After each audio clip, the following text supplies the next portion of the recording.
And I'll say good day to you this day of your time. After the transmissions we have delivered for the past 40 years of your time, we now begin a new chapter, having reached the end of one cycle and the beginning of another. This new chapter will entail a different approach to the delivery of information that we provide for you, all falling under the banner of Countdown to Contact, Year 1 for this, your year of 2024. We will say Happy New Year to you all, and thus we will begin another part of the journey together, if you wish. For this year, each subsequent transmission will be titled Countdown to Contact Year 1, Interstellar Alliance Social Experiment. For the first month, next month, it will be Step 1. This Interstellar Alliance Social Experiment, Step 1, and the subsequent steps in the following months that will be delivered intermittently, will be all about providing you with exercises and actions that you can take that will align you more clearly with the vibrational frequency of the Interstellar Alliance as preparation for the idea of open contact. These steps, this social experiment, will involve your willingness to take certain actions that we will describe that will be challenging for some of you to apply into your society. This doesn't mean that you have to do what we will suggest, but if you are willing to take the steps that we will outline, it will bring you into closer vibrational connection with the idea of open contact and the idea of the frequency of the Interstellar Alliance. In this particular transmission, we are simply preparing you to take these steps by announcing them and letting you know that we will be providing this information in the next transmission and the subsequent upcoming transmissions thereafter. Each of these steps will be a challenging introduction, a challenging series of actions for you to take in your society that in many cases may be asking you to go beyond what are typical bounds in your society, to reveal yourselves as aligned with the idea of an interstellar alliance. Again, none of you have to do this, but your willingness to do so will make you more aligned with the interstellar alliance, and the probability will increase of open contact for you. We understand that this can be challenging in your society, for many of the suggestions will be contrary to what you are used to doing. None of them will be breaking your laws, but they will allow you to take a stand. They will allow you to be bolder in your outward expression of your alignment, and they will each get more and more challenging relative to the norms of your society.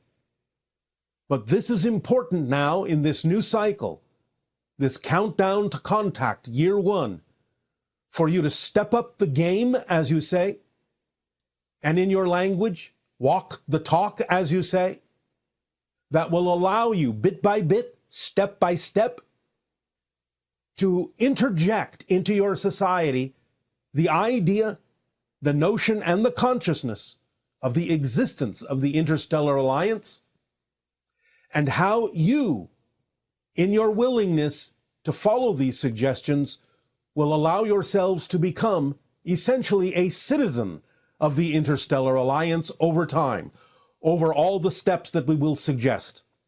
Again, you have free will.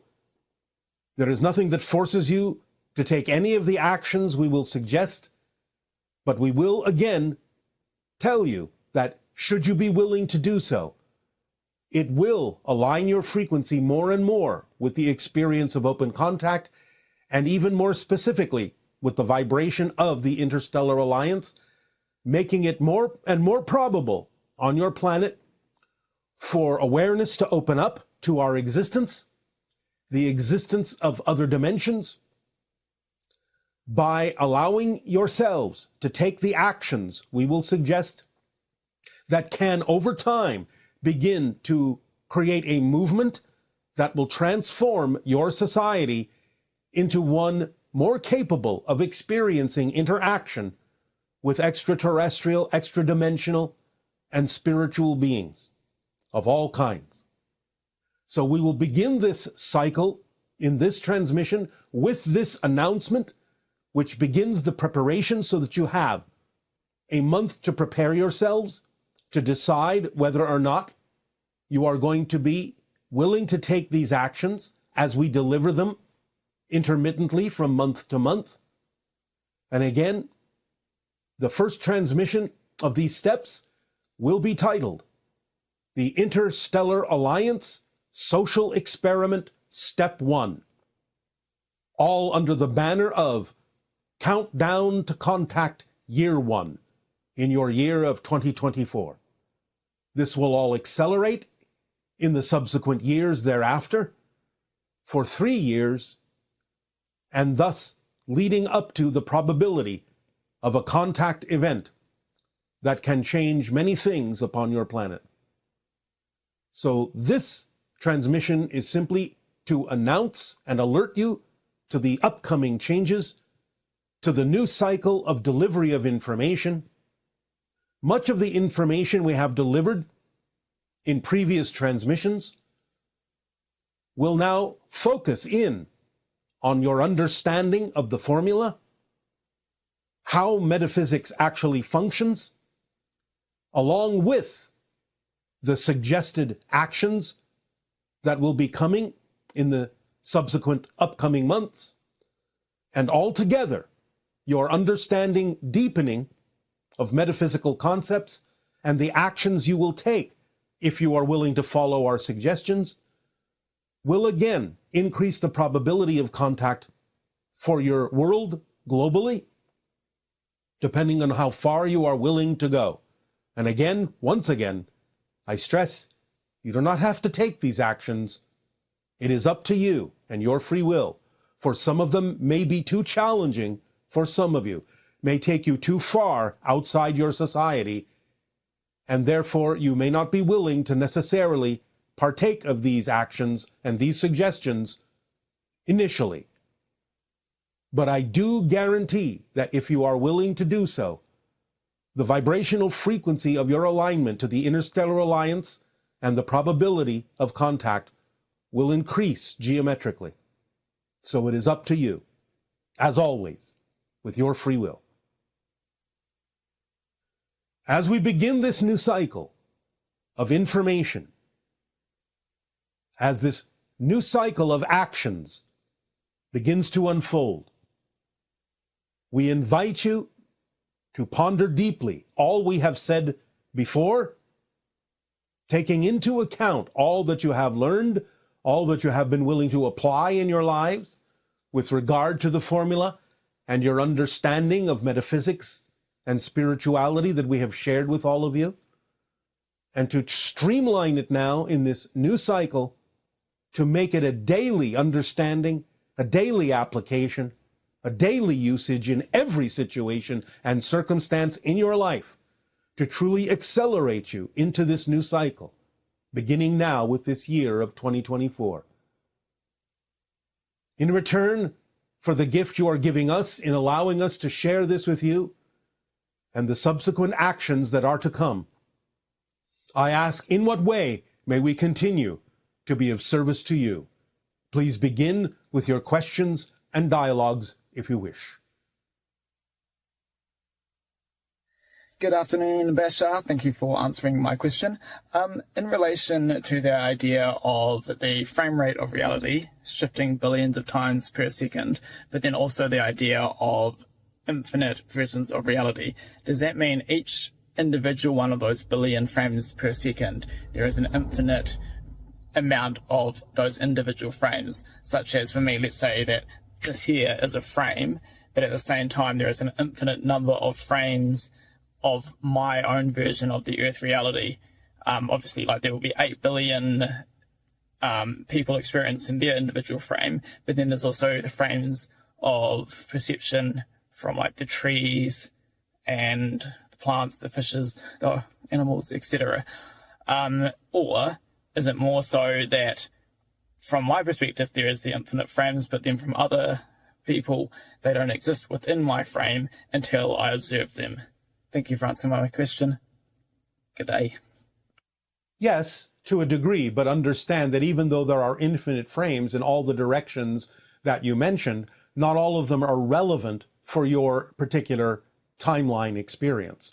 So while they all exist, you only experience a finite number of them in any given lifetime or timeline.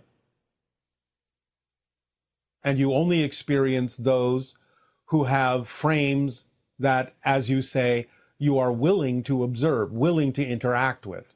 You create similar frames that allow you the experience of interaction, even though you're not actually in the same frame. All right, good day, good day. Good day, my friend. Oh, so exciting to see you again. All my love. Bashar, I've heard it described by the channel, what was it? Niagara Falls through a garden hose.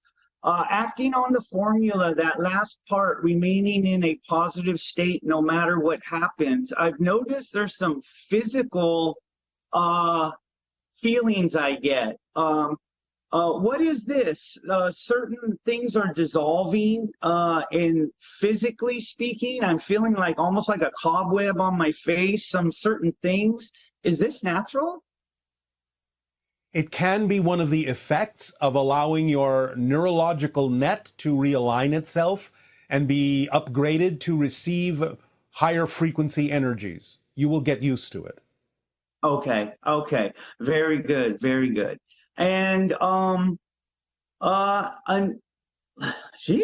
think that's pretty much about it. With that, thank you very much. All my love, and all my love to everyone else. Our unconditional love to you as well. Aveo. Aveo.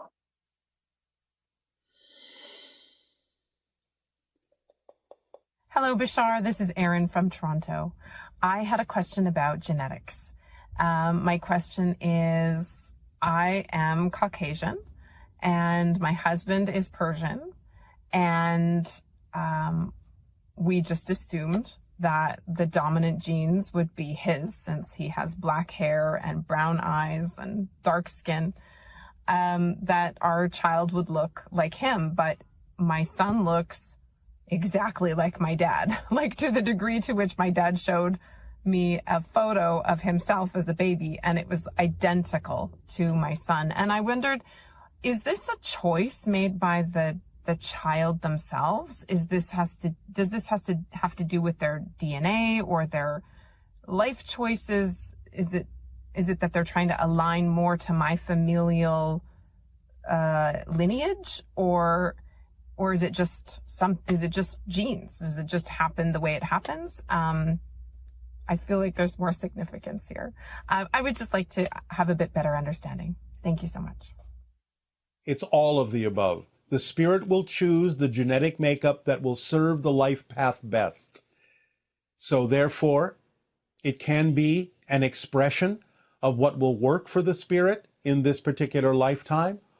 And therefore, they choose the genes that will be arranged in such a way as to allow them the expression and the idea of the, one moment,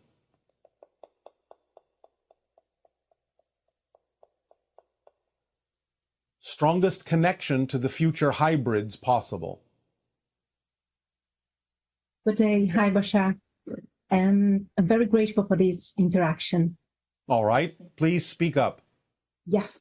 I've always felt very disconnected and overwhelmed, in this world since I was very young.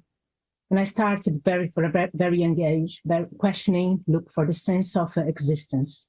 Like many others here, I have a long story of pain, suffering, search, learning, and healing to try to connect with God or enlightenment, if we can say this word. So 13 years ago, I found you.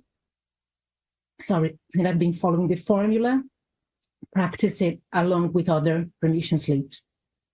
And a couple of years ago, I finally found some clarity, peace, healing, purpose, my mission, when I then decided to go back to South America and work in communities, and I took then one of my sons. And 6 months later, he passed away unexpectedly. So I felt lost, disconnected, like I went backwards again. So my question is related to, at the moment, I don't need anything. I don't want to manifest anything. My question is actually, how can we end the suffering of our minds and be one with God? By understanding that you have lost nothing but gained everything. These things happen by agreements. The timing of your son's passing is something that can actually aid and assist you in stretching your mind towards spirit by reaching out to him, by connecting to him more strongly, and not feeling it as a loss, but feeling it as an expansion. For you exist in spirit alongside him as well, eternally. So if you begin to rearrange your point of view and understand that you are there with him and that he is always with you, then you can expand your understanding, not feel it as a sense of loss, and move forward with purpose. So your opinion, is grief a form of attachment? It is to some degree an attachment to the idea that you have lost something, that something is missing from your life.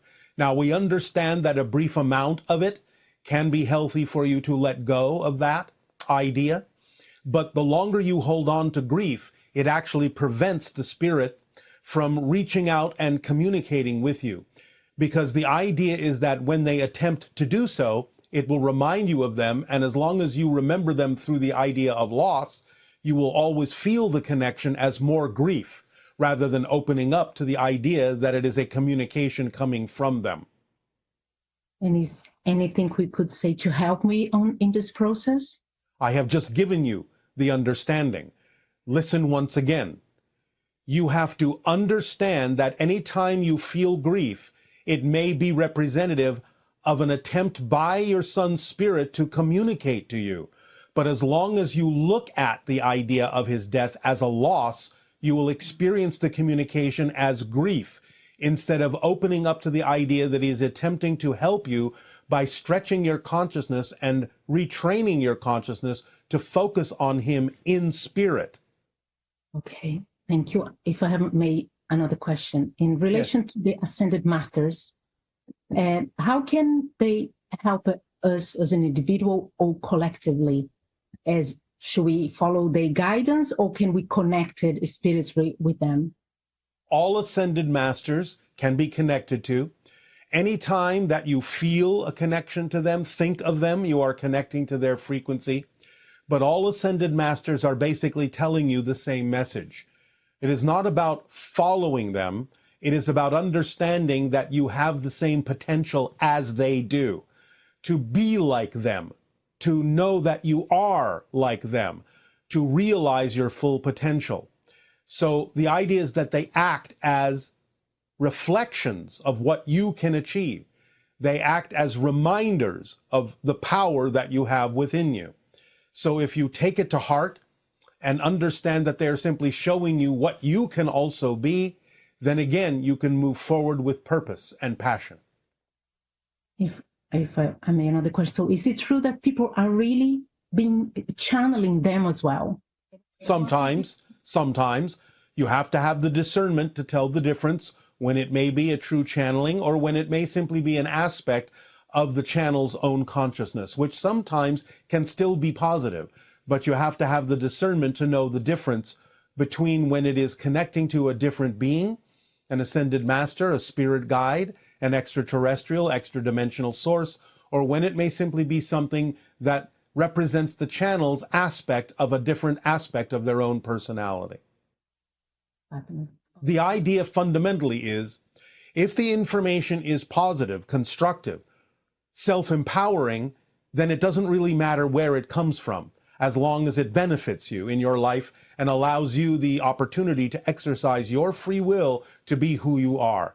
If it is in any way, shape, or form controlling or restrictive in that sense, then it is obviously, more often than not, an aspect of the channel's personality that they have yet to integrate within themselves. Thank you. Thank you so much, Bashar. You are so welcome. Aveo. Aveo, thank you.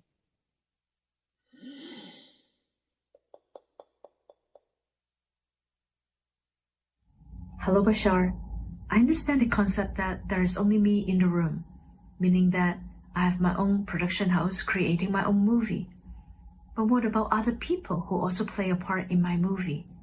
Do I have a say as to how they react, behave, or interact with me? Or all these are still their own decisions at the soul level? Meaning that their world and my world actually share the same storyline, or separate?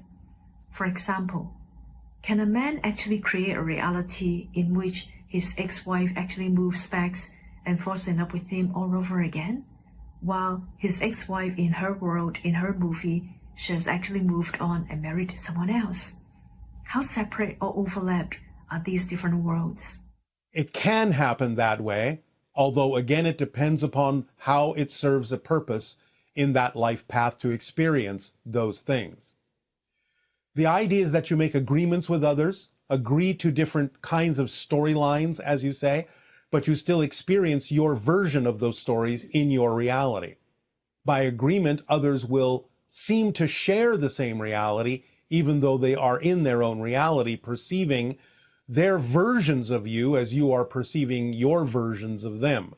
So you are creating your versions of them, and it will be based on your belief systems about what you need from them, which can be either slightly or very different from what they may perceive in their reality of their version of you.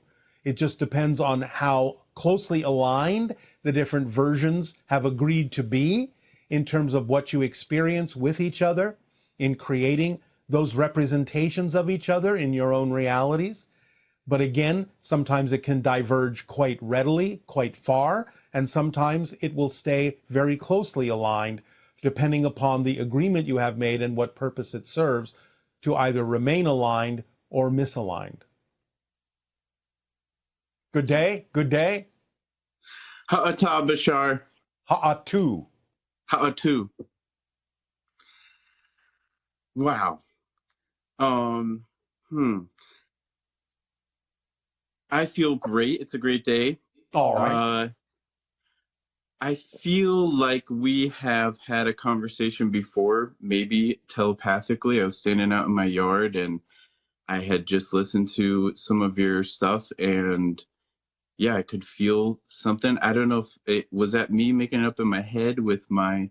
It is your higher mind, and also in combination with us, because we have many conversations with people on the non-physical realm before we have them in the physical realm. But the idea is that it always involves your higher mind to gain practice for you in understanding that your higher mind can answer all the things we have been answering for all of you for all this time as well. Cool. I do want to ask some specific questions. One, I'll just start off with one of them, is about I'm a farmer. I work with the land, and I heard you talk about the Lyrians, and I just want to, I guess, talk more about like water, plants, animals, the energy of those things, and my relationship with them, and how I can evolve those. Like, I know water bending is a thing. There's a lot of things that I've seen in movies, like superheroes can do, and I just get chills when I see those things. So I feel like they're possible.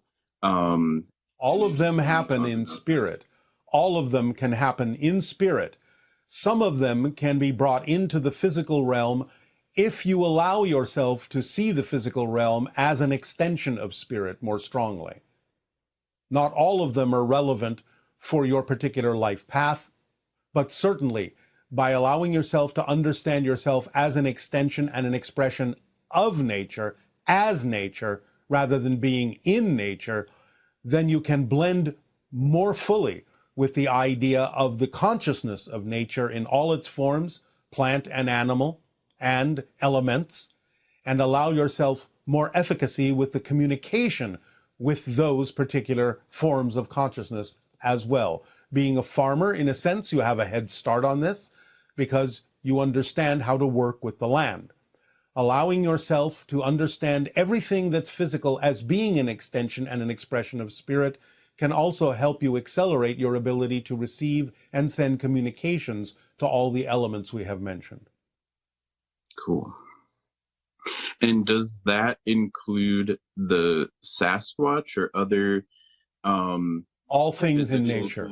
All things in nature. So are the Sasquatch aware of me? They can be. They are aware of many humans individually, especially those that work the land. So peripherally, they can be aware of you, though it may not be extensive. What is a way to sort of invite them, I guess, or go into the forests where it has been said they inhabit, where it has been said they visit, and allow yourself to begin the cryptic meditations that Willa has delivered to all of you in the past. Sitting with your back to a tree, near a source of water, listening to the water, and extending your mind deep underground into the root system and the mycelial network of the tree, and beginning to blend with the communication between the trees in that way, can also connect you to many forms of nature, including the elementals and including the idea of Sasquatch. Begin those kinds of meditations on the cryptic journey, and it can improve your ability to perceive and receive communication from many different kinds of beings that exist that many people on your planet don't even know about. Cool. And teleportation, is that possible with my physical body, or do I need some sort of ship? No, you do not need a ship. You have to understand that you're already teleporting all the time. That's how you move. You jump from moment to moment. You teleport from moment to moment. It's just that you do it so smoothly and so quickly, you don't even know you're doing it. So getting a deeper understanding of the fact that you're already doing it, because every moment you shift to a different reality, literally a different universe, you are teleporting constantly. Even to have the experience of a movement like this requires teleportation through billions of different parallel universes. So if you understand more deeply that you're already teleporting, you can increase your vibration to be able to perceive the rate at which you are already teleporting, to create the sensation of movement, which is an illusion. And therefore, by increasing your frequency, you can match the frequency more readily of how you are shifting from reality to reality and perceive that you are always teleporting. And in doing that, you can learn to teleport in different ways that are more perceivable by those around you. But again, it depends on whether this is relevant for your life path. Cool. And I've heard you say before that when the earth changes, it's not the earth changing, it's me shifting into different versions of earth. As I just explained again. Yeah. So what is my desire to regenerate the earth, to regenerate the land, if it's me shifting into something different? The desire is to be a living example of the state of being and the actions that go along with that state of being that allow others to see in you how they can also choose to shift to versions of Earth that are more reflective of what they prefer. Cool.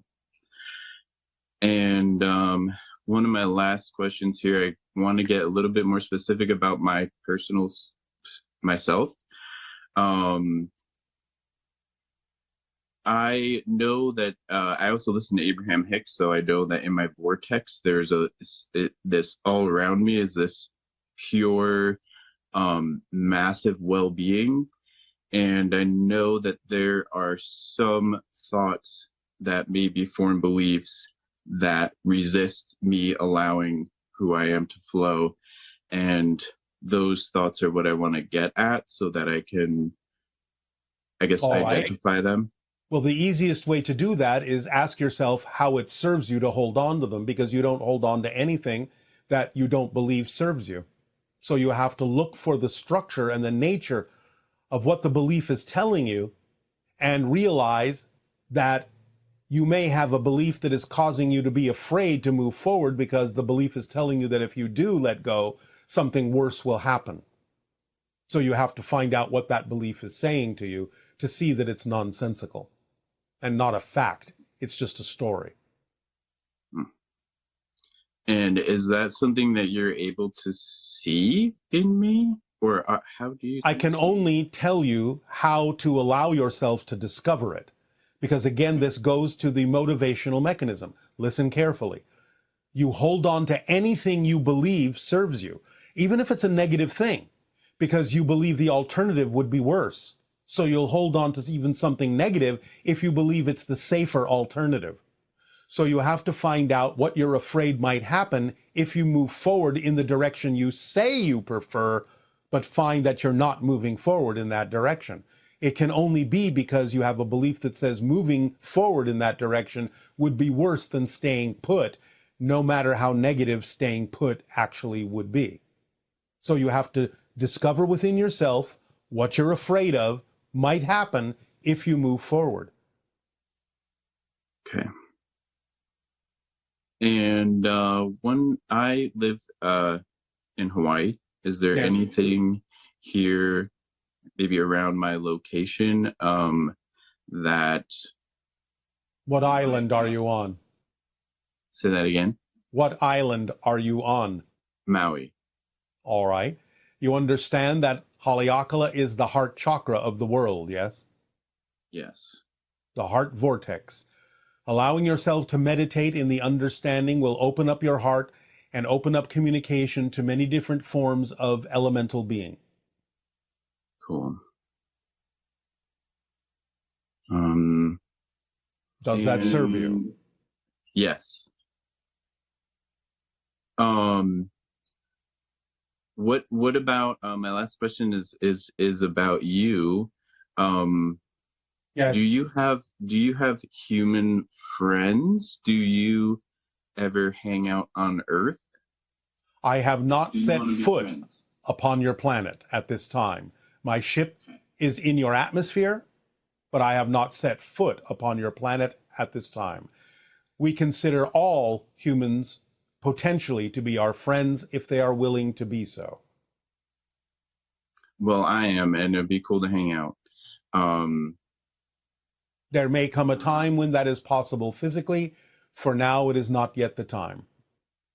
Okay. And my last question that comes up is about dragons. Dragons are a projection of a certain interdimensional form of consciousness that is interpreted in your reality as the form of a dragon. That's not how they look in their own reality, but it is an expression of ancient wisdom and great power that takes that form because that's the form that your physical reality best interprets those interdimensional forms of consciousness. Cool. Okay. So the Thank you. You said that was your last question. Yes. Then we thank you for your interaction. Our unconditional love to you. Aveo. Thank you. Hello, Bashar, and thank you for everything you have offered us. I so appreciate you. I would like some clarification on balancing points 3 and 4 of the formula. Point 3, acting on my excitement without any insistence, assumption, or expectation of what the outcome should be, and staying in a positive state of mind. So my clarification is I get how I should let go and allow things to unfold and trust that the abundance that I'm seeking in this specific example can come from many different ways. But I'm not sure how I can stay in a positive state of mind without some belief that it is going to work, that I am going to have my needs met. So how can I both have no insistence that it's going to work and yet stay in a positive state of mind? Can you expand on that for me? Yes. First of all, understand that by letting go of insistence, that is a way for opening up to receive what you truly need. Because insisting on things may actually close the door to receiving what you truly need. Because your insistence may be saying, I know what is best, I know what I need, and maybe you don't.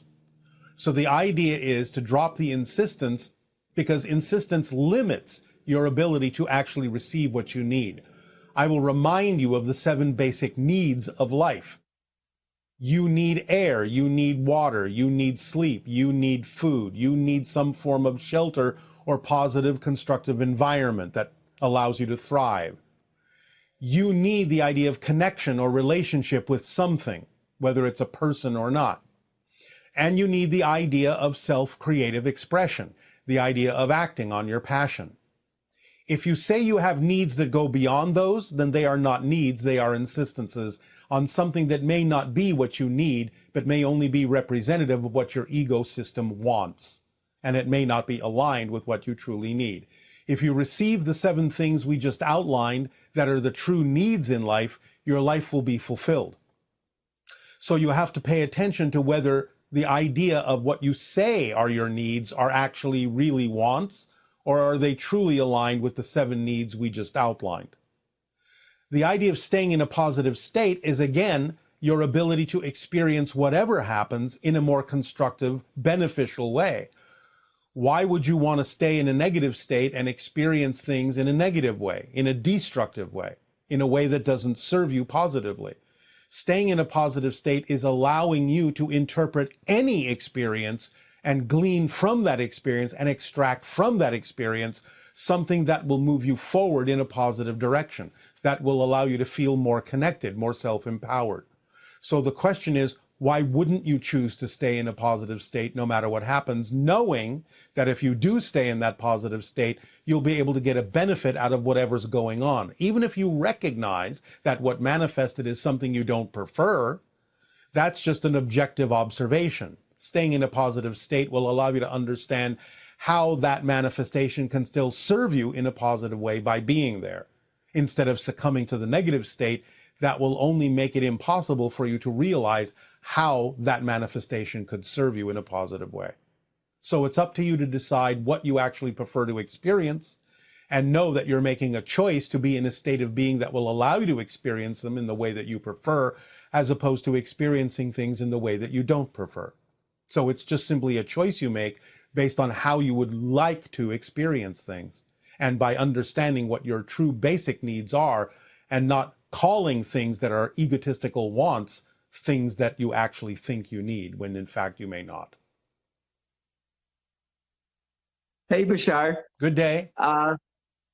I am so excited by this. I really thank you for this. It is our passion and our pleasure. What would you like to discuss? Well, my personal growth is really important to me. I've known that since I was a little kid. And it led me to you and excuse me, I'm senior moment. The formula? The formula, thank you. Yes, and I've taken to the formula, and I have a really good understanding of it. And it's also, I have the law of attraction information as well. Yes, well, the law of attraction, in a sense, is built into the formula as well. Because, again, what you put out is what you get back. Yes, I have discovered that. My life has taken a terrific change. I'm basically happy all the time, thanks to this. Yes. We are basically happy all the time as well. I like to hear that. Yes. I guess my question I have, is there anything there that I may not be aware of that maybe I don't know. I don't actually know, but I'm just If you wondering if say I'm. that you are happy all the time, why would you assume that there is something else you need to know? And why wouldn't you understand the formula enough to know that if there is something there, the reflective mirror component of it will bring it to your attention in the appropriate time? You know, I actually agree with you on that. I guess sometimes I get so excited that I forget where my passion takes me. But I do follow my passion. Like you, I'm an artist, so I do know what it's like to allow my creativity and my imagination All sometimes right. get the better of me. But yes, All right. Well, as long as you always course correct, as long as you're always aware to check yourself, you'll be fine. thank you, thank you. Uh, the only other question I have at this time, it just dawned on me that like the work you're doing to with First Contact, I was really happy to hear what the announcement you made about the next coming year. My question is like, what do we on this planet at this time, what do we offer in this exchange? Many different things, many different perspectives, ways of experiencing life, ways of expressing your creativity that are different from ours. It enhances and builds and adds to our understanding of all the different ways that all that is has of expressing itself. Plus, again, the idea is that in the suggestions that we will deliver in the upcoming transmissions, we will see how you use your creativity to perform these acts for all those who are willing to follow these suggestions, take the actions, and increase their vibrational frequency to be that more aligned with the interstellar alliance. You will come at it from a unique point of view. I like that. I listened to a lot of information like near-death experiences. I like to give an understanding of what's waiting for us on the other side when we go back to where we came from. Yes, but remember that you are already there. Yes, I am quite aware of that. All right. I'm working on my relationship with my inner being and source, building on that relationship. But I do understand that I come from the perspective of an illusion, Yes. and going back to something real. And I actually do enjoy that fact. I'm looking Yes. forward to that. Yes, it doesn't diminish the effect of the illusion because the illusion has its purpose, allowing you experiences that cannot be had purely in spirit, and thus it expands you and allows you to grow. So just by understanding it as an illusion does not in any way, shape, or form discount the experience as important. I've discovered how important our experience here is to where source is. Yes. Yes. I also came to the conclusion that we are basically energy that Yes. has consciousness. Well, yes, consciousness is energy. Energy is consciousness. Existence Right. is conscious. Well, I gotta say, Bashar, I really do appreciate this. I don't actually have any other questions, but I'm grateful to having this time with you. As are we. We thank you for the co-creation of the interaction, and again, bid you an exciting path and journey. Aveo. Aveo.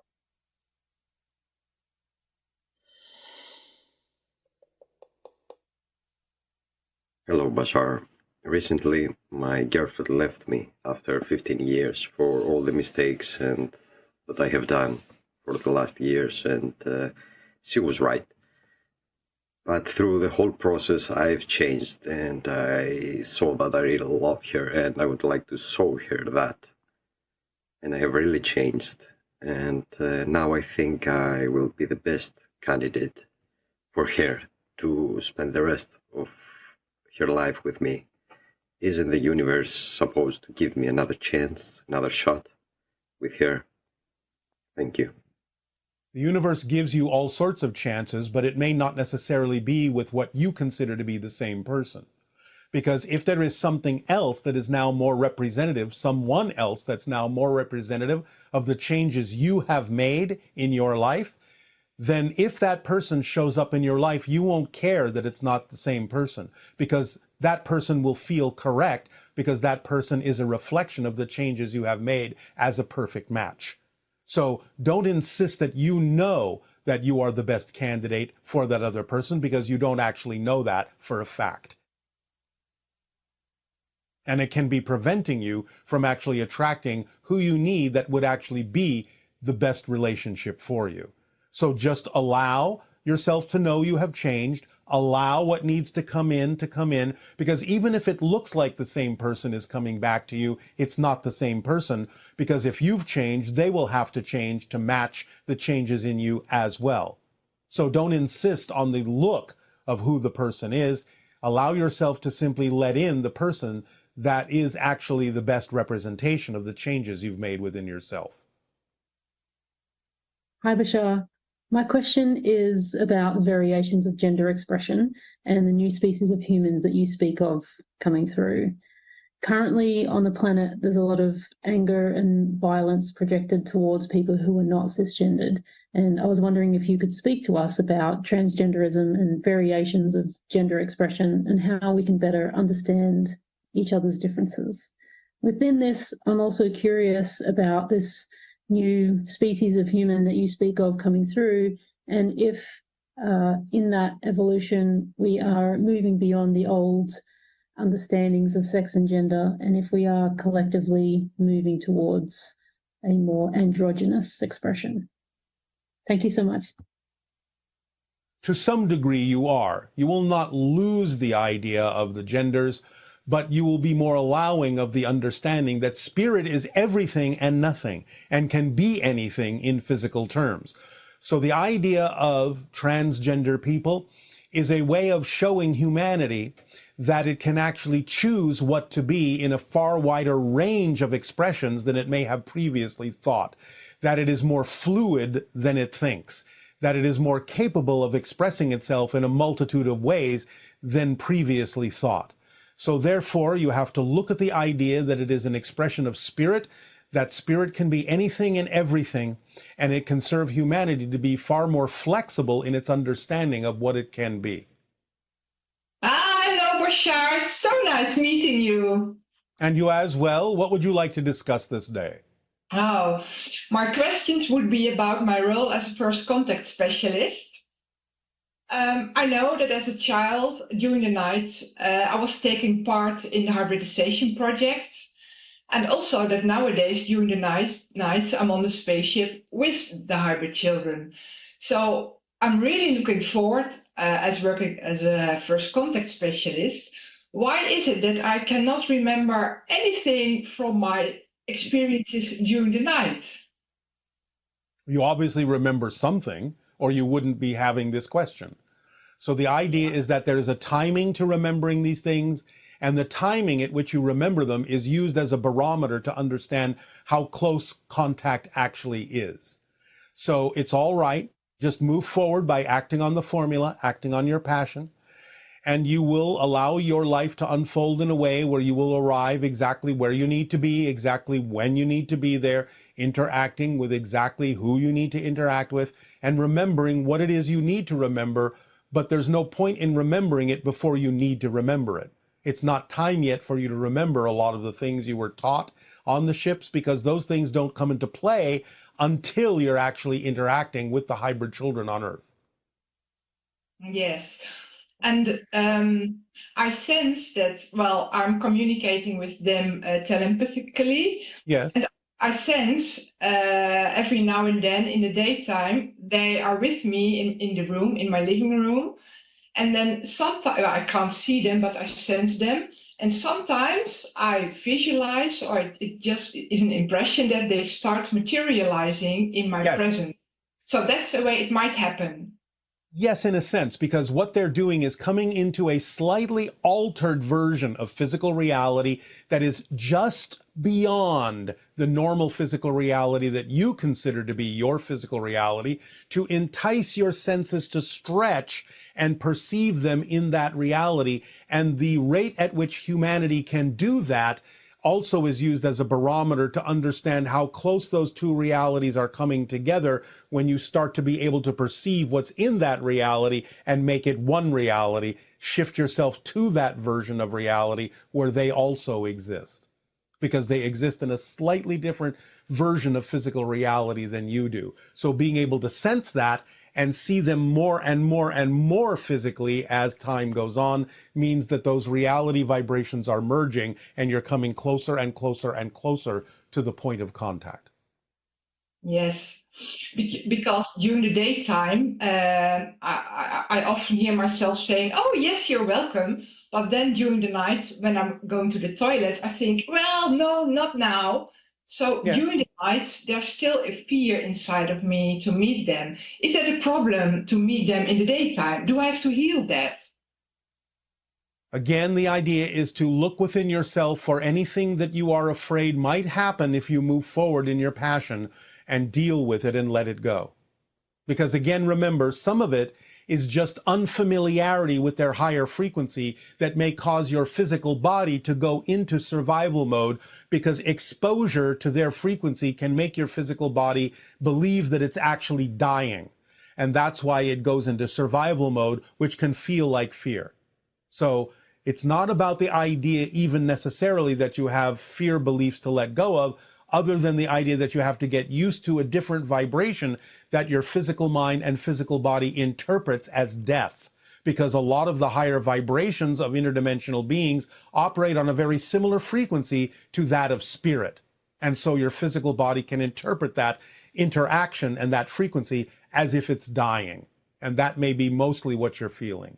You'll get used to it if you remove any fear of death that you have by understanding that you're already in spirit and that physical reality is just a projection from spirit. Yes. Yes, and my highest excitement is channeling, going into the channel state. I do that a lot, as often as I can. But then I notice I only channel my higher self. It really feels like me. But my highest excitement is to channel other species. Why? But you start with your higher self. You start with your higher self, like many channels do, to get you used to the idea of operating on that level. If and when you start channeling for other people, then it may need to call in other beings. But the idea is that when you channel for other people who have questions that they want answers to, that grounds the information and energy in them and pulls it through you so that you don't have to think about it.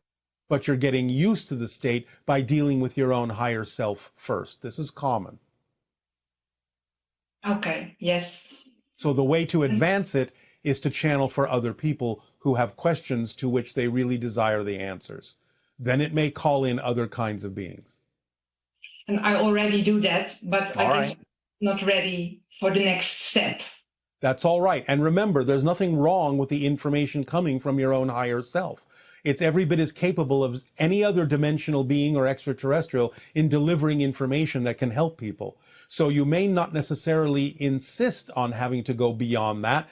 Just allow the information that serves people to come through from whatever source it needs to come through.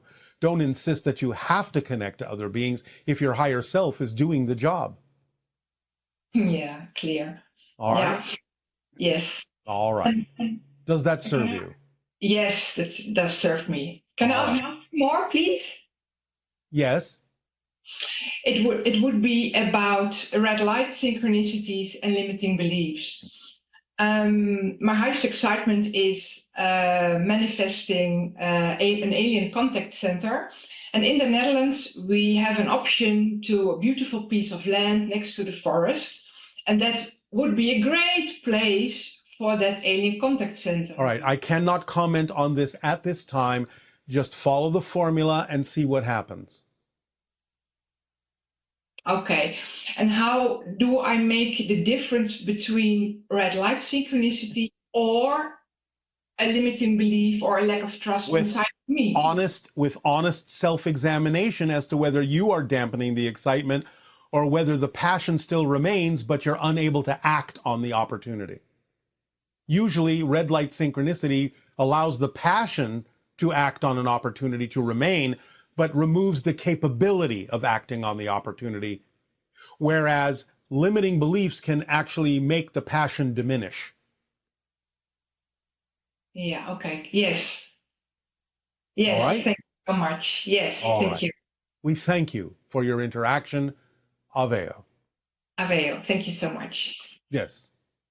Hi, Bashar. My name is Lisa, and I'm asking a question regarding your comments that there is no hole or center core in the Earth. And I know that there was a question about this a while back, and you said no, that there was no hole in the center of the Earth. However, Richard Byrd, in his personal journal, when he had his expedition on behalf of the United States in Antarctica, put in his notes that there was a hole in the Earth, and he actually flew his plane in this hole and actually met with aliens. I wanted to know more about your opinion on this and if you had any comments on that. Thanks so much. Bye-bye. Yes, we have discussed this before. Many people, when they think they have actually entered the physical Earth, have simply gone through a portal into another dimension. They do not perceive that they have done this and therefore think that what they're experiencing is physically inside the Earth, when in fact it's in a different dimension altogether.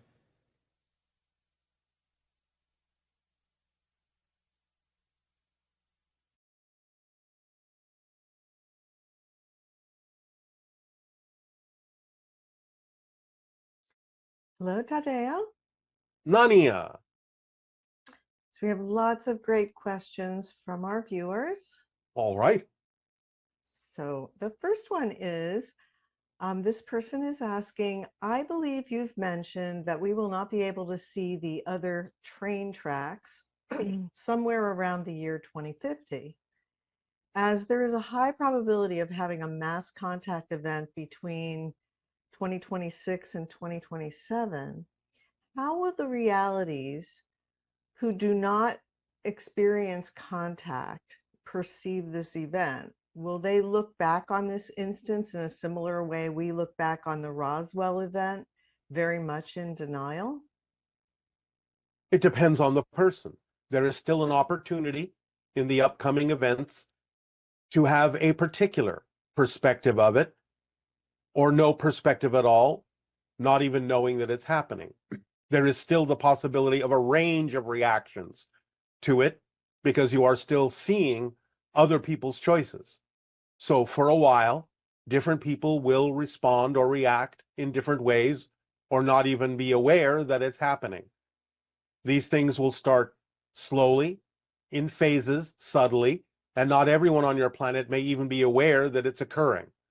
But the different reactions from those that become aware of it may also exhibit a wide range from acceptance to disbelief to total non-acceptance. So again, there is still time for people to make choices about how they relate to the idea of open contact, and you will see a number of different reactions and responses to any particular UFO events or contact events for a few years to come. Okay. This person says, I was wondering if the first major contact event will happen in dream form. I feel like more people would be open to the idea of it since they are in a dream state. I'm aware that a lot of people are already making contact while dreaming and just don't remember it. But will we have a dream we remember which will unlock the door to making physical contact? That is a high probability. It is common in first contact scenarios in many civilizations, including a high probability in yours, that the idea of widespread open contact will be experienced en masse in dreams before it occurs in physical reality. Very interesting. Will open contact happen on a large scale, visible to everyone, ensuring that no one is left out? No, because again, there are those who may choose not to experience it. It will happen for those who are willing and open to experience such a thing. So again, the scale of it will happen in phases, will unfold in phases. And those who are open to the vibration will experience certain aspects of it. And this will change over time and broaden over time. But there will be those who are simply unwilling to experience such things, and we have to respect that. Therefore, vibrationally, they will simply not be capable of participating in the experiences that others may be open to experiencing. And what will be the impact on those with religious beliefs when we establish open contact? Will they resist, or will you assist them in gaining a deeper understanding of Jesus and God? We will assist where we can, where people are willing and open to receive assistance. Again, there will be a range of responses and reactions based on people's beliefs, be they positive and or negative. And again, this range of responses and reactions will still exist for quite some time as you process what is going on, as you work through things and determine for yourselves which track you ultimately prefer to be on. And how are you feeling regarding the current UAP issues with the US government? Will we make progress soon for disclosure and contact? You are making progress. The term soon is relative, but again, progress will be made in a number of different ways, not even necessarily so much by your government, although there will come a time when they understand that there really is no other choice but to reveal what they know, at least to a large degree, because the movements that exist in the public domain will have advanced farther at a certain point than the government's abilities to interact and expose the information that they are aware of. So it will happen as a multifaceted approach from different corners of different public interests and different public activities, and come together at a certain timing, again, through the window over the next decade or so. And since it's the year one of Countdown to Contact, can you tell us more about the ET races that we could encounter, like Sasani, Pleiadian, Yael? Again, it is most likely that those most similar to you, such as the Pleiadian civilizations, will be among the first that you will experience when open contact begins in earnest. Hybrid civilizations you will experience. Yael will likely be first because they will be the ones bringing the hybrid children to Earth eventually. My civilization, the Sasani, will not necessarily be first, but we will be in the mix further down the line, as well as other civilizations.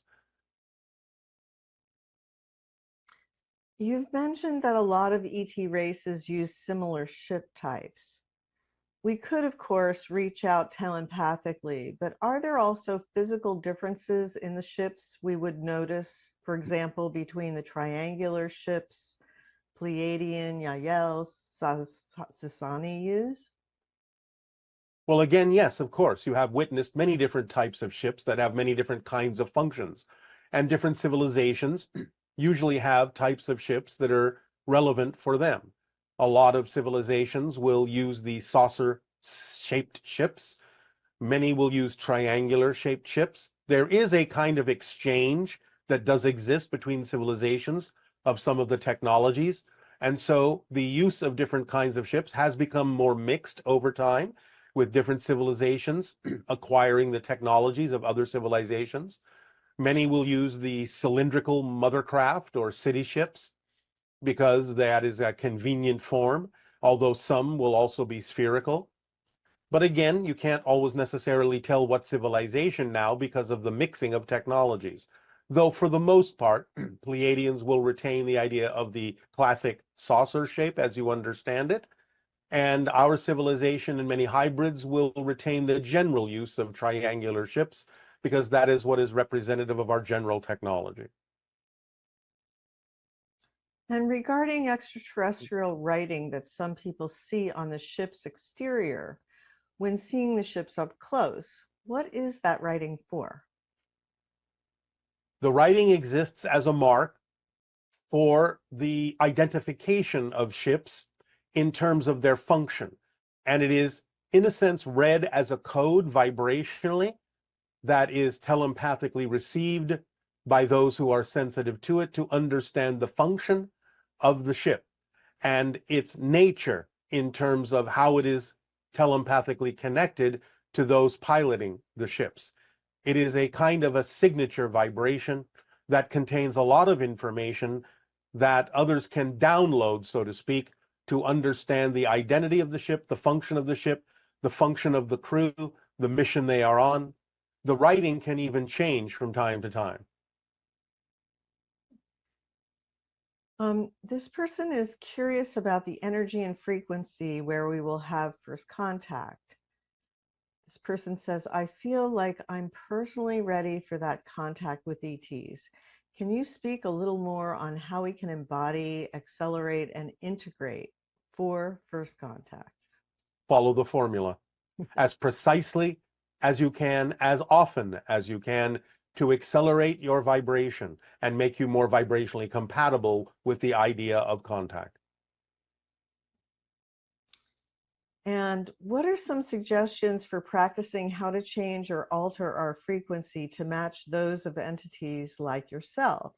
Will it be necessary in order to communicate during first contact? Follow the formula.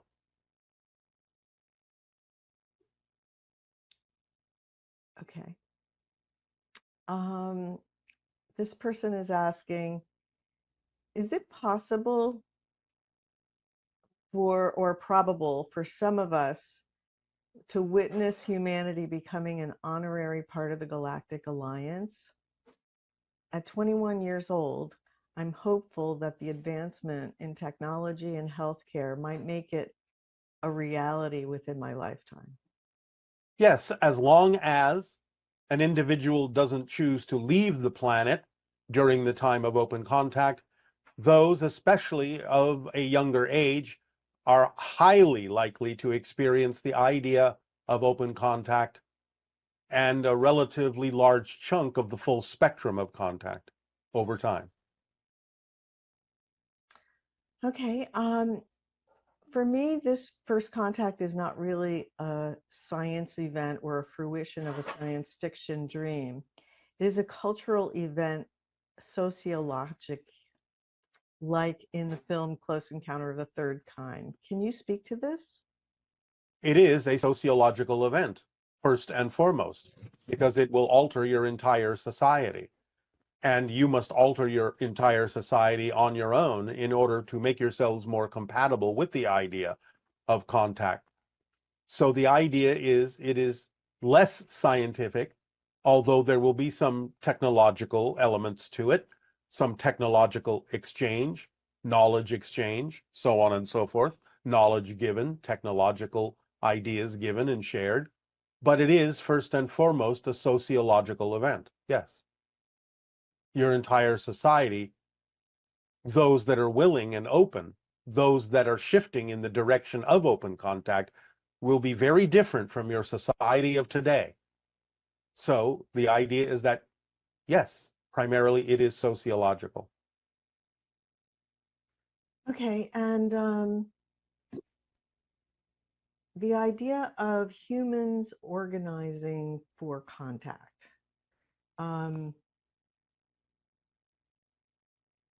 Excuse me.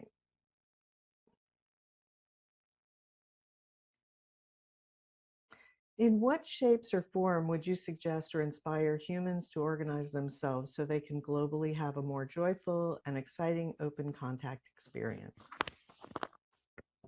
Some of that type of information will be being delivered in upcoming transmissions that have to do with what we are preparing you for now. As we said, this is Countdown to Contact Year 1, and we will begin to make certain suggestions for actions and behavioral changes in members of your society that have to do with what we are terming the Interstellar Alliance Sociological Experiment, and it will be delivered to you in a variety of steps over time in the upcoming year. So some of those suggestions will be forthcoming in the upcoming transmissions. Okay, and you recommended putting up. Nania, yes. your sound quality is diminishing. Okay. You've recommended putting up a picture of an alien in our windows.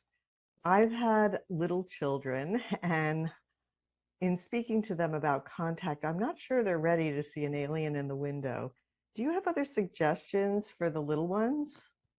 Depending upon their age, your children are already exposed to many representations of ETs and other kinds of beings in their programming on television and in movies. You can simply be creative and imaginative and choose representations that you deem to be, shall we say, cuter than average, so that children can relate to them, and use those instead.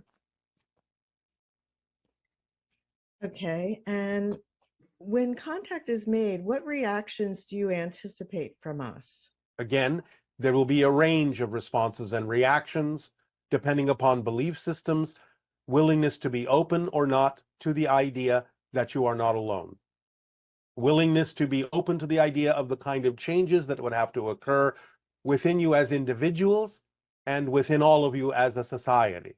So again, there will be a range of reactions and responses, and this is what we anticipate will occur at first. And what qualities make us the best candidates for open contact? Love, peace, creativity, imagination, and a willingness to be your true selves, a willingness to raise your vibration, a willingness to expand your consciousness, a willingness to connect to all that is in a variety of ways. And could you tell me more about the sanctuaries you speak of? You mentioned people will be led to them by synchronicity. Could someone like myself prepare a space or the sanctuaries and set them aside? Can I be put on the list? Again, people will be creating these sanctuaries through synchronistic opportunities, whether you yourself are involved in the creation of one or simply allowing synchronicity to lead you eventually to those that have been created by humans on your planet. It doesn't really matter. It is up to you to follow your passion as to whether or not you are actually finding a space and creating a sanctuary, or being open to being attracted to a sanctuary once they exist.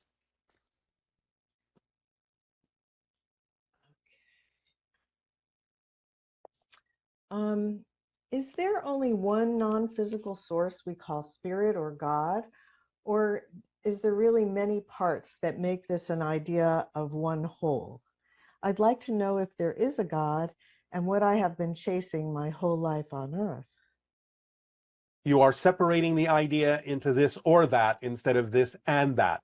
There is one and there is all, and the one and the all are the same thing in different forms. There is one that becomes the all, that is the all, is itself as the all, and there are the many things that together make up the one, but are each individually their own version, their own perspective of the one. Everything is made of God. There is nothing else to make anything from, and therefore God is everything. When people on your planet talk about the idea and the notion of God being omnipresent, you have to understand that it's not possible to be everywhere unless you're actually literally everything. Therefore, it is everything. It is every atom, every subatomic particle, every object, every molecule, everything. The space even in between the things that you think of as empty space, that is even made of God. There is nowhere where God, all that is, isn't. It is everything, it is everyone, it is everywhere, it is every when. All the things make it up, and it makes up all the things. After one becomes enlightened, is there any steps along one's path of spiritual development, or is this awakening the last step? Enlightenment never ends. There are always different levels to awareness and enlightenment, and experiences of all that is. Even if someone imagines that they reach the so-called quote unquote highest level of becoming one with all that is, becoming one with source, there are still many versions of what it means to experience becoming one with source. So even becoming one with source is not the ending of enlightenment or awareness. It is infinite, goes on forever, never ends, there's always something else.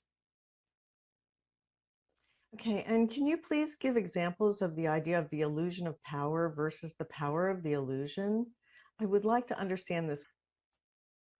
Many people on your planet fall under the illusion of power in the sense of thinking that their physical minds need to control things. They think of themselves as powerful when they find themselves able to manipulate certain events into a certain order that allows them to feel satisfied with what it is they insist on seeking. But the idea is to understand that physical reality is a projection of consciousness. In that context, an illusion. Doesn't mean it's not valid. It doesn't mean the experience is not real. But understanding that you are already creating your reality based on your belief systems, based on what you define as true for you, is being able to utilize the power of the illusion to your benefit by going with the flow, by not being in resistance, by not attempting to force things into shape, but by understanding how to allow them to automatically fall into place using your own natural current, your own natural control built into you, rather than attempting to artificially control things through the physical mind, which it's not designed to do. It is only designed to give you an experience of physical reality, not to control it. The idea is that the control is already built in to the choices that you made to experience, the challenges that you chose to experience in this lifetime to grow as a soul. So allowing the idea of the agreements you made to simply unfold in perfect timing and to respond to them in a positive way, acting on your passion, following the formula, going with the flow, not resisting the natural current that you are, is the way to use the power of the illusion that's already built into it, instead of falling under the illusion that you are powerful by exercising your physical mind to control everything, which is exactly the opposite of being in control.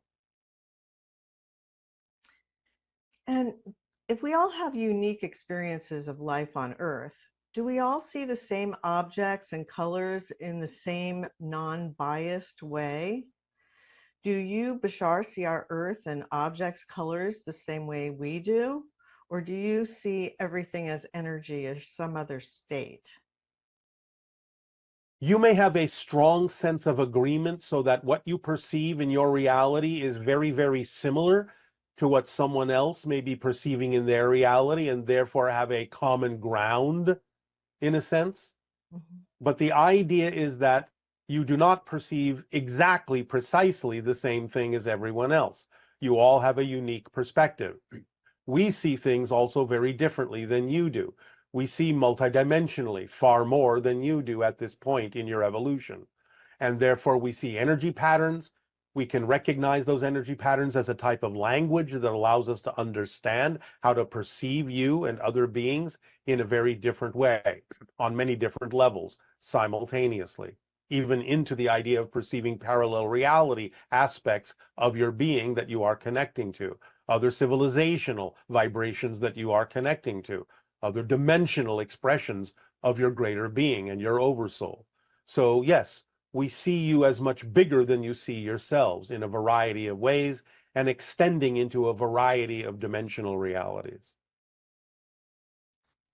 And when we use our imagination to interact with our hybrid children, what type of connection is actually happening? When this person is saying, when they play out the scenarios in their head, do they know that the hybrid children know they're doing this and come around? Can you explain this process a little more, because it's not tangible in their reality? The hybrid children are extremely telepathic. will often pick up on when you are thinking of them, will allow their imagination to vibrationally match the imaginary scenarios that you are picturing in your head. For those that are vibrationally compatible with the realities that benefit them, they will experience what you are imagining. For those that are not necessarily relevant to them, they will not necessarily experience those portions of your imagination. They may send back a representation of what it is that would be more likely represented by them. They can reverse the telepathy in that sense and allow you, especially in dream time, to have a more representative imagination scenario that is more in alignment with their vibration. So that can work in both directions. And you stated in a session that new children on Earth are coming through upgraded in a way that they will be able to remember the connection much faster. Yes. Please tell me the age range of these particular upgraded children. Generally speaking, most of them are in their 20s at this point, although new ones are being born all the time, and therefore there's a large age range below 20 years of age. It doesn't mean that anyone over 20 isn't also hybridized in the new way, part of a new species. But the overall average age is somewhere in the 20s of those that have been hybridized to the point where they are a relatively new species. That doesn't mean that they're all in alignment. It simply means they all have different capacities than you used to have as a species. It still depends on what they choose to do with it. It still depends upon the themes that they chose to explore as to what they are capable of recognizing within themselves, but they do have a slight advantage of being capable of remembering more of who they are as a spirit connected to source. How they interpret it will be based on the themes they chose to explore. And could you clarify how it is that the Sasani are one of the products of the hybridization agenda, but their physical future selves seem to also be participating in it, such as yourself? I am curious if the version of the hybridization agenda that you perceive as the origin of your society is the same as the one that you're participating in. For example, you perceive your physical self as being physically involved in the creation of your own society. Are there versions of it that were created without the involvement of physical future selves? In a similar fashion, does Willa perceive that Darryl has channeled her in the past of her timeline, which will mean the information of the 5 levels of mastery was being used on Earth before they even invented it? You are confused by the science fiction convention of future and past and time travel. The idea is to understand us not so much literally as future selves, but as parallel reality interpretations, parallel reality counterparts that all exist simultaneously with your reality. So yes, we are involved, but literally speaking, we are not coming from what you would consider to be your future in a linear sense. We coexist with you right now. So the idea is to drop the notion that we're in your future, because that's not how it works. The idea of the utilization of the term future selves is simply an application to represent that we are very much more advanced than you, which you usually chalk up to the idea of a future evolutionary being. But we exist right now. So the idea is we coexist with you and are participating with you. We are not coming from the literal future in the science fiction sense. And also, the idea that the third entity is created when Darryl channels you or Yes. channels Bashar. And does that being have its own individuated soul? Of a type, yes. We will not go into detail on this at this time because it can get a little complex. But of a type, yes.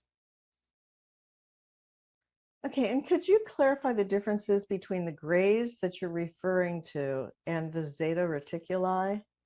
I'm As we have confused. mentioned from time to time, there are many factions of grays. And the reason for this primarily is that when we talked about the idea of grays coming from a parallel version of Earth and other parallel realities, you must understand that there are a multitude of grays from different parallel realities that come through to different versions of Earth. So you have a mix of grays, in a sense, that come from different origin points, all interacting to some degree in what you consider to be your reality. So the grays that are connected to Zeta Reticuli are not exactly the same grays that are involved primarily in our creation, in the idea of the hybridization agenda.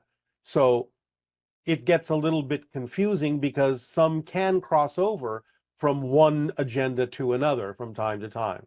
But there are many factions of grays that come from many different parallel realities, all coexisting simultaneously in what you consider to be your timeline.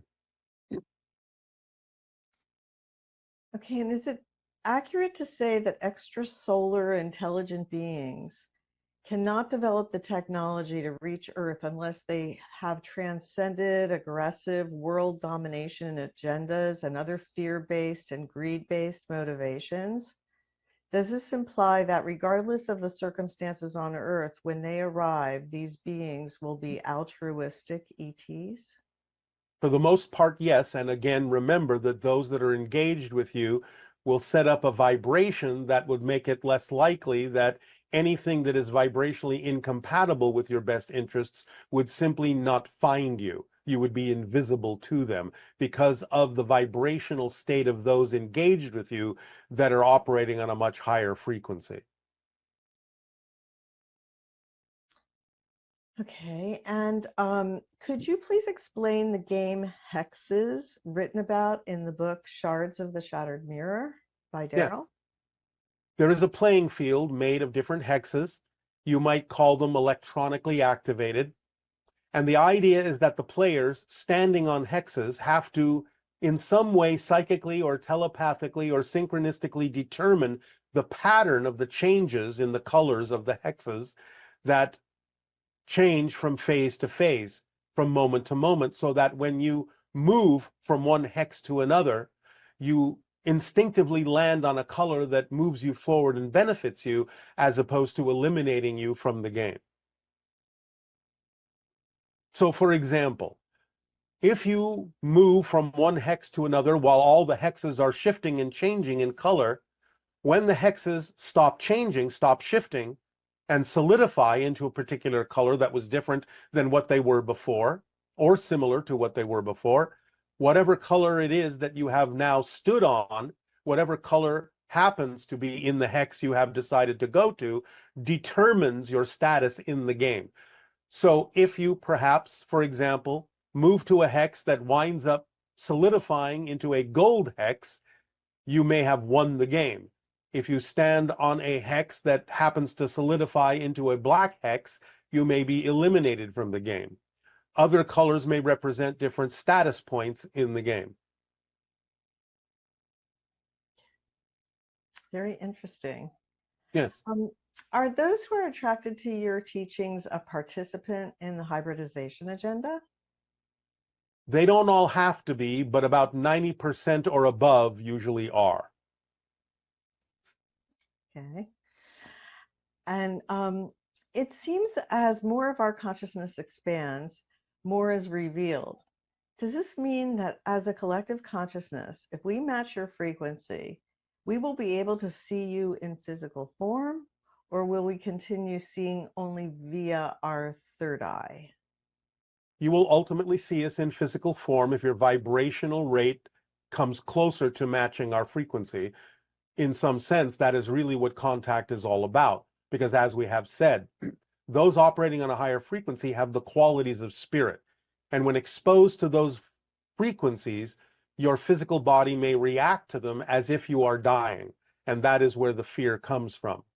But the idea is that as you raise your frequency and create less differentiation between physical and non-physical reality, you become more vibrationally compatible with our natural state and can allow your senses to begin to perceive us more solidly, more corporeally, more physically. And this person asks, saying that they 2 days ago meditated and asked to travel with a UFO, and then read in the media the day after that a UFO was observed in the same area of Norway. Yes. Is there any link? Yes. That was the UFO that that person visited. Whether they remember fully or not is not the point. But they were given an opportunity to understand through the media story that what they had asked for had actually occurred.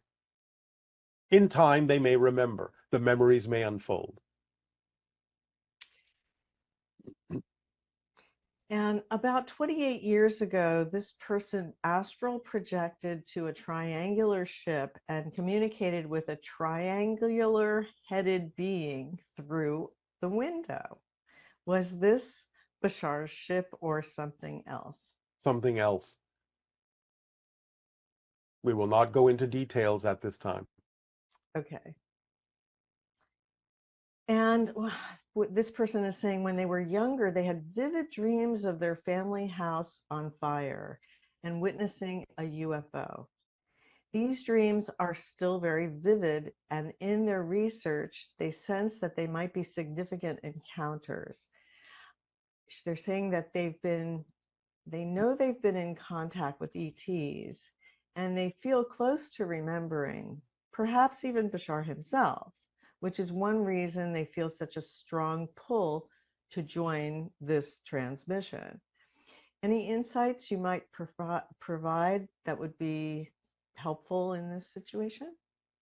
This is indicative of communication with hybrid beings in the dream state, in the altered reality state. The house on fire represents the idea of what you're going through now in terms of breaking things down, burning things up, going from an old cycle to a new cycle, allowing the old systems to fall away, to burn away, and new systems to be put in place for your world and your reality to be refreshed and renewed. So the idea is that you are going through this transition. Sometimes it will be represented in a negative way, such as the burning of a house, but nevertheless, it is representative of a clearing, of a letting go of an old way, burning the old ideas out and allowing new ones to come in. So the idea is of a clearing and a preparation and a laying a foundation for a new structure, a new reality to take place in which contact can occur more easily. That is the communication that was given symbolically. Nice. This person is saying in LA, her son and she spotted two silent triangular shapes with distinct circles in each corner, flying in the night sky from their hot tub. A friend's photo of a similar craft later led me to Bashar, raising questions about the origins of what they saw. Yes, well, hybrid ships. Again, there's a lot of traffic around your planet. When you expand your consciousness, especially in a relaxed state, such as you achieved in your hot tub, a meditative state, your senses can then become more keenly aware of things that are going on around you that might have been invisible to you before until you allowed your vibration to raise by being in a more meditative state, which then gave you the ability to see some of the traffic that is moving around your planet all the time, especially the hybrid ships, since they are very close to the vibration of open contact, since it is the hybrid children that will be coming to live among you. Okay, and here's another one. This person says, I had a fascinating flying vehicle encounter in October of 2023 in New York City. It happened around 7 a.m. in Manhattan, near the 14th Street Union Square area. I was out grabbing a coffee before work when, upon crossing a street, I noticed out of the sheer corner of my eye an object flying rather unusually low in the open between the buildings. It appeared large, silent, at a distance. at a distance, I noticed that it happened to be heading in the direction of my workplace right before it disappeared from view behind the buildings. A block away from my workplace, I decided to stop and see if I could get a good look at what it was. Well, lo and behold, I did, only this time it then hovered and stopped in the open space as if noticing me noticing it and stopping by to say hello.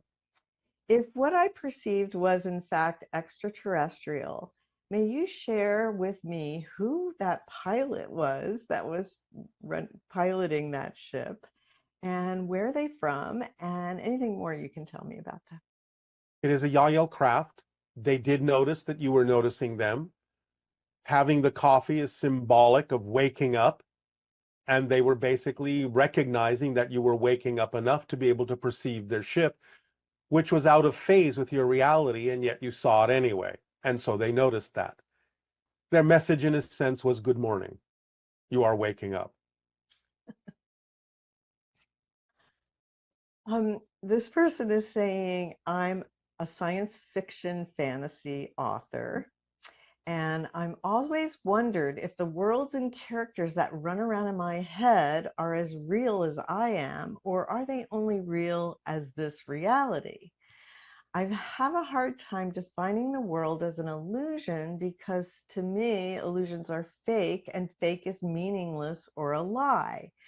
Would it be safe to view the world as more malleable and less fixed than we humans currently view our experience of it? Yes. And again, you can have a different definition of the word illusion. It is not meant in the term to be fake. The idea is perhaps more auspiciously used as a projection of consciousness rather than illusion, if illusion doesn't work for you as a term. So a projection of consciousness can still create a virtual reality for you, and the meaning in it is what you put into it. The experience of it is real, and it gives you lessons, it gives you knowledge, it allows you to expand, it allows you to learn, it allows you to grow. So in that sense, the so-called quote-unquote illusion is useful as a tool, if you think of it that way, but perhaps it would be easier for you to use it in the term projection rather than illusion. The idea is that the imaginings are real in their own right to some degree in a variety of ways. It doesn't mean they have to be as concrete as you find your reality to be, but many of them may be, or they may be very close representations of a quote-unquote real solid physical reality. They may be slightly different than you imagine them to be, but they could be close. Nevertheless, everything is real in some context, even if it's only real as a story. It's still real in some way, shape, or form, even if it's not literally played out physically in some parallel version of reality. So maybe one of the ways to relate to this is the idea that since it's a projection of consciousness, it's more malleable. Yes. And it has more plasticity than we were originally taught. Yes. And similarly, whatever you experience is relevant to what you need to experience. So it, in a way, it doesn't matter if it's quote unquote real or not. Like, for example, they found that if a person observes another person being hurt in a way that is designed to make the person think it's happening to them, their subconscious cannot distinguish between what is really happening to them and what they are just simply observing. Yes, but you are choosing a very complex psychological example that is beyond what this person was intending. The idea is to look at it more from the science fiction point of view. For example, in your Star Trek, you have the character known as Mr. Spock. As we have discovered, we have never found yet the idea that beings that look exactly like them, what you call the Vulcans, physically exist, but the representation of Mr. Spock is that he is a hybrid. Hybrids exist. The idea of what you call the non-interference directive, the prime directive in Star Trek, where certain civilizations that have not evolved to a certain point are allowed to evolve to that point before they are contacted, that is an actual thing that exists in many civilizations, including ours. So the idea is that there can be a mix of things that do have concrete reality to them, physically speaking. There can be some things that are real in the sense that they are symbolic representations of other concrete realities, though the representation itself may not be literal. And there are some things that are simply literal as stories. And that doesn't make them any less real because they are real stories. But they're not necessarily concretely, literally real in the physical sense that you understand physical reality experiences to be. But anything you can imagine in some context is real, because you cannot imagine non-existence. You just have to be able to discern the context of the thing that you're talking about to know the difference between something that exists as an actual concrete physical reality and something that exists as an idea that's still real as an idea, but is not necessarily concretely literal. Although I have to add the caveat that in spirit, anything you imagine can be created, literally exactly experienced as if it is physically concretely real. So you can, in spirit, conjure up Mr. Spock, literally. And a being can take that form for you and represent it for you, and you can interact with it as if you are interacting with a literal being that is known as Mr. Spock. But that's taking place in an extremely malleable reality, such as spirit, where anything you can imagine can be manifest out of spirit material, so to speak. But it is not literally physically concrete in the way that you're experiencing physical reality now. But it will be as real as you imagine it to be, and will be the product of another kind of level of consciousness interacting with you. And in that context, just as real as anything, because the interaction and the experience will be real. It's fascinating. Yes. And this person is saying they would like clarification on these two seemingly opposing ideas. One is that everything is a reflection of ourselves. And two, I hear you say sometimes to not take people's reflections personally because it has nothing to do with you. And it's just a part of their own journey. Can you clarify that? Yes. Remember that you are experiencing your version of other beings. It doesn't mean they're not real. It's just that you're creating your simulational representational image of them and interacting with that. So what you are interacting with is your creation, but that doesn't mean you've created the actual being, the actual consciousness. The consciousness is real, and you're interacting with a real consciousness, but you're interacting through the filter that you're capable of manifesting that is the best representation of them that you manifest out of your own consciousness, out of your own energy, as an interface, so to speak. The idea of the second part of the question, read that again. The idea that if someone the second person says something like your socks are orange and you know your socks are not orange. Yes. So you don't take it personally because you know it has nothing to do with you and it's part of their journey. All right, well, this is about discernment, because the idea is that you can always listen to what someone has to say and decide for yourself whether or not their advice is something that you do need to apply. And that's why they have been attracted into your reality, because there is a lesson there for you. There is information there that would benefit you if you applied it in your life. But you also get to discern whether or not that's true. And therefore you can, if you are honest within your own self-investigation, know the difference between whether or not somebody that's been attracted into your life and says certain things to you is actually having information that would benefit you, or whether you simply have attracted them to be of benefit to them in some way, shape, or form, by understanding that what they're saying to you is not your issue, but theirs, that you could perhaps help them with by giving them another alternative way to look at what it is they are going through. So they're still in your life because you attracted them, but you may have attracted them to be of assistance to them in changing the way they're looking at things rather than them having information that would benefit you. But you have to give yourself the opportunity to decide which it is. You have to have honest self-recognition and self-awareness and self-discernment as to whether the information is for you or for them, or maybe both. Okay, and this question is about assisting those in despair. How would you help someone who says that he or she wants to die? This person says they work every day with people who have lost their illusion in life. All right. We're going to keep this very simple. Tell them to lie down on the floor or on the bed, close their eyes, and say they are ready to leave, and have them count to 10. If they can still open their eyes when they get to 10, they're not ready to leave. They are here by choice. And if they truly were done with their lives, they would have left. They would have died in that moment. That's all it takes. You don't have to have any other kind of assistance if you're really at your timing to leave. So if they can still count to 10 and open their eyes, that's their first clue that they're not ready to leave. They have not finished what they came to do.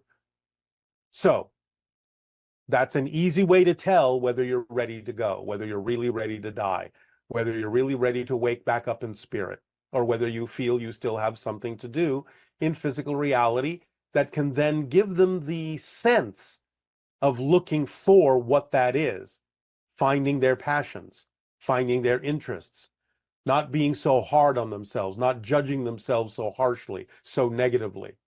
Stop treating themselves so badly and start waking up to the fact that they are aspects of all that is, that they are beautiful, that they are creative, that they are loving and loved, they are supported unconditionally, and what they say goes.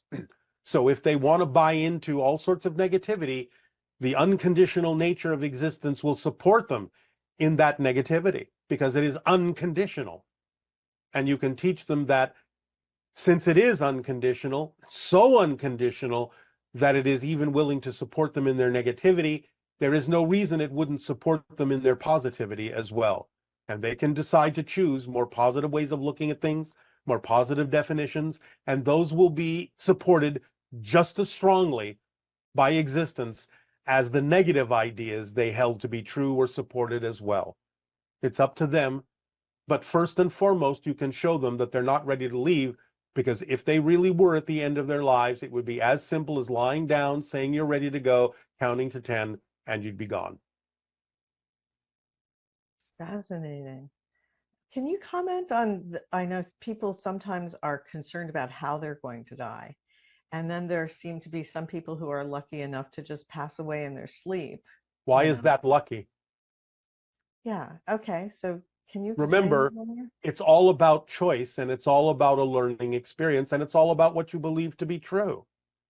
So regardless of how the death occurs, it's going to be the result of something you believe to be true. It doesn't mean that you necessarily would have preferred it that way, but remember that once you have died and the soul is looking back on the experience, it will have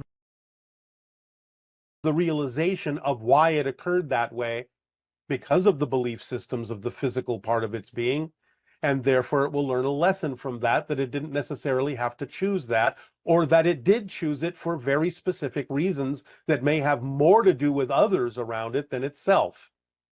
So it's going to be on a case-by-case basis. So does that also mean that people who are like reaching the age where death could potentially happen, and they decide they want to program themselves that whenever their timing is, that it would be in a certain way that wouldn't be painful or something like that? Possibly.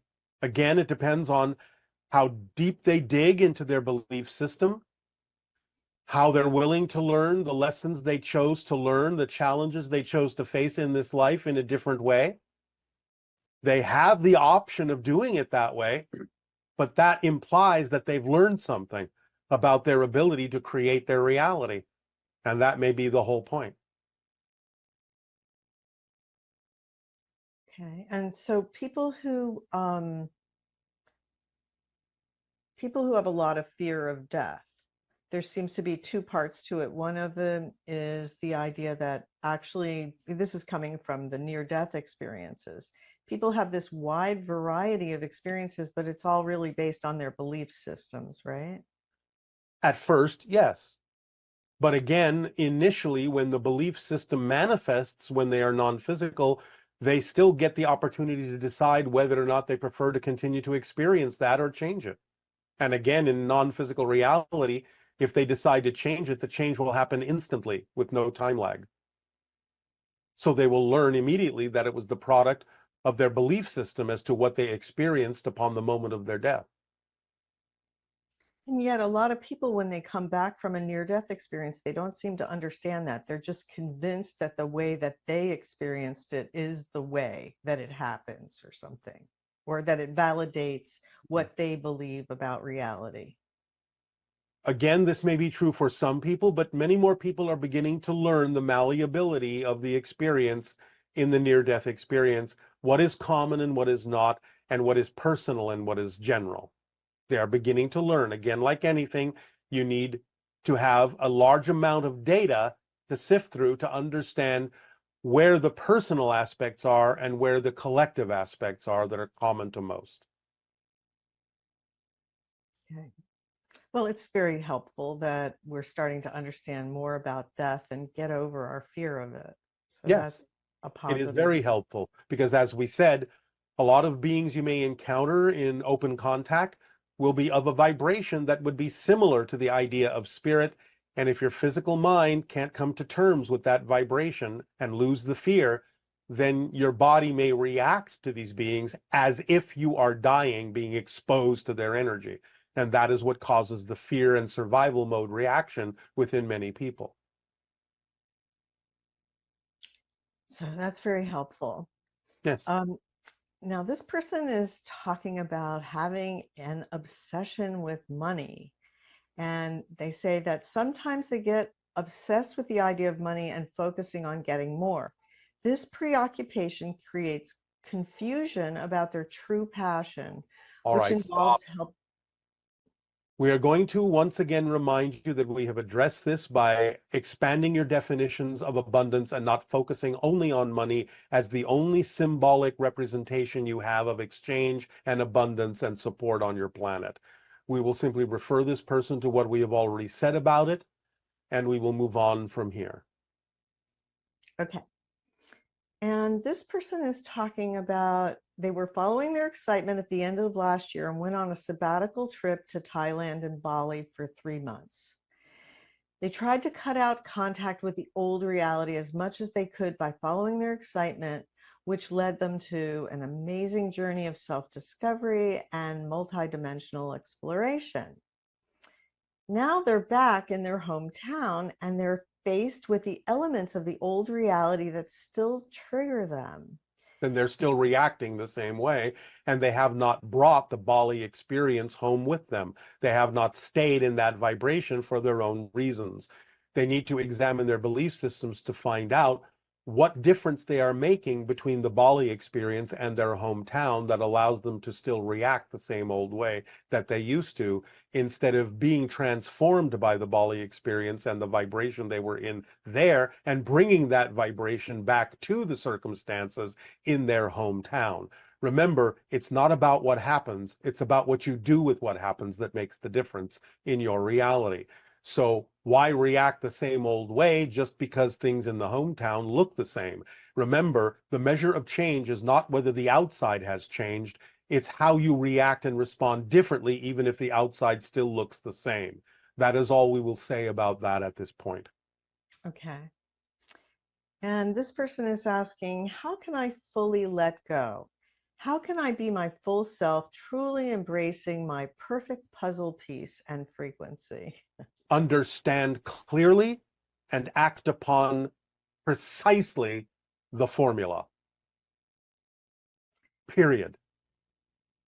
So helpful, actually. This person is saying they've been on this spiritual journey for some time, but they feel they've stagnated. They don't feel or receive messages from their higher self or anything. Nonsense. Look to the synchronicity in your life. Don't define having to receive those messages in a certain way. Don't insist on a certain method of delivery. Synchronicity is everything in physical reality. Start looking at the interconnections and associations that exist in everything in your physical reality, and you will start to see synchronicity more clearly as messages from your higher mind. And remember that the primary message from your higher mind are those things that you are passionate about, because that's how your body interprets the messages from the higher mind, is as the sensation of excitement, passion, creativity, and love. So look to the synchronicities. They abound. They're all around you. Everything is an orchestration. Everything is a synchronicity. Just change your definition of what's going on around you, and you'll see it more clearly. Okay, thank you. This person is saying that a good friend of theirs died a few years ago, and sometimes when they're alone and in a quiet space, they like to talk to that person as if they're actually right there in front of them. Does he hear what I'm saying, and how can I know? Because I miss him so terribly. Just know that he does, because it's easier for spirits to hear you than it is for you to hear the spirits. Remember, the idea is that they are now unbounded from time and space, and therefore talking to them, they get it, and they can be there with you. So you just have to open up to the understanding that they are, and you will begin to perceive them. But again, you have to raise your vibration to be more sensitive to the fact that they exist. You have to be open to receiving their communications without a definition that you have lost something. Otherwise, you will only perceive the connections they may be attempting to make to you as grief, and the grief will block them from being able to deliver those informational messages to you and block you from receiving it. So you have to let go of the idea that you've lost someone. You have to let go of the grief eventually, so that you can be more open to receiving the messages that they have for you, and simply know that they will hear you when you talk to them in earnest from your heart. This will be the culmination of the questions for today. Okay, that sounds great. Well, thank you so much. And we will now remind all of you about the upcoming transmission for the Interstellar Alliance Social Experiment, Step 1, that will be delivered next time. For we now have given you the ability to prepare for things that will be suggested, that are actions you can take, that are behaviors you can change individually and in society. Again, we remind you, you do not have to do the things we will suggest in this social experiment, but that if you do, your vibration will become more compatibly aligned with the vibration of the Interstellar Alliance and open contact. So it is up to you to decide what you prefer. So next time we will deliver Step 1 of the Interstellar Alliance Social Experiment in this Countdown to Contact Year 1. Be prepared if you are going to participate. Be open, be willing, be creative, imaginative, be loving to yourselves and all. Be connected, be aware, be awake. Our unconditional love to you all, and good day. Aveo.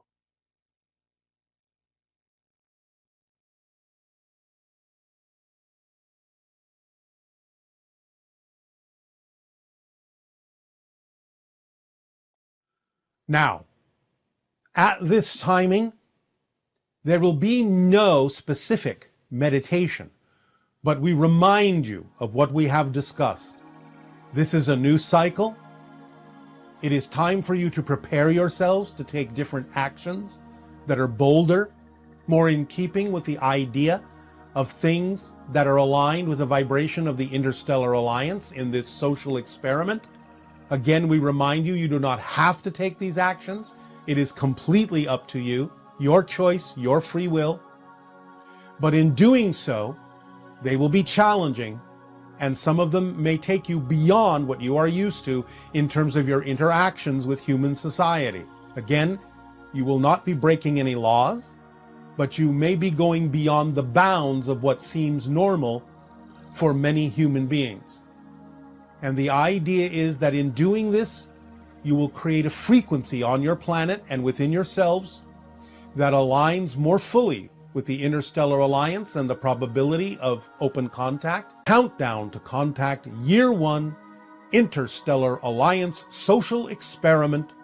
We will deliver different steps upcoming in our transmissions, one at a time, that will build upon one another. To help you prepare mentally for this, we give you now this idea of sharing what will be coming so that you can be ready to receive the suggestions we will give you and see whether or not you are willing to take the actions we suggest. We thank you for the co-creation and the opportunity to enter this new cycle with all of you. Our unconditional love to you all. Aveo, in service. Good day.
All you will ever discover in the deepest, darkest, most fearsome abyss.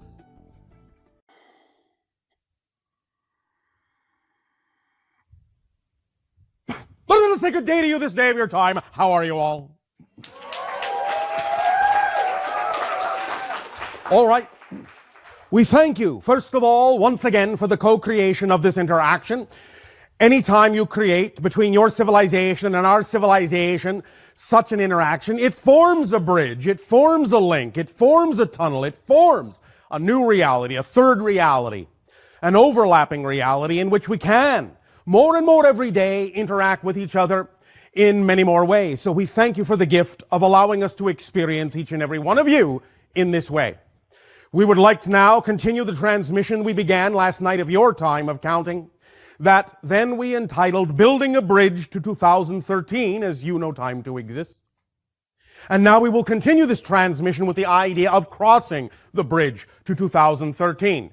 We remind you briefly of the ideas we spoke of last night of your time, that the whole concept of building this bridge and going, in a sense, through, beyond, past the idea of 2012, the idea of your December 21st winter solstice date that so many people on your planet are focused on as the threshold date, as the tipping of the scales date, going from one idea to another idea, changing your energy, shifting your reality.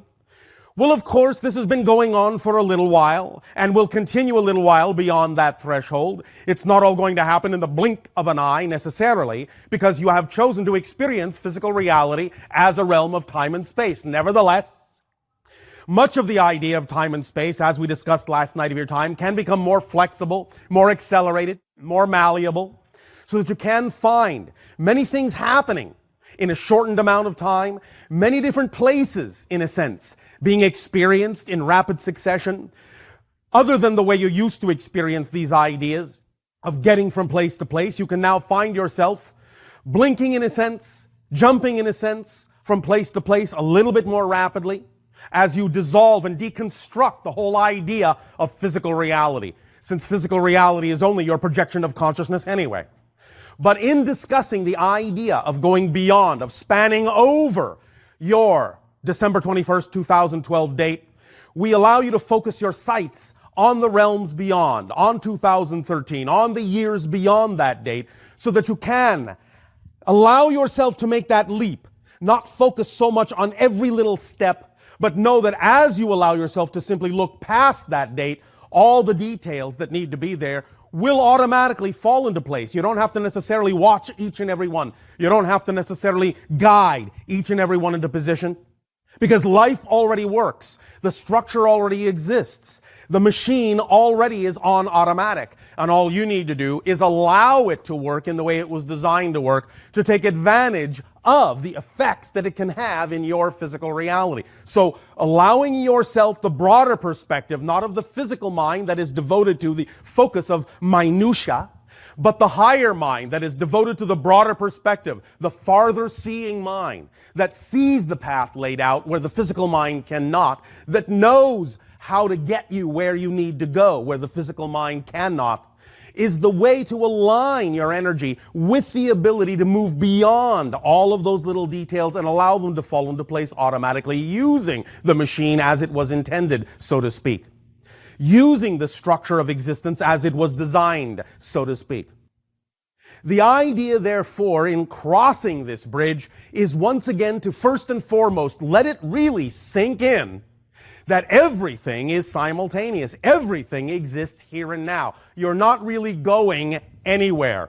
Everything is coming through you. It's just a shift in perspective. Standing on that metaphorical bridge, and it doesn't even have to be a bridge. If your imagination says that your bridge would rather be a tunnel, that is all well and good, and follow it, because your imagination is key to your specific frequency and will work best for you in giving you the symbols and metaphors, and even some meta fives, that will work best for you.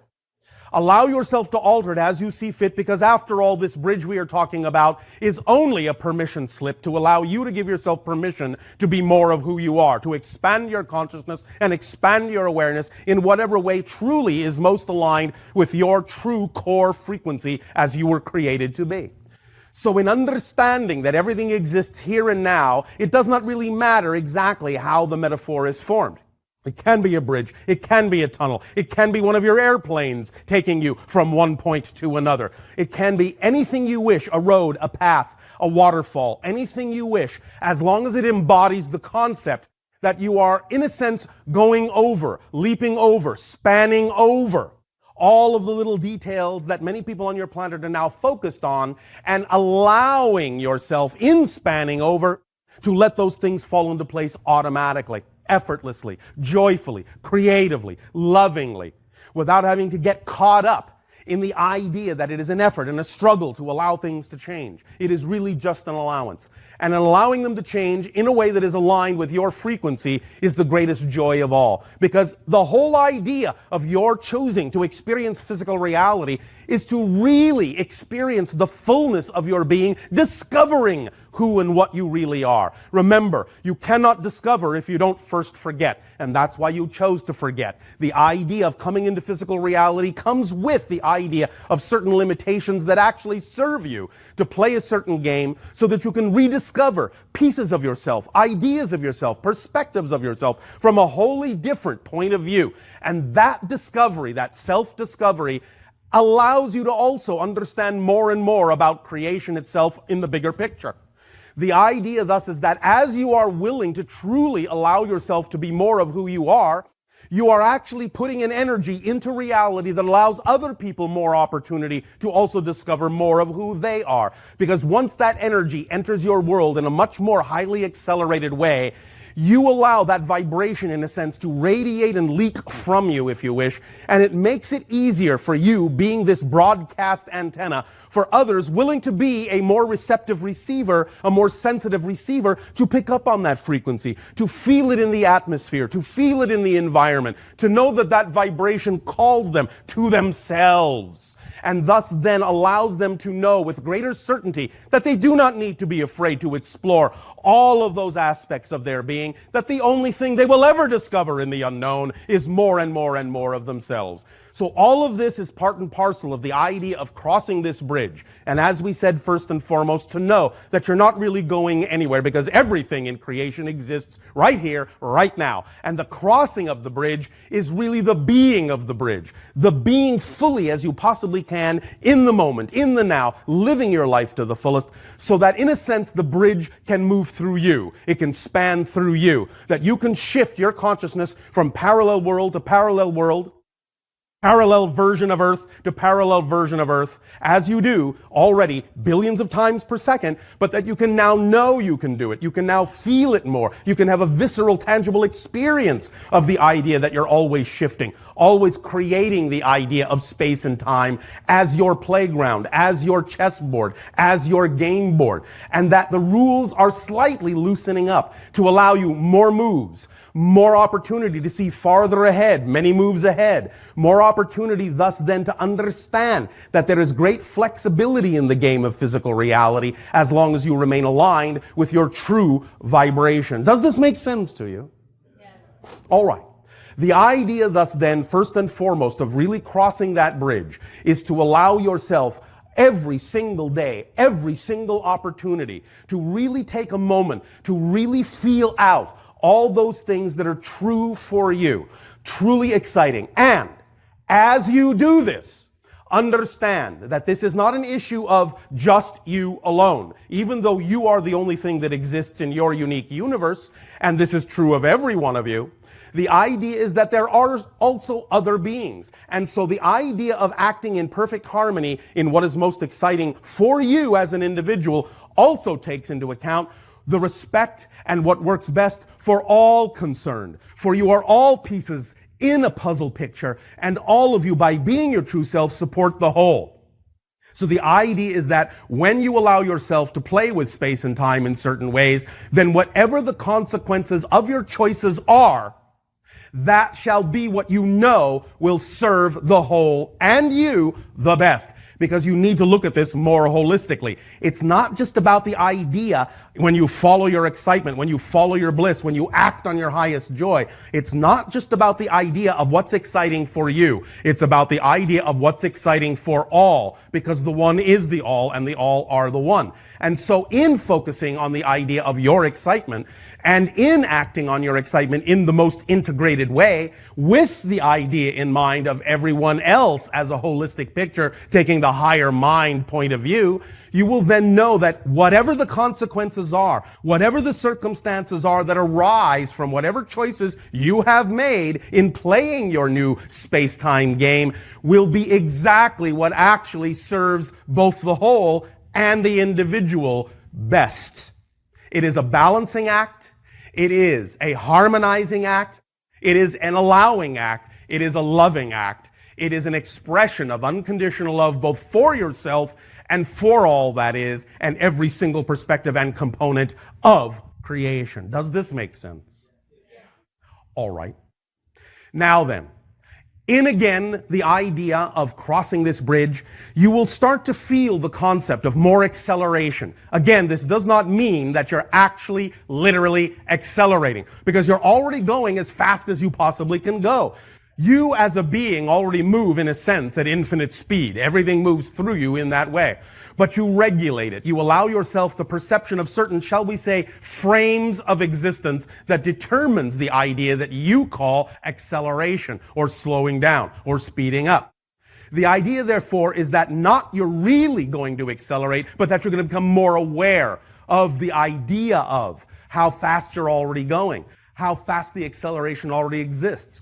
More tangibly aware of that infinite speed. And when we say infinite speed, of course, this is a euphemism. We're simply using your language to describe an effect. All these things are just symbols. All these translations are just ideas, perspectives, and reflections of the higher mind mirror, but it is a convenient way to look at these ideas. But you again can use your imagination, which is the conduit of communication to your higher mind, to alter these ideas in any way, shape, or form that works best for you. So when we talk about the idea of feeling an acceleration, what we're actually saying is you're becoming more aware of the acceleration that you already exist at, of the rate, the frame rate you're already shifting at. And thus then you give yourself an opportunity to have more conscious awareness, more conscious intention to truly allow yourself to choose the frames, and only the frames, more and more every day, that are most representative. The parallel realities of Earth, more and more every day, that are most representative of your true core vibration. And thus then that can make you, by comparison to what you've been doing, feel like you're accelerating. So the experience of the acceleration you're all talking about now is real. But acceleration itself doesn't exist. It is just an awareness, more awareness of your relationship to the infinite that you're actually picking up on, and that's what you experience. That's what you translate in your reality as the concept, as the experience you call acceleration. Does that make sense? Yeah. So the idea thus then is that all of this in the crossing of the bridge is all about becoming more aware of what is. It's not really about learning to do anything new. You're already doing everything you need to do, mechanically speaking. You already trust 100%. You're already shifting all the time. You don't have to learn to trust. You don't have to learn to shift. You just have to choose what you're trusting in, positive or negative. You just have to know you're already shifting so you can be more consciously aware of what it is you can choose to shift to. But you don't actually have to learn any of the fundamentals. You just need to become more awake and aware of what the fundamentals are that are already in existence so that you can use them as the toolkit that they are for you, so that you can really learn how to use the structure of existence, so that you can begin to truly see it clearly. And in seeing it clearly, allow everything that doesn't fit that structure to fall away as just ideas, just reflections, just permission slips that are not in and of themselves real until you make them real with your definitions and your beliefs. But even when you make them real, so to speak, they don't become any more solid than you believe them to be, because it is only your belief that creates the idea, in a sense, that you call the experience of solidity. Let me tell you actually what solidity, the sensation you call solidity, actually is. You know, and your scientists know on your planet, that nothing is really solid. Even what you call solid matter is only made up in a sense of energy, and it is mostly empty space. The idea, therefore, is that even though there are scientific explanations why something feels solid, being the idea of electrons and valence and all of those ideas, those are still only symbols. The true reason why anything in your physical reality, which doesn't really exist, feels solid, why you have the experience of solidity, is what you're actually feeling literally is your indestructible nature. You cannot be destroyed. That's what solidity is. You have actually used your indestructible nature and imparted that idea, that perspective of your indestructibility as a being, as a consciousness, into your experience of physical materiality to render the idea, the experience of physical reality seemingly solid.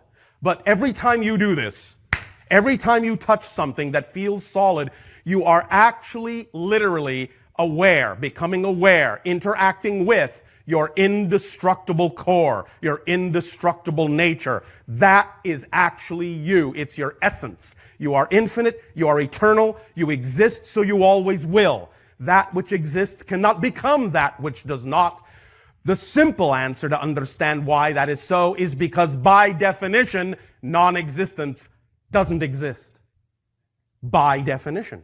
That's its quality. Non-existence doesn't exist. That's its quality. Just as existence exists. That's the only quality it has. So if you exist right now, you can never become non-existent. You will change your form, change your expression, change your experience, but you will never cease to exist because you are indestructible. All that is all that is. And that's it. So, get used to the fact that you always exist and relax into the idea of your indestructibility so that you're not in such a hurry, so that you can relax. Because if you know you're eternal, if you know you're infinite, if you know you'll always exist, then anything that needs doing will be done in some way, shape, or form, somehow, somewhere, somewhen. It doesn't all have to be done right now. Of course, even when you do it, it will all be being done right now. Because there is only now. There is only one moment in creation. Everything you think of as a different moment is actually the same moment from a different point of view. But there is only one moment, there is only one place. There is only here, there is only now. The past and future are illusions, and what you call the ideas of past and future are simply simultaneously coexisting parallel realities that all exist right now along with this one. You can make connections to them, and you do so in order to draw upon the information and experience of those realities, even as those lives draw upon your experience to aid and assist and guide them in whatever themes they chose to explore. But it all exists right now. The structure exists in total, completely.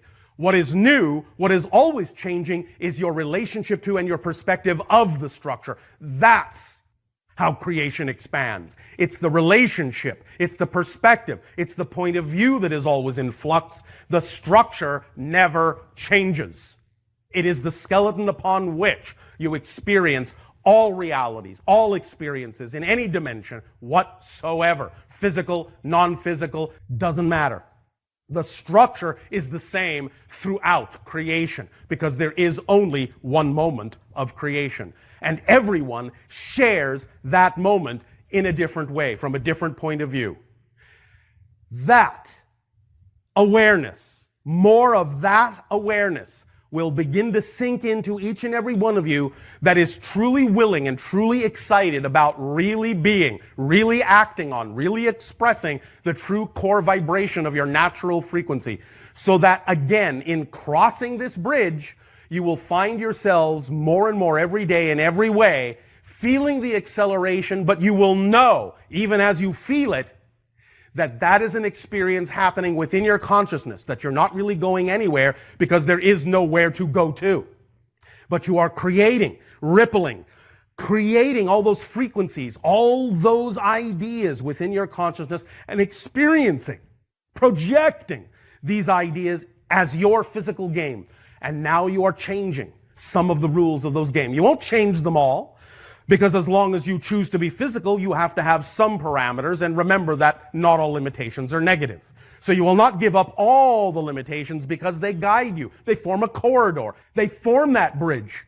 They form that tunnel. They form that hallway. They form that path. And within that path, however, you're going to become much, much freer. Much more able to truly see as the higher mind sees, to form that true balanced relationship with the higher mind. Not that you will necessarily know how something is going to happen any more than you do right now, because only the higher mind knows that, but you will form a relationship in such a way that your physical mind will begin to know beyond a shadow of a doubt that the higher mind always has its best interest at heart. And the physical mind does not have to control everything to make sure that everything is happening exactly the way you want it to. Because you already know that everything is happening exactly the way you need it to serve you and everyone best. Does that make sense? All right. In return, this time, thus then, for allowing us to experience the idea of the gift that you are, we ask now how we may serve you with the exchange of questions and answers.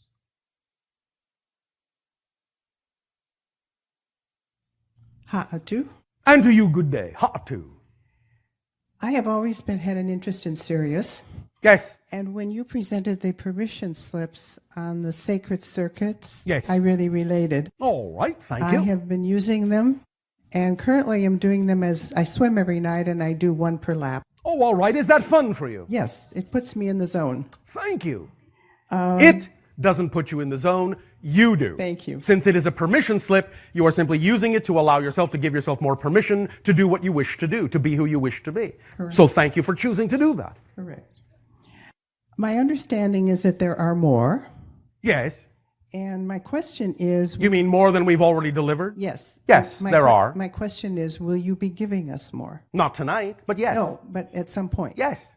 Okay. When you are ready for more, use what you've already been given. Yes. And then you will be ready for more. Yes? Yes. All right. Does that sound exciting? Yes, I'm ready now. Then you would know them on your own. Oh. Yes? Because I don't have to give them to you. Oh, that's a good point. Thank you. Sometimes we make them. Thank you. The idea is, as we have just pointed out, is that when you're ready for more, you will get them on your own. You don't need to come to us or anyone to get them for you. Yes? Got it. We will deliver more, but it is also your ability to deliver them to yourself. That's the whole point, isn't it? Thank you for that. Yes. I was interested tonight. The woman sitting next to me, Jennifer, has been forming them out of steel. Yes. Which was, I thought, intriguing. All right, then by all means avail yourself of them if that is a permission slip that works for you and you are excited about it. Can you make any comments on them in terms of their archetypical reference or what they... They are representative of certain energy patterns and are reflected in the neurological network of your brain in certain ways. So when you use them as a permission slip, they're like mirrors that reflect to and activate certain neurological pathways in the brain to open them up and allow for greater flow of energy in those particular pathways that are representative of the vibration of those symbols. Make sense? Yes. It's like literally a circuit. That's why we call them sacred circuits. It's literally like opening a new circuit pathway in the brain, in your body, in the neurological pathways of your being. Thank you. Yes. Several of us, many of us here tonight, do have hybrid children. Yes. And my question is, are they listening to the... Yes. Tonight? That's it. Thank you. Thank you.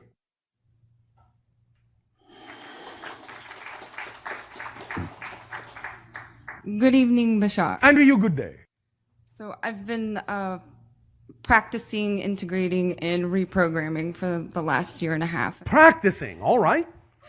How you doing? I feel like I'm fluctuating. I do well, and then I feel I need some clarification. All right. Before you go on, allow us to remind you, even though many of you, because you're used to the idea of ebb and flow, of polarity in your reality, will experience fluctuation. But that's not the idea necessarily of something that has to be defined in a negative way. Many times when you go to a higher plane, a higher level of frequency, and download information, you have to, in a sense, then transform that energy down to a lower level to apply it into physical reality. And by doing so, you actually then raise the vibration of physical reality and thus then don't have so far to go the next time. You understand? It's like building platforms under yourself. Another way you can look at the idea of fluctuation, before you go on, if I may, is the idea that it doesn't have to be, in a sense, thought of as this. It can be thought of as this. So that even as you go up and down, you're constantly going up on average. You understand? This is how you use your imagination to create permission slips and definitions that work for you, instead of just assuming that the definitions you have is the only definition that works. Yes? Yes. Do continue if there is a need to continue. Thank you for clarifying that. Yes. Yes, with regard to the idea of following your highest excitement. Yes, of acting on it. Acting on to the best of your ability. To the best of with no expectation as to what the outcome should be. Right. So that's the whole formula. That is. Because many people on your planet hear us say, oh, act on your highest excitement, and they throw the rest in the garbage. They don't use the whole formula. They don't use the whole picture. Yes? So we remind you to use the whole tool. Act on your highest excitement to the best of your ability, taking it as far as you can until you can take it no further, and keep doing that with absolutely zero expectation as to what the outcome should be. In other words, no insistence that the outcome has to be a certain thing, because your physical mind does not know what that real outcome needs to be, but your higher mind does. But if you use the visualization to allow yourself to generate the energy state that's representative of that excitement, of that state of being, of that reality, then let go of the picture that generated it. Your higher mind will bring you the manifestation that is truly representative of that energy state, which in many cases will actually be even greater than your physical mind was capable of imagining. That's why we say don't insist on it. Lose the expectation, because you're actually limiting yourself, even though your physical mind thinks, oh yes, this is the greatest thing that could possibly happen if it happens exactly like this, and it becomes insistent on it, and when it doesn't get that exact picture, it goes, oh, something's wrong. But nothing is wrong. The idea is that you're simply limiting the doorways through which the real manifestation could come that might be even greater. Make sense? Yes. So yes, acting on that highest excitement with intuition, yes, with the physical mind, yes, the higher mind, yes, the whole ball of wax, as you say in your language. So how can we differentiate between like addiction or obsession or something that we think might be our highest excitement? Honesty. That's how. Honest self-examination. You have to be willing to discover that you may actually be harboring negative beliefs that you don't prefer. You have to be willing to discover that they're there. You cannot be afraid to find fear. You understand? Mm-hmm. The idea, therefore, is that if you're willing to discover them, and willing because you know that if you do discover them and identify them consciously, it will serve you and you can transform them, then you would be eager to discover them. You would be eager to find out anything that's going on within you because it's another opportunity to know more of yourself. And all it takes is that willingness and that honest self-examination to find out what those negative definitions are that don't work for you, bring them to the surface of your consciousness so that you can see they don't belong to you and let them go. There's nothing to be afraid of in this, and if you're not afraid, you'll know the difference. You'll be able to discern the difference between excitement and anxiety, and you won't gloss it over or cover one up because you're afraid to look at it. The reason most of you are afraid to find those things is because you've been taught that if you do discover those things you're afraid of, they might actually be true about you. I guarantee you they never will be. Ever. Will anything ever be true about you that is truly in any way, shape, or form negative? If you discover, if you explore the underlying reasons you've given yourself for anything, you will understand that it's always, the intention is always one of love, but you may simply not have been given the tools to match the frequency of love, and so you may do things that are out of alignment, out of integrity, but that's all right. Many times again, by being willing to explore that within yourself and discover what that is, you may enlighten yourself as to what it is you do prefer by first encountering what it is you don't. Thus, then, the idea, as we spoke of last night, is that sometimes it's easier to find the light when it's surrounded by darkness. You understand? Yes. Then the light stands out. So thank the darkness, thank the polarity, thank the fear for being there, because it brought to your attention something that is a piece of the light you need to discover about yourself. And ultimately, that's all you will discover, is that you are made of living light. Beautiful. Yes, you are. And with regard to the idea of letting go, so Yes. here we are acting on our highest excitement with this force, so to speak, but then at the same time we're... All right, let us give you a little bit of an illumination, as we did one time before, about the concept of the law of attraction. Because even though it is not wrong as a definition that, yes, you have to be a certain vibration to attract certain things, and that is the third law, what you put out is what you get back. The deeper understanding of the law of attraction is that you already have a core frequency, as we said, that acts like a lighthouse, like a beacon. It's always radiating from you this beautiful, vibrant core vibration of your true natural self. It is always being responded to by the things that are representative of and in alignment with that true core vibration. So it's not that you have to do anything special to attract those things. If those things are not coming to you, it's not because you're not attracting them, it's because you're keeping them away with your belief. That's why all you need to do is actually let go and let them in. Okay. And the things that are not compatible with your vibration are doing their utmost to try and get away from you. But if they're not getting away from you, it's because you're holding on to them with your belief system. So let go of the things that don't belong to you and just let in the things that do. That's the way the law of attraction actually works. Make sense? Yes. See the difference? Yes. Easier, isn't it? Simpler, isn't it?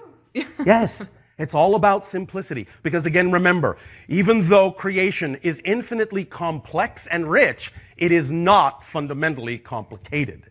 It is exceedingly simple. If it wasn't simple, it actually couldn't be infinite. It wouldn't stand up under its own weight if it was more complicated than it is. Make sense? Yes. So find the core, find the essence, find the structure, and then you will understand, then you will have clarity in your exploration. Does that help you? Yes, it does. Thank you so much. You are welcome so much. Our unconditional love to you as well. Hi, Bashar. And to you, good day. I've been working with the sacred circuits. Oh, all right. And I just wanted to share an experience I had recently. Yes. That might be beneficial for some of us. And All just to right. get some clarity. One morning I was waking up, coming out of sleep, and I had a vision that I believe was the consciousness of my young daughter. She's 14 months old. All right.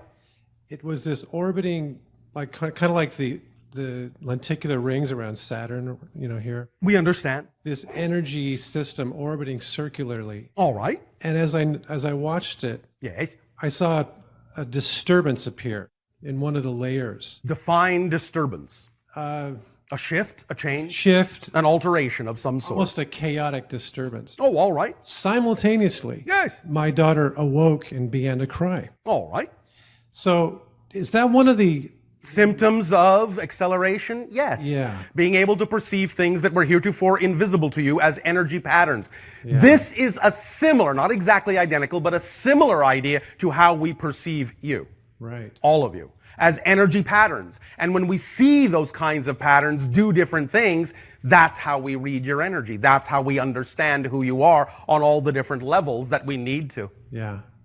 It was a unique vision. I think sometime in the Hindu culture, they'd say that's the third eye perception, wouldn't they? Some of them might. Others might say something else. Okay. But it doesn't really matter because, again, all of those things are just techniques and permission slips. But what you are starting to do is expand the idea of your sensitivity to higher forms and higher frequencies of energy so that what is always all around you anyway is simply now becoming more visible to you. Right. So congratulations. Thank you. And when you say you experienced this in the morning when you woke up, I would say that you truly woke up in that moment. That's how it felt. Yes. And it was also interesting that the lines, the radiating lines, appeared similar to some technology I'm working with, a spectrum analyzer. There are no accidents. Well, is that how it works? Like our yes, mind that's how it works. Uses available imagery to interpret these emanations visually. Yes. Right? Understand that information is always, always, always, without let up, coming to you from your higher mind. Right. It's up to you to be a sensitive enough receiver to receive it and interpret it in the way that you need to, right, in alignment with your highest excitement. Yes. So it's always multifold. It's always holographic. It contains many different layers and levels. You pluck out of those layers and levels whatever is relevant for you at any given moment. Later on, you might even get the same image and see something different in it that is then relevant for you at that particular moment in your journey. Right. Make sense? Oh, yes. That's how telepathic communication actually functions. You get, in a sense, a holistic image that contains many things, and out of that you pluck what is relevant for you at any given moment. Mm-hmm. Yes? Yes. The things automatically stand out that are relevant for you. Right. If they weren't, other things would stand out. Right. Make sense? Yes. Does that help, or is there something else you wish to explore? One more expansion yes. on this. The idea of interacting with the higher self seems to me to be the primary objective right now. I mean, if the seat of being is the higher self and we descend down from that, then establishing it's not the seat of being. Oh, it isn't. The idea of the higher mind is that you have what you might euphemistically call an individual soul, and in order to have a physical experience, it must create, in a sense, a bifurcation in its consciousness. And that bifurcation is the non-physical higher mind and the physical mind. Thus, then, those two things working in concert form the whole person having the experience. Okay. The idea then is, as you have the life experience, you're taking that so-called unfired clay of the soul that chose that experience, and you are firing it into the specific ceramic of the spirit that then forever after is representative of the spirit of that person after it dies. Yeah. You understand? Yeah. So the spirit is representative of information learned. The soul is representative of the empty well waiting to be filled with that information. And the oversoul is all of the souls and splitting off simultaneously and experiencing all those lives at the same time, bifurcating into all of those higher minds and physical minds so that they can function in that way as a person. And the physical mind thus then knows it always has the non-physical higher mind to guide it, to stand on the mountaintop and see far and wide, to guide it on its path so it doesn't keep falling into holes, which is what happens when the physical mind doesn't pay attention to the higher mind. Yeah. Yes? Then spirit persists after the incarnation, doesn't it? Everything exists at once. So the spirit exists now, the body exists now, the soul exists now, the oversoul exists now, it all exists now, but you create this linear sense of continuity by your creation of the experience called space-time. And again, remember, time is actually a side effect of the shifting of your consciousness through all the different parallel realities. Right. That's what time is. Right. So everything exists now, but you can create it to seem as if it doesn't.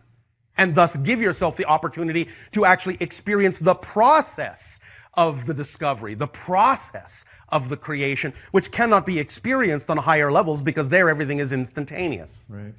So you give yourself the opportunity for enrichment by actually having an experience that seems drawn out so that you can discover yourself from a different point of view. Yes? You're playing kind of hide and seek with yourself. Right, right. So count to 100 and see who you find next. As we emerge from this so-called, this pseudo-separated existence Yes. we live in, will we simply become more connected or unified or No, totally you'll coherent? become more aware that you've always been connected. Well, I'm leading to, would the connection of the higher self be established and maintained perfectly? And that is the resolution of the separation. There is no resolution. It is always a series of new discoveries and new adventures, higher and higher and higher and higher without end. I know that sounds paradoxical, but there you go. Okay. But we here on Earth, it seems to be we do it differently. Yes. We think we're separate. We think we're not Yes, connected to the it's whole one of the universe. paradigms of the game you're playing. Okay. But that's what I'm saying is you don't actually reconnect because you're never disconnected. You discover that you've always been connected and you just forgot. Now, what are we connecting to? Is it the higher All self? that is. All that is. And any level in it that you wish to focus on, that serves you, that is relevant for your soul journey or your oversoul journey or whatever you wish to call it at any given moment. It really is quite infinite. You really have more choices than you know. And is it just here on Earth, or is there other planets in the universe doing this? Oh no, there are many other worlds doing this to varying degrees. Now, Earth and a few other worlds, in our experience, is one of the worlds doing it to the degree that you're doing it. Yeah. But this means that you're a master class because you know you're strong enough to convert this degree of darkness into light. Ah, okay. Yes? Yes. Thank you so much. You are welcome so much.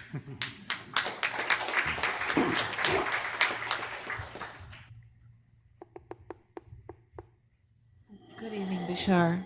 And to you, good day. You may have just answered the question I have, but how synchronous? I'm not sure. All right. I missed something. Oh, all right. When I studied Vedic philosophy, yes, what they taught was that we have an eternal spirit that they call the Atman. All right. And that this is this is the part of us that is eternal and enduring, and that this is what goes through lifetimes. Yes, that's one way to look at it from a linear perspective. But that our soul, Yes. if I understood you correctly, it seems that what you said was that it's our soul that creates our high mind, whereas that belief is that the high mind is always there, uncreated. Depends upon what you call the higher mind. I'm calling something the higher mind specifically as the non-physical portion of the person that you are. Of course, you have higher and higher and higher forms of consciousness as well, but I'm not referring to those. I was being specific to the guide as it is leading the physical mind in its specific incarnational experience. So this is all just semantics in many ways. And again, remember, even what we're talking about is just euphemisms and semantics. It's all permission slips. Whether you want to see it linearly, whether you want to say this is this higher mind, or that's that higher portion of my being, or this is what's eternal, or that's what's eternal. You're just calling out different aspects of one thing anyway. So it doesn't really matter how you wish to look at it. Look at it from whatever perspective works for you. Okay. That's the real bottom line, the real point of all of this. If what we are saying works for you, use it. If it doesn't, don't. You will attract yourself to whatever permission slip is geared to your imagination, geared to your frequency. Yes? Yes. So, again, Yes. trying to clarify the concept of linear versus nonlinear existence. Yes. Where does causality come in? What about karma? If everything exists Yes. now, then where is the opportunity to... The opportunity for what you call karma is in the connections that you make in any life that you believe need to be made to create an experience of balancing. But one thing doesn't come before the other. One doesn't cause the other. You can arrange these things in any way you want to create any kind of sensation of causality, any kind of sensation of karma or balance. It's all just an experience of arrangement. It's just an orchestration. It's just an idea. It's just an experience. Look at it as a film strip, because you have that technology on your planet. There are different frames on a strip of film, yes? Right. Well, you play them in a certain order to create a sense of continuity, to create an experience of going from the past to the future through the present. But really, if you're the projectionist, you can look at any frame in any order you want. You could rearrange that movie. You could edit it in any order you want. You could make a whole different story out of it by rearranging those frames. It's all, in that sense, arbitrary, but it's all relevant for whatever story you need to live, whatever experience you need to have.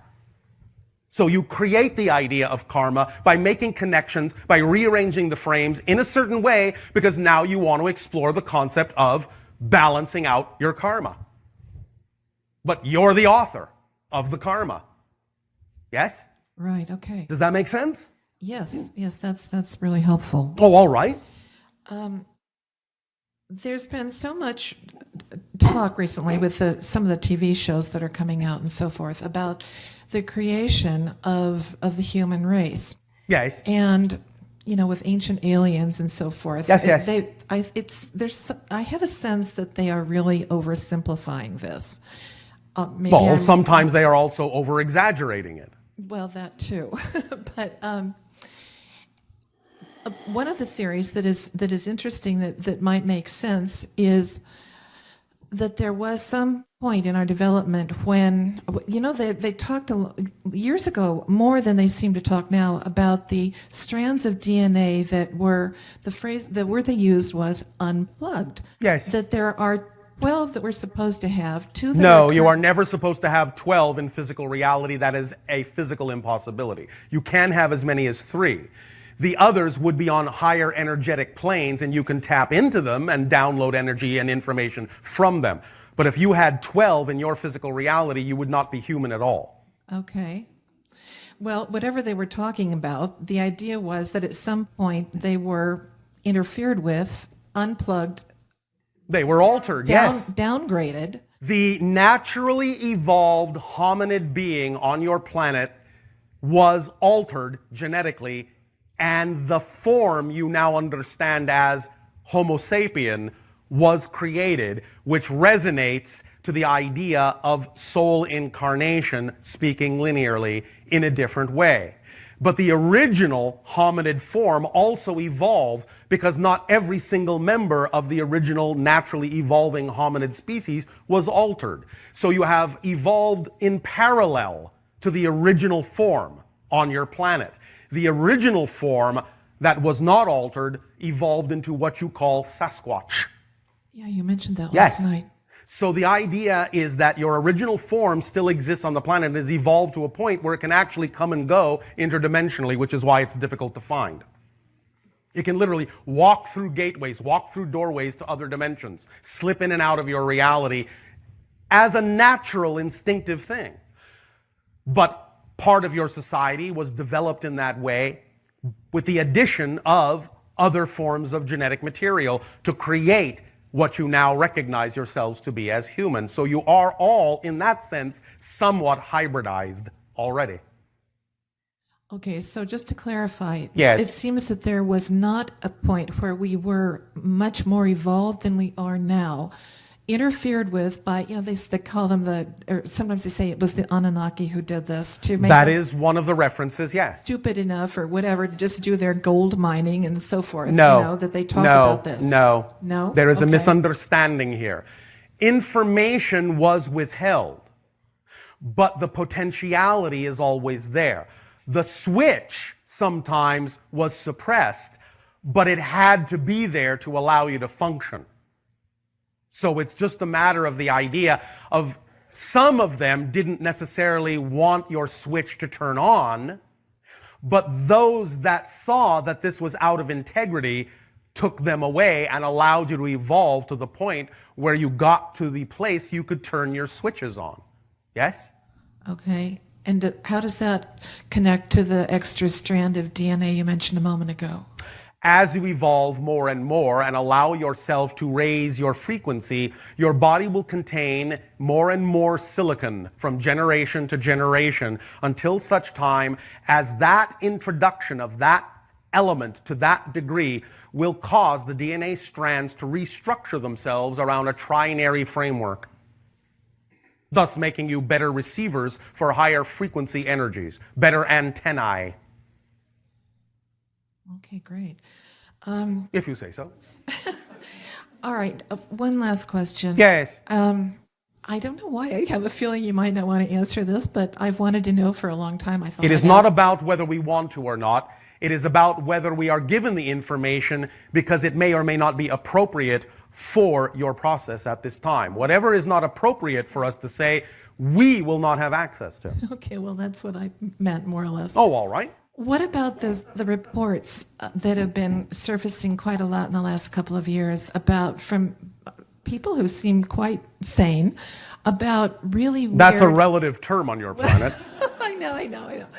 But really weird and frightening and really terrible noises and voices. Sometimes it's voices, sometimes it's just awful noises. Yes. Emanating from apparently within the earth. Yes. What is going on? As you are shifting your frequencies, Earth is shifting with you, and the alignment of it to different parallel realities will sometimes be slightly out of phase, resulting in certain kinds of harmonic or disharmonic noises to occur in the electromagnetic field of your Earth. You're actually hearing the shifting going on from parallel reality to parallel reality. You understand? Some of them must be pretty bad.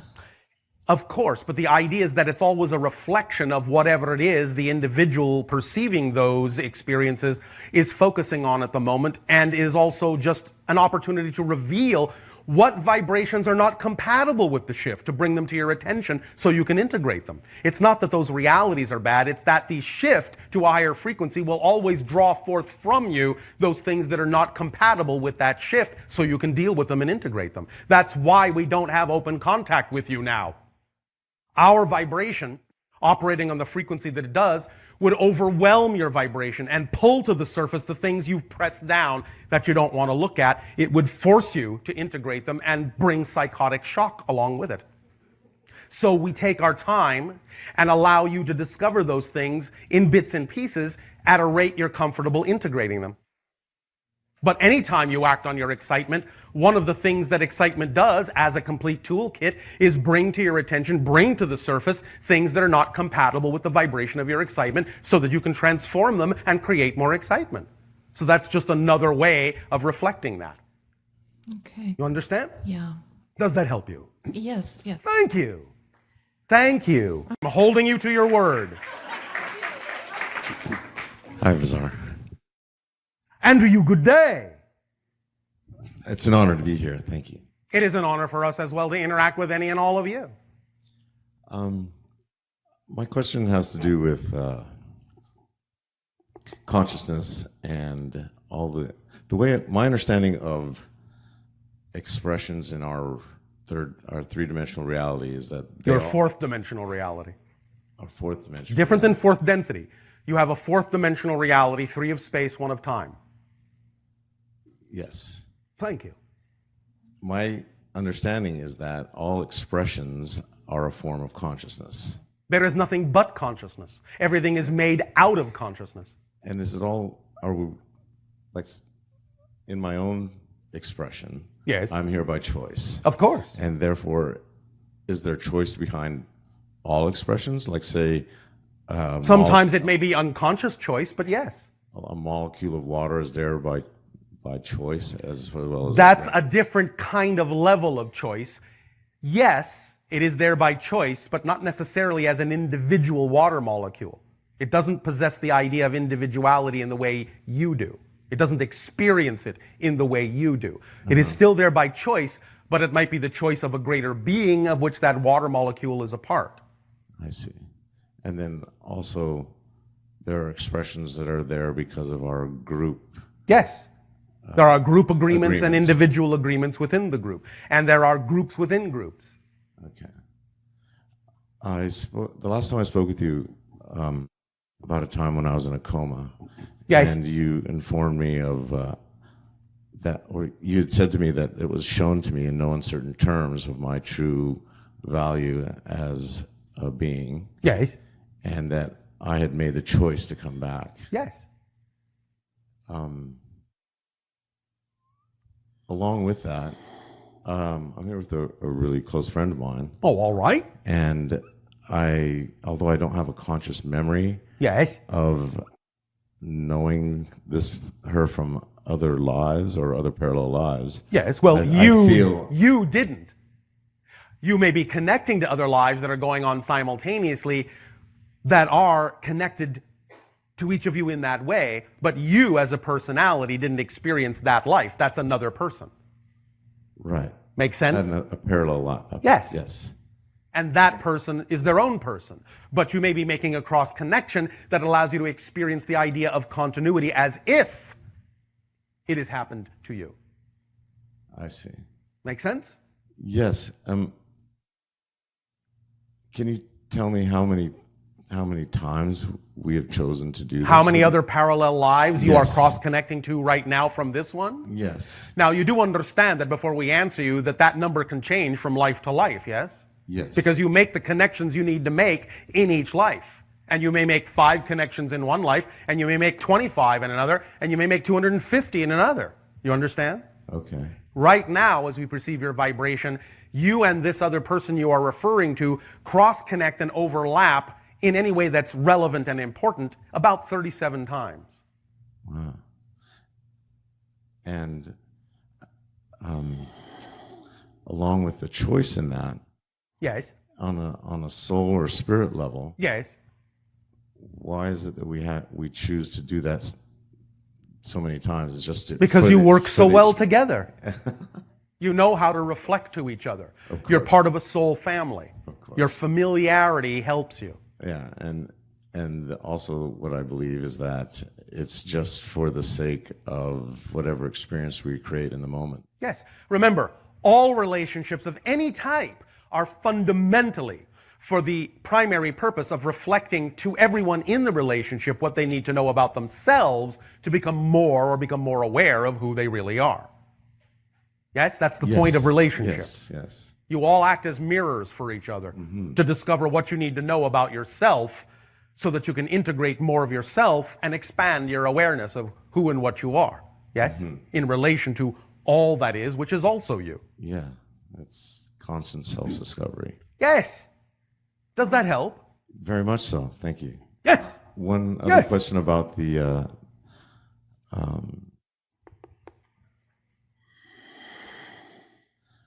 time that I was in a coma, and you said that it was shown to me. Yes. Can I ask who was there a specific group of beings or being that showed that? There were actually a few. Had an interaction with. There were actually a few. They took turns. And who were that they? information is not available through this terminal. Okay. All right. Well, thanks. Thank you.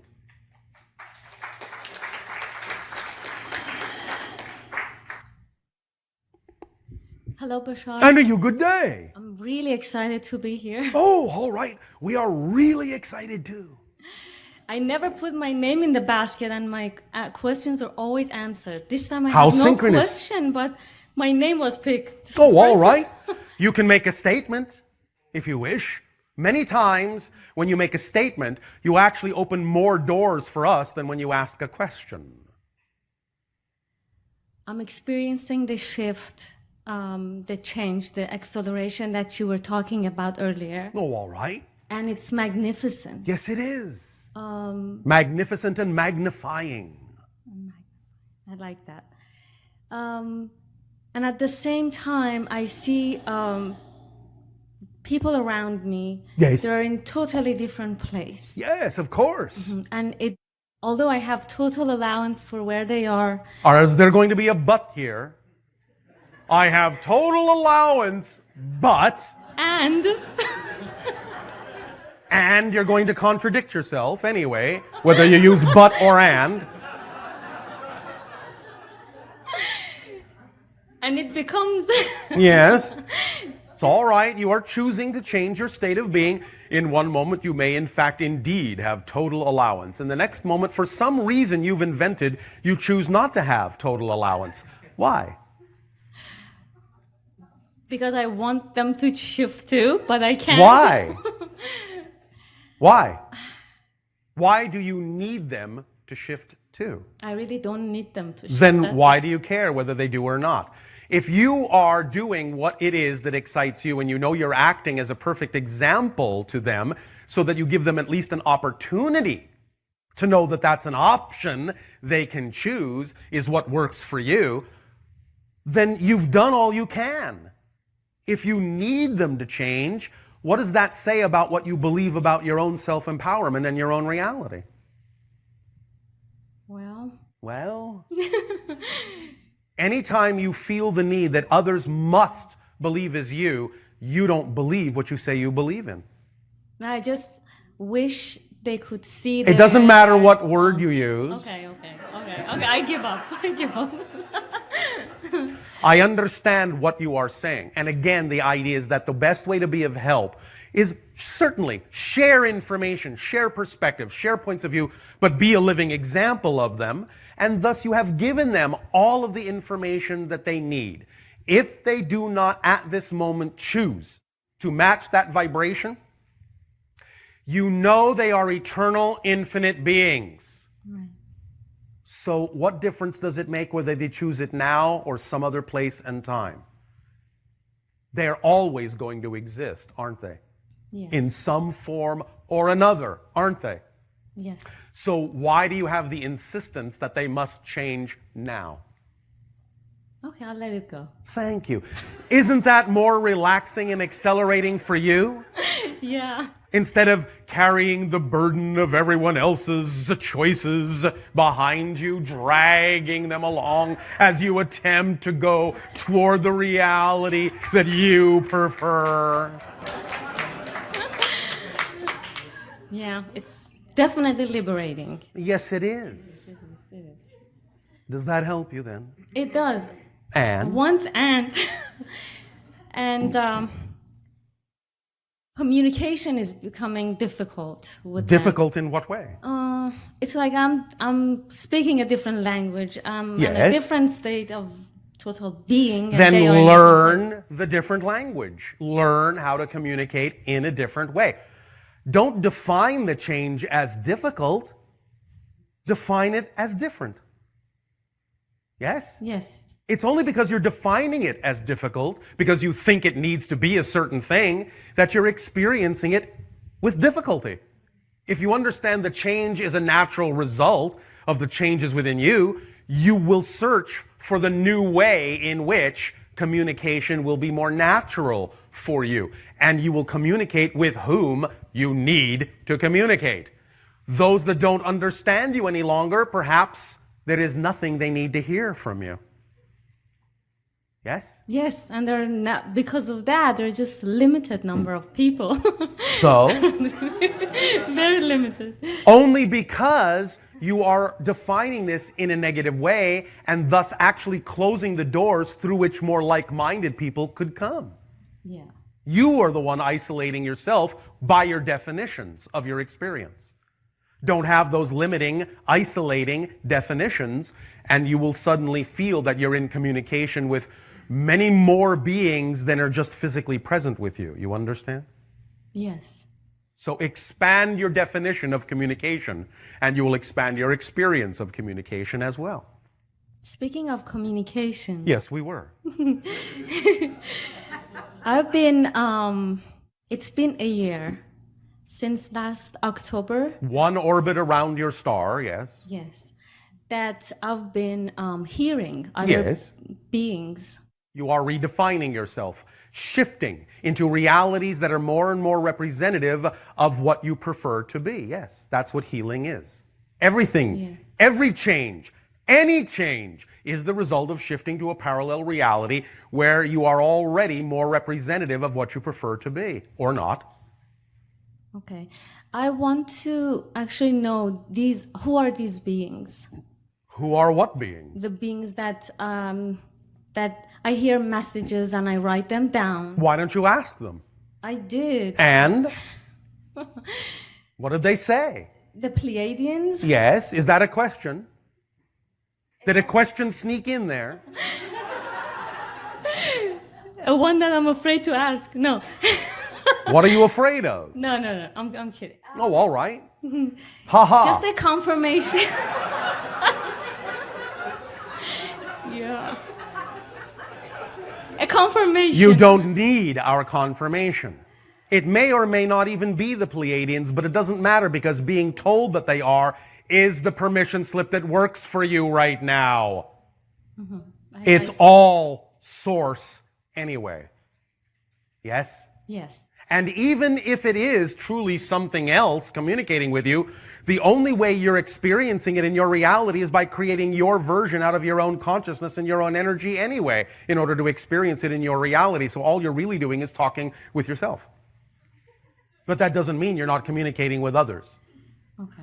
Does that make sense? Yes, it does. Remember, it's not this or that, it's this and that. So use whatever works for you. If the term Pleiadians works for you, then they are Pleiadians for now. That may change, it may not. It doesn't really matter as long as it works for you. Yes? Yes. Another question? Yes. That was the first question? I don't know. I'm not taking count, so. Oh, all right. Not counting. As far as the change and the shift that is going, and I that know, is always going on. Yes. That is, and now I know before we're talking about the separation of, like, the Earth is reincarnating. You were mentioning. Everything has an infinite number of parallel reality experiences. They already all exist.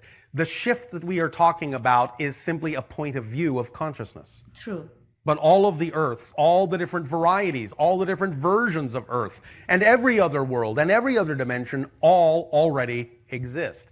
The shift takes place simply through your consciousness from your point of view. Yes, the Earth has its own consciousness. Yes, it can also experience the idea of shifting in a very different way than you do. But nevertheless, all the Earths already exist. My question is more toward the new Earth. Which one? The one. There is no the one. Don't you understand what we are saying? You are shifting billions of times per second. Oh, I see. Okay. In this conversation alone, you have literally shifted through billions upon billions upon billions of Earths. Literally, to create the sensation of time and movement and change, just even in this conversation. Time is the side effect of shifting through these parallel realities billions of times per second. So you're already shifting to different Earths. There isn't just one. But you can experience a run, a series of parallel reality Earths that are more and more and more and more and more representative of who you prefer to be, more reflective of who you prefer to be. You can do that, but it's never just one Earth. You're always shifting through billions of Earths every second. So I create my own Earth, basically. Yes. Mm-hmm. And you thus then create your version of it, and others that choose to match that vibration create their version of it, or again, more precisely, shift to that version in their reality, create it in their reality, and you make an agreement to experience the sharing of it as if it actually was a single world outside of you, but it's not. It's all happening within your consciousness. That's how powerful you are. That's how multidimensional you all are. That's what it really means to be made in the image of God. Is this sinking in at all? Oh yeah, it just shifted my whole question. Oh, thank you. What else? I think that's it. All right. Then Thank you. shift along. I will. Thank you.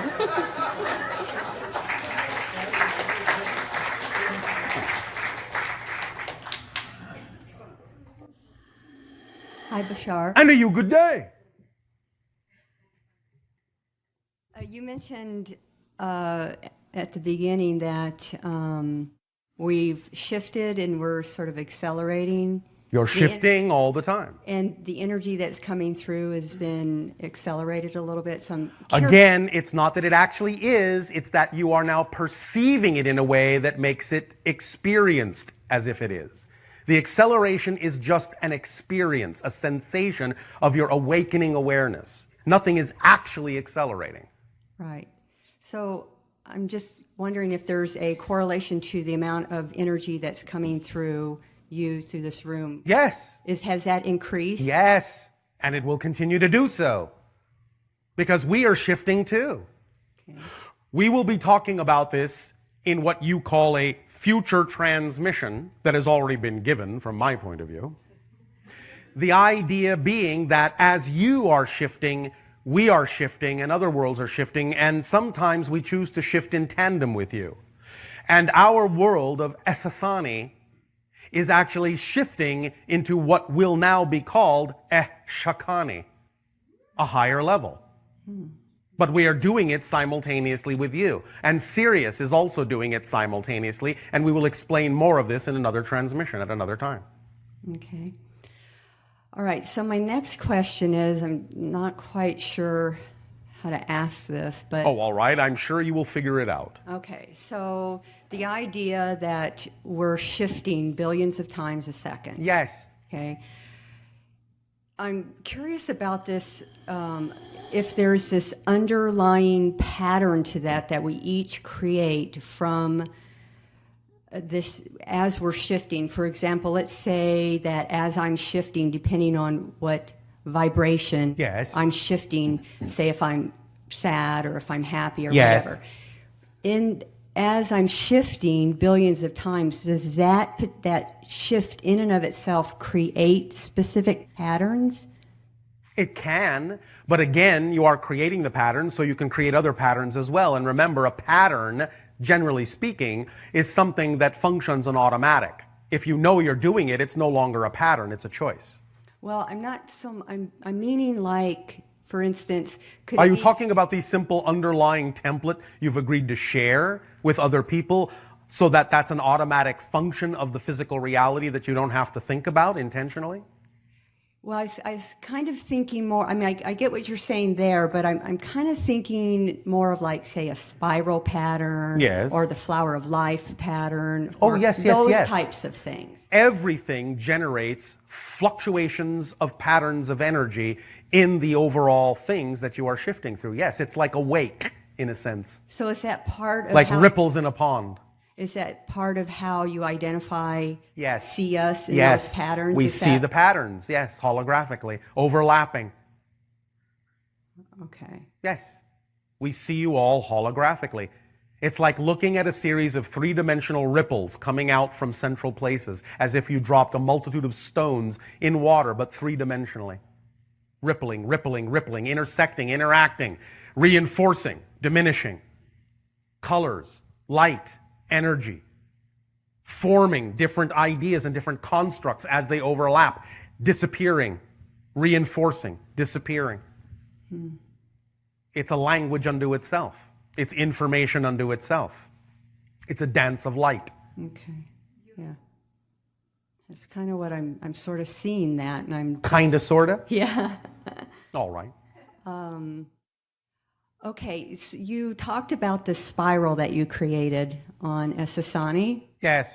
Can you talk a little bit more about that? How does that relate to Earth and us, and is it a part of this shifting or this bridge? It is a part of my shifting. It is a part of your shifting in the sense that I am in contact with you, because it is a part of who I am. And thus it acts, in a sense, as an antenna for higher dimensional frequencies, some of which we will be downloading in conversations we are having and have yet to have from your perspective with you. Okay. I just recently have been meditating with the contact crystal. Oh, all right. And in one of my meditations, or a couple of them recently, I've have sort of found myself on Esasani in front of the main your contact crystal there. Yes, all right. And many of you pay visits in a variety of ways. Okay, and so as I was sitting there meditating in front of the crystal on Esasani, I felt like there was maybe a counterpart of mine there that we sort of kind of merged together, I guess. Many of you have counterparts in our civilization, not always concurrent in my time frame, but many of you have counterparts in our civilization, which is also one of the reasons why we are in communication with you. We are all one family in many ways, on many levels. Okay. Is there something that you can share about that obviously, because I'm making that connection, there's something that I'm giving to that aspect of myself and vice versa? Well, when you looked at the crystal in your meditation, what came up? What did you focus on? What images came into your mind? What experiences, what sensations did you have? That it was familiar, that this is something I've done before in terms of interacting with different civilizations. All right. And so you are suggesting that you are connected to the idea of contact specialist. Yes, and the other thing that came up, though, was all of the other crystals that surround the central crystal that represent the other civilizations. In our particular association, yes. Okay. Those crystals, are they crystals that come from your creation, your planet, that represents these civilizations? Or yes, are they? Okay. But they each contain something from each of those civilizations. Okay, it is embedded in the crystal. Okay, because that's what I was getting. Yes. Each crystal thus then is grown around the seed of whatever it is that is from the other civilization, and thus acts, in a sense, as an information extraction and storage crystal for that particular civilization holographically, so that anyone can thus then touch any of those crystals and instantly start downloading information from that civilization to whatever is relevant to which they wish to know. Okay, yeah, I was doing that. I guess I was sort of in the beginning stages of doing that. All right, thank you. Okay, all right, so if I say Ewat, yes. Does that, can you? It is a language not of our civilization, but one of the others you were focused on. Okay. Is this the civilization of the being that I met on the ship above Iseti Ranch? Yes. It's that being? Yes. Okay. Is he the guide who's also helping me to remember? Sometimes. That. Sometimes. Not always, sometimes. But I'm asking specifically the idea of this icon that... Define. It's something that I used when I was younger. To define the icon. Well, that's what he was attempting to help me remember. I don't remember the icon, and he was attempting to help me. Then remember it now. What's the first image that comes into your mind? I just seem to have a block with that. Maybe the image is a block. Okay. Is it? Is it a block? Is it a cube? Is that the icon? Well, I was told it was... Answer the question. I don't think so. Then you know it's not that. Yes. So that's a step in the right direction, yes? Yes. We can do this by process of elimination if you wish. I don't... Yes? That would take Now, let me ask you the real bottom line question, as you say. You said you don't know what it is. Yes? Well, some aspects. Answer the question. No. But you know what it's not. Yes? Yes. Which means, as you know, the only way you can know it's not that is if you know what it is. Yes? Well, the reason why I'm saying that it's not that, because Yes. I was told that Yes. it was something that was like an angel or something like that, some kind of aspect. It doesn't matter that you were told. What I'm saying is the information came from some level of your being. Even if it came through another being, it still came into your being, and you had to create your version of it in order to receive that information. So you know what it is. And the proof that you know what it is that you know what it's not. So you just have to become more confident in the idea that by knowing what it's not, that must mean you know what it is. And as soon as you are absolutely confident and assured in that knowledge, you will see that you know what it is. Okay. Yes? Mm-hmm. Yes. So we give you the toolkit, not the end result. The end result is your gift. Yes? Yes. All right. Okay. Thank you. All right, thank you.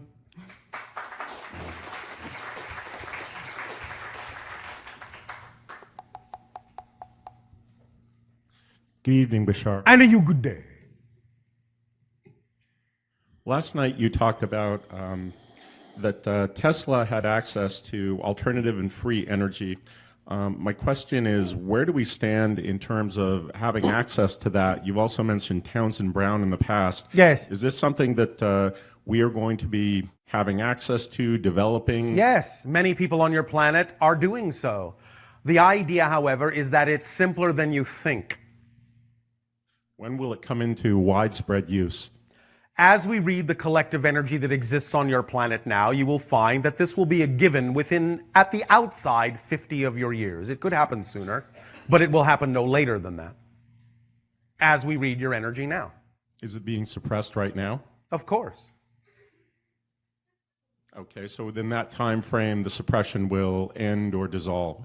Yes, because it will not be capable of suppressing the information once certain individuals realize how simple the information actually is.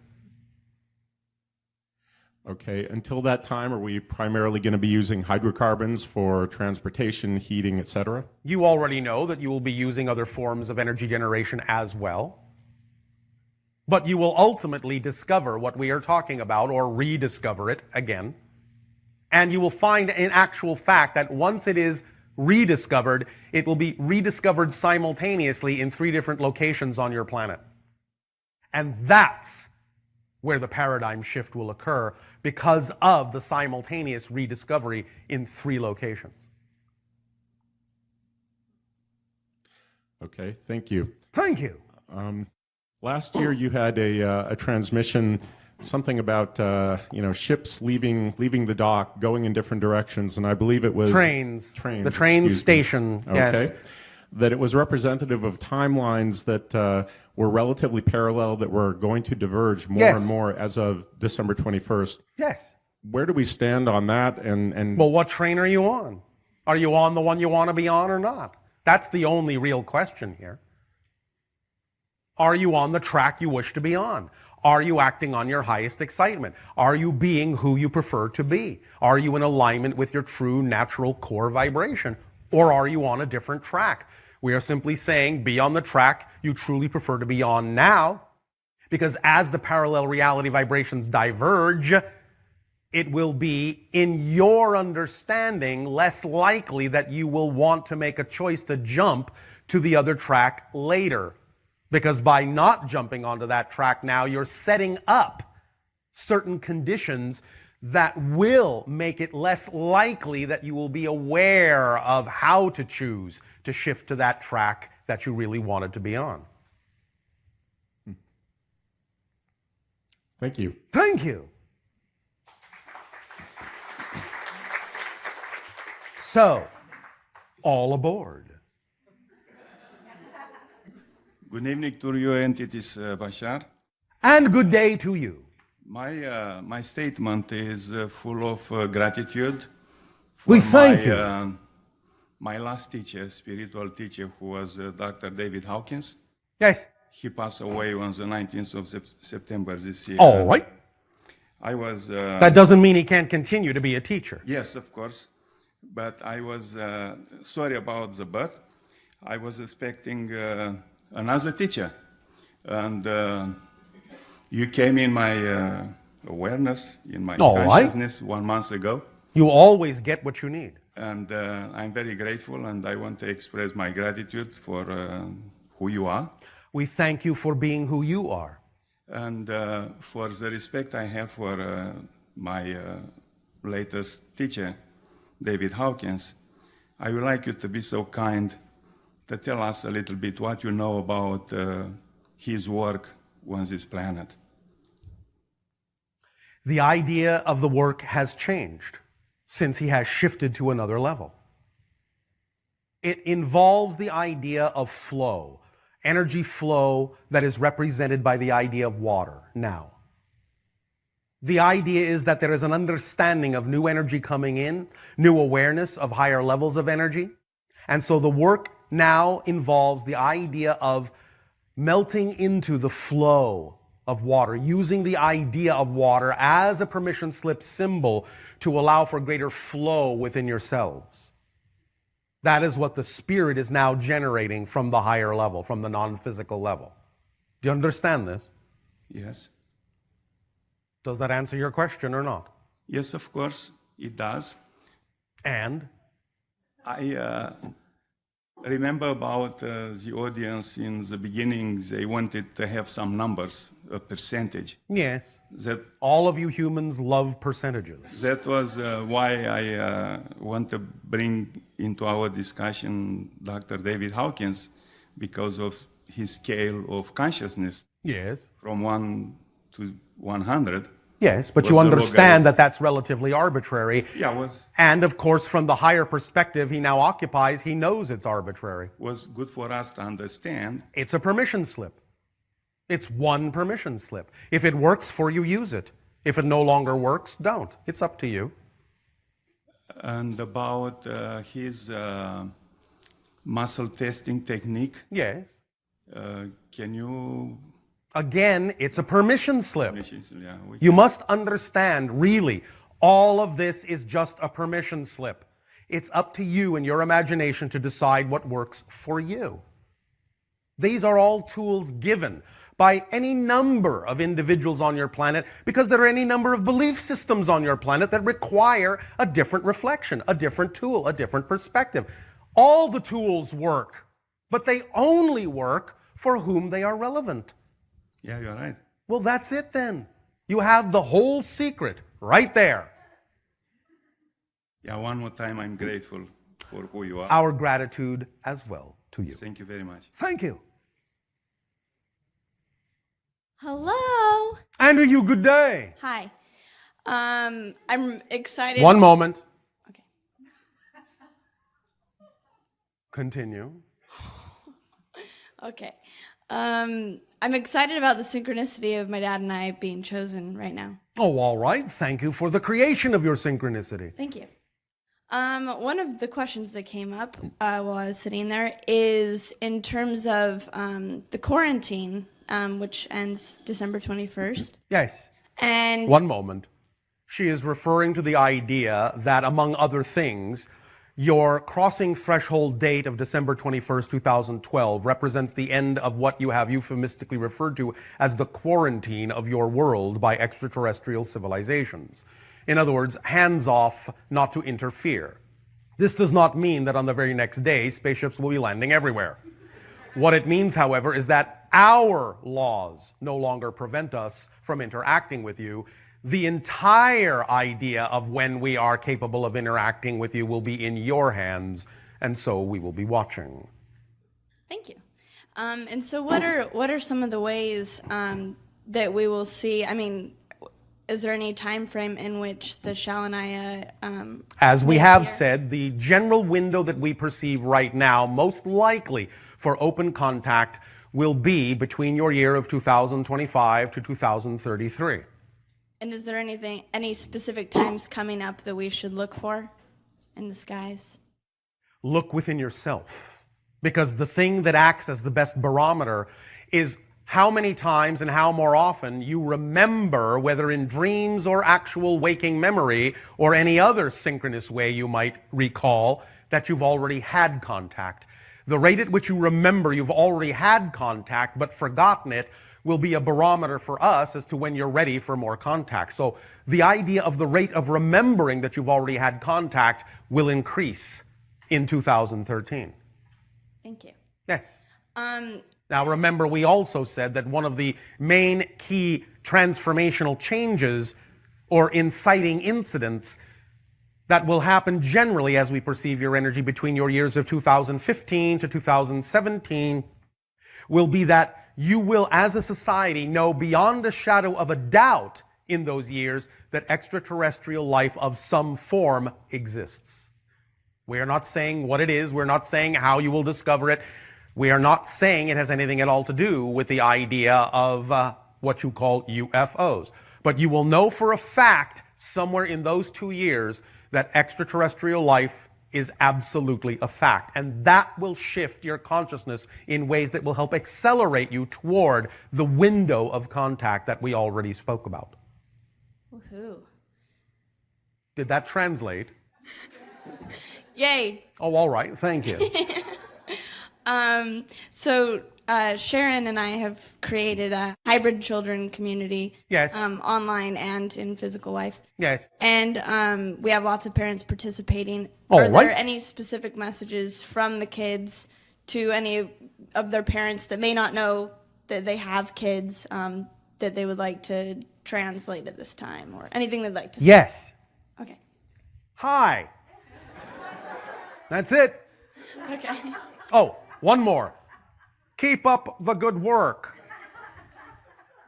How much? Oh, one more. Give in to your imagination. I've definitely been finding that as I'm living in a cottage and wearing capes and stuff. I've felt way more childlike being with the kids. That is essential, because as you allow yourself to be the inner child in a mature way, you will become more of the frequency of the children that will come. And so why did they choose? I know that the Zetas had to continue on their civilization, but why did they choose to bring them in as children for us? So that you can grow up together. Okay. Because most of the people on your planet are still children, learning to mature into true adults. And as you increase your lifespans as well, you will understand that naturally speaking, you don't actually reach adulthood or maturity until you arrive at year 100 or so. So you're all basically adolescents. Young bucks. Okay. Young bucks. Yeah. And buckets. So fill your buckets with bucks. Okay. Sounds good. Speaking of that. Yes. Synchronistically. As our current system of value represented in money starts to change, you've talked about the value of people being what will replace that. Ultimately, yes. And the new structures that will need to be in place for the old ones to fall away. Yes. What would those structures, is there anything you can tell us about? We have talked about them over and over again. Okay. The idea, again, of those things that you believe are representative of the kind of society, both politically, socially, technologically, whatever you wish, to create that you think is more representative of the society you prefer. All the structures, all of them. Versions that you believe are representative of the society you prefer. Yes? Yes. It's that simple. Okay. Does that address your issue? Yes, it does. Well, thank you. It's not an issue. It's just a challenge that I'm excited about. All right. We did not put a negative definition on the word issue. Yes. I think that's all for now. Thank you. Thank you.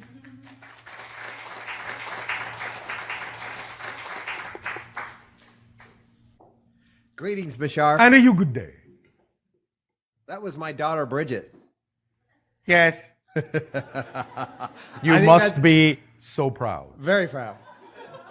Do you ever get cross with Bridge it? Yes. Oh, all right. But in a positive way. Cross with Bridget. Yes. Yes.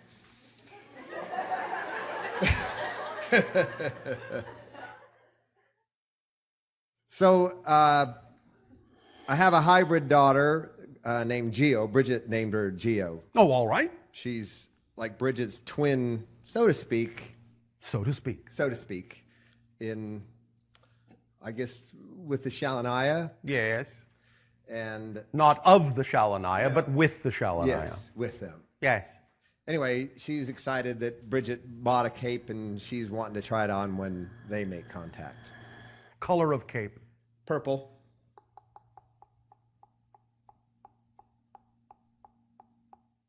The counterpart of Geo's cape is gold. She already has a cape? Of course. Love that. She was very excited for Bridget to get her cape. They're kind of twins that way, so. Gold and purple. Royalty. Very nice. Or if you wish, a cup of royal tea. This is a sample of Geo's humor. Such as it is. Yeah, she's all right. Anything else? No, that was a nice piece right there. I really was just reveling in that. Oh, all right. The collective, we talk a lot about the earth Yes. shifting. Yes. The collective shifting. Yes. Yet it's individual. Yes. And collective. And collective. So when we say we're shifting, Yes. it's those people who are in agreement. Everyone is shifting. Everyone is shifting. It just depends on what you're shifting to. There'll be many tracks. There are many tracks. How many tracks are you guys on? Infinite. Everyone is on infinite tracks on different levels. Will you be Are talking you to bringing those? it down to a specific realm and asking for the number of tracks in a particular realm? In other words, you know, you've said, well, we wouldn't be talking to you if Yes. you weren't going to go. Yes. But not everybody on earth is necessarily going to be hearing you. Well, and we're not to you. talking to them then. That's the point. Yes. Yes. So Did if that we- clear that up? If we keep talking to you, then we're on the right track. Theoretically.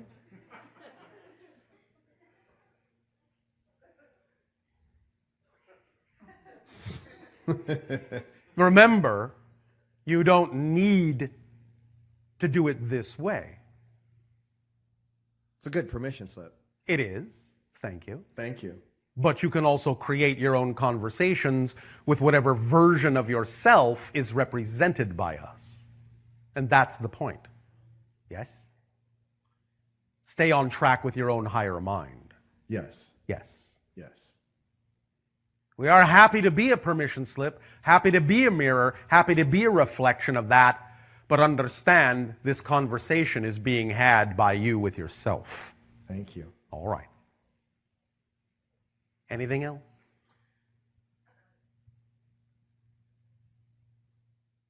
I could go on, but I no, that's it. All right. Thank you. Then go on.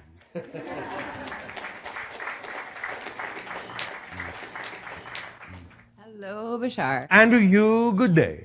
Do I have an Essassani counterpart in your current time frame?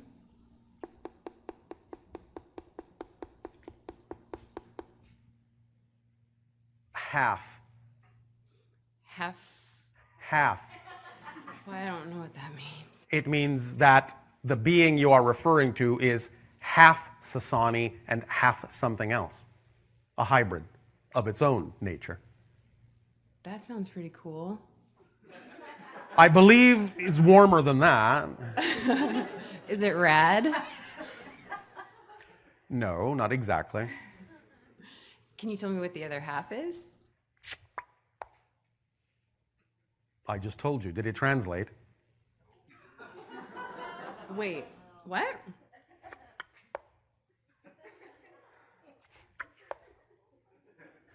There may not be any linguistic counterpart. Okay. I think I might figure that one out later because I don't. All right. There may still be no linguistic counterpart in your language. Okay. Wow, okay. Okay. Does that suffice, or is there something else you wish to discuss? I'm just like, what? So I think it's just when my brain's probably going to. Oh, all right. You are processing. Yes. One moment.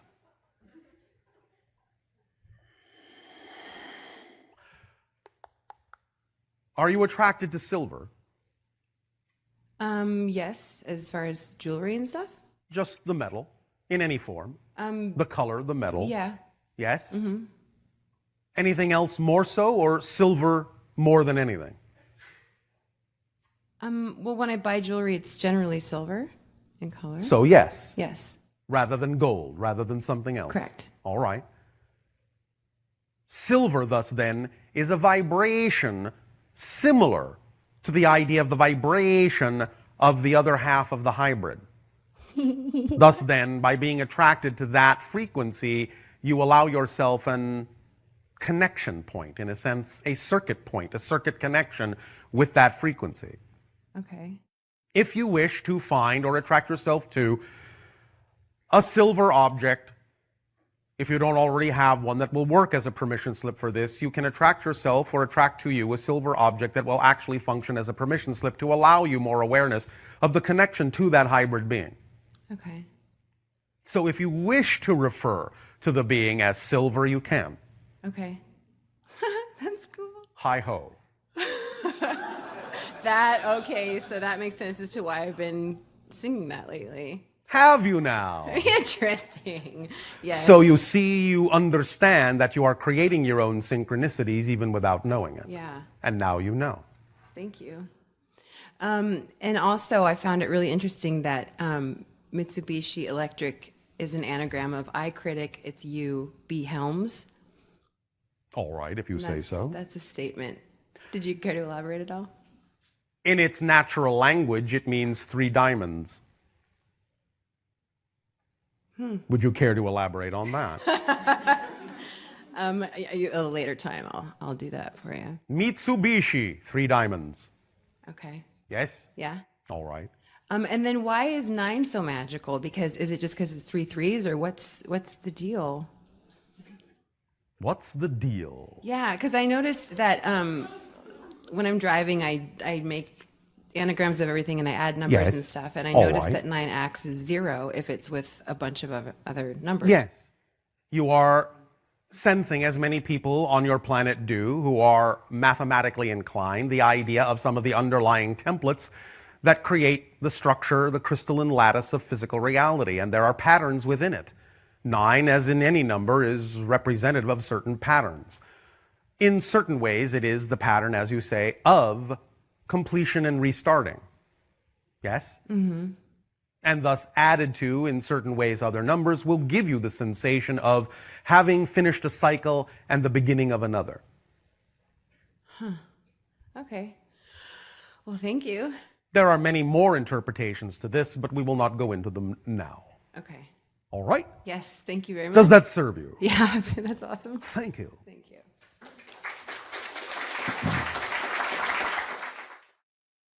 You may take a very short break, and we will resume this transmission with a meditation that will help as a permission slip to lock in the vibration of your perception of acceleration. Enjoy your short break, and we'll resume shortly.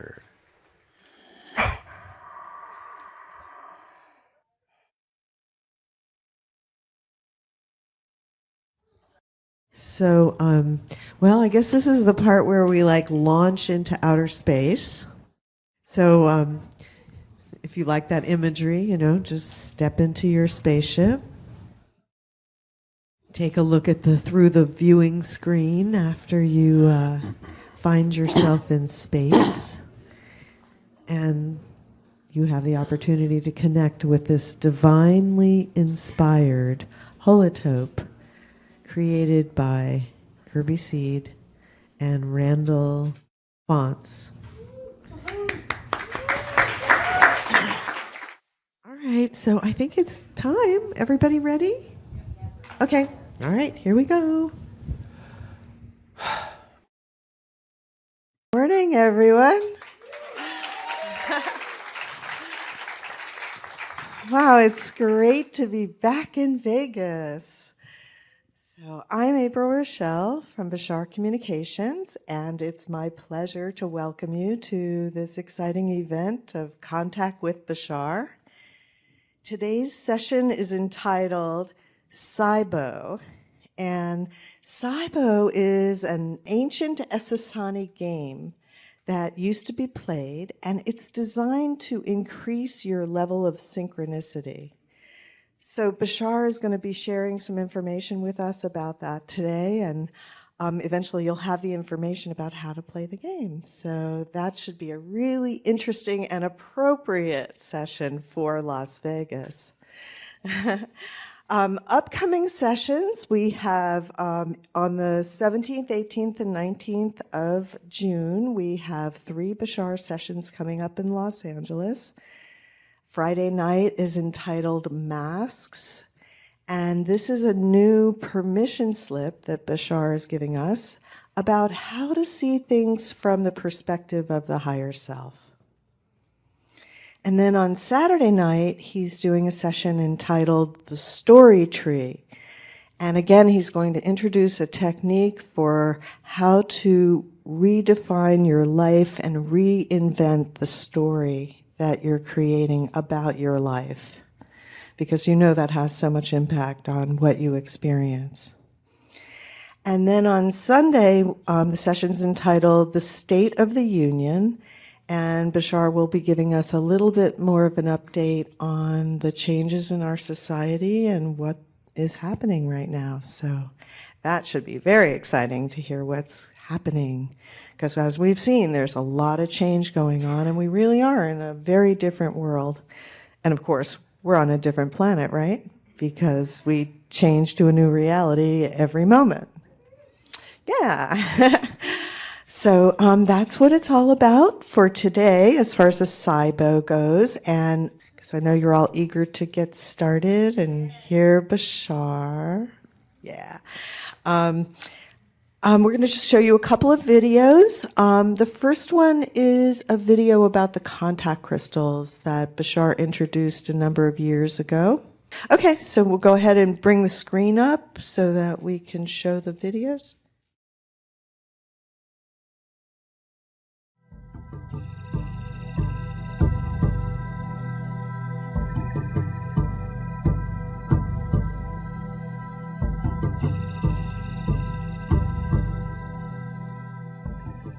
The charged crystals that represent the idea of contact. These being the permission slip that have been entitled Essassani Contact Crystals or Seeds of Contact. The idea being that on my world, this crystal represents the center point of a larger crystal array that is created to represent all of the consciousnesses and all of the worlds in the interstellar alliance of which we are a part and of which you are becoming a part. Bashar has been in some sessions explaining more about his own life, his own experiences on his planet. When he was very young, he was shown a large piece of artwork that contains many different kinds of crystals, and each crystal represents one of the civilizations that's part of their association of worlds. Now, the central crystal he described is a hexagon that is dark green in color. It's larger than this, but this is basically a replica of that crystal as he described it to us. There is a symbol inscribed on the crystal, which is a triangular symbol that has a spiral in the middle of it.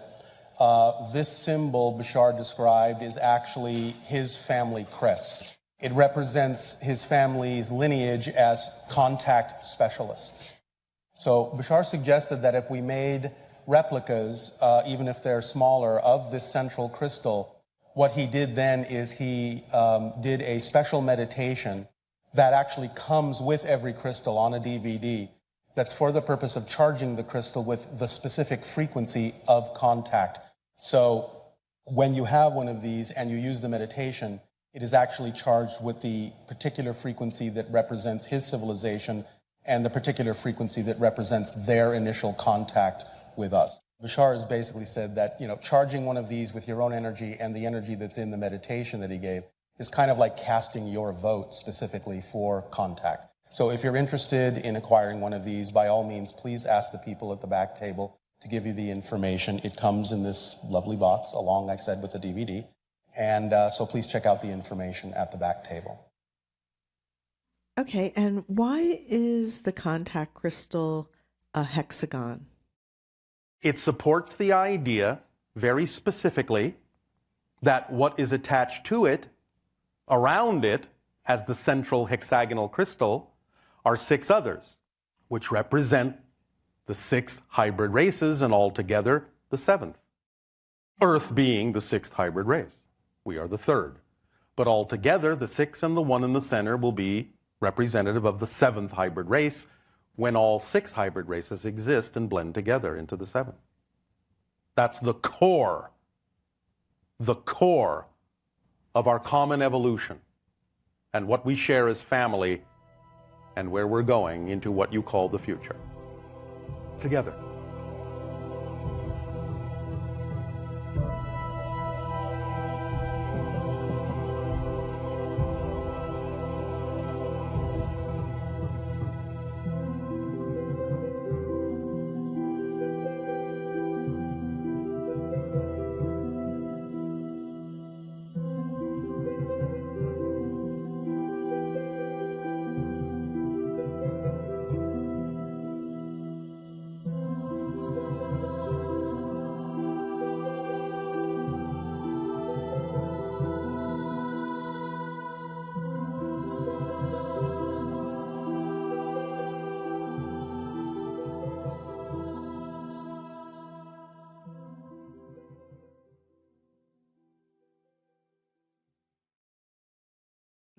The other crystals that you saw there are Sirius crystals and Dolphin crystals, and Bashar created these activation meditations that you do with the crystals. So it's really a lot of fun. They're a nice permission slip for if you're interested in getting into contact with Dolphin energy or Esasani energy. So the second video we're going to show you is about the Dolphin workshop that we just had. And we offer this workshop in October and February. And I'll let you take a look at it and see what it's like.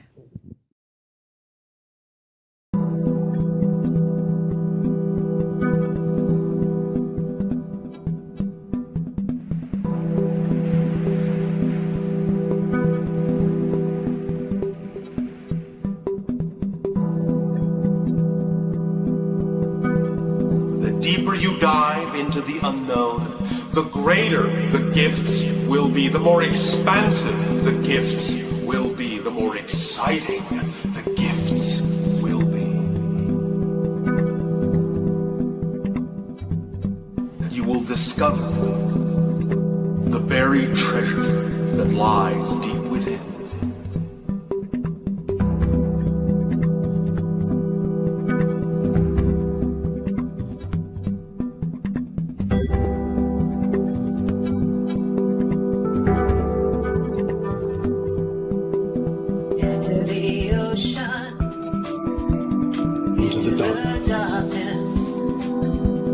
Into the unknown of in search of buried treasure.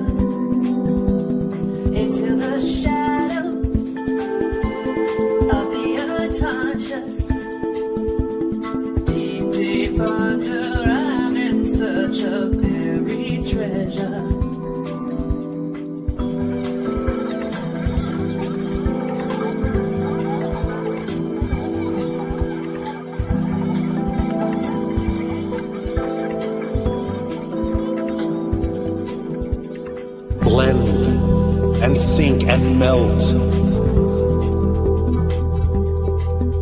within the sea of space and time and timelessness. Into the ocean, in the infinite depths, into a realm unto its own.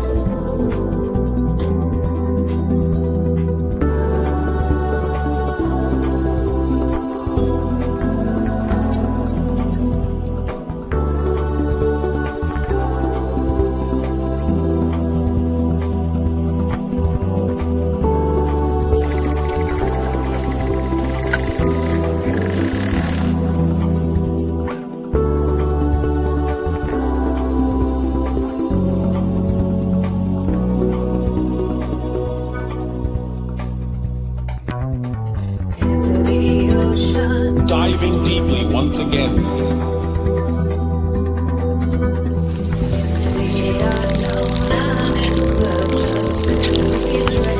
Buried deep within the seas,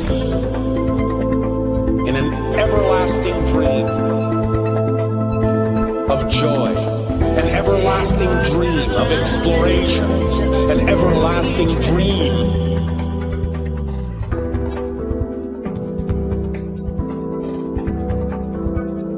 of ecstasy.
So that's a little excerpt from what it's like to attend one of the Bashar Dolphin workshops. And this is a series of guided meditations that Bashar designed specifically for this 1-week journey. And it's a transformational journey that's combining swimming with wild dolphins every day and doing 2 guided meditations every day. And through this process and connecting with all the people in the group and having a very intimate experience with the dolphins, you just will find that you are a very different person by the end of it.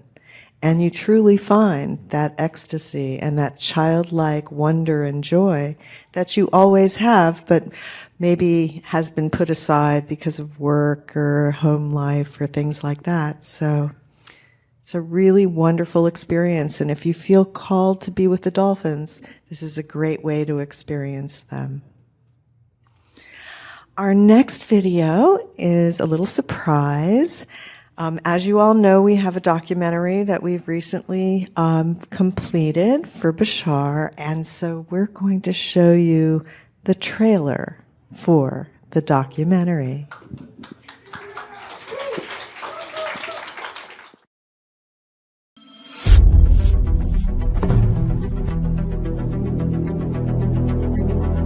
The concept of alien contact is no longer foreign to our society.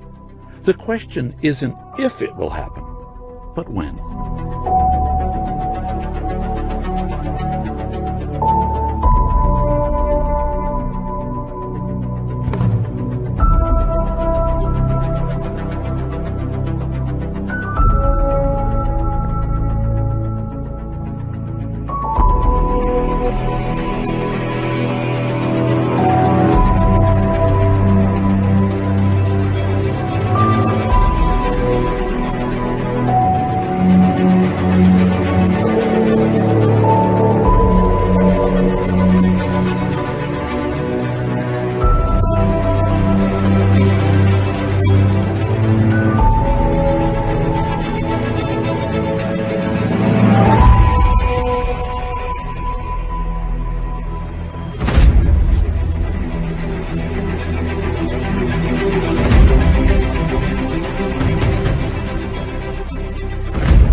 pretty exciting. Okay, so we're going to go ahead and get started. So we have a little spaceship up above here. That's right. Next thing you know, he'll be landing at Caesar's palace. Huh? Okay, so it's my great pleasure to introduce to you the wonderfully gifted channel, Darryl Anka.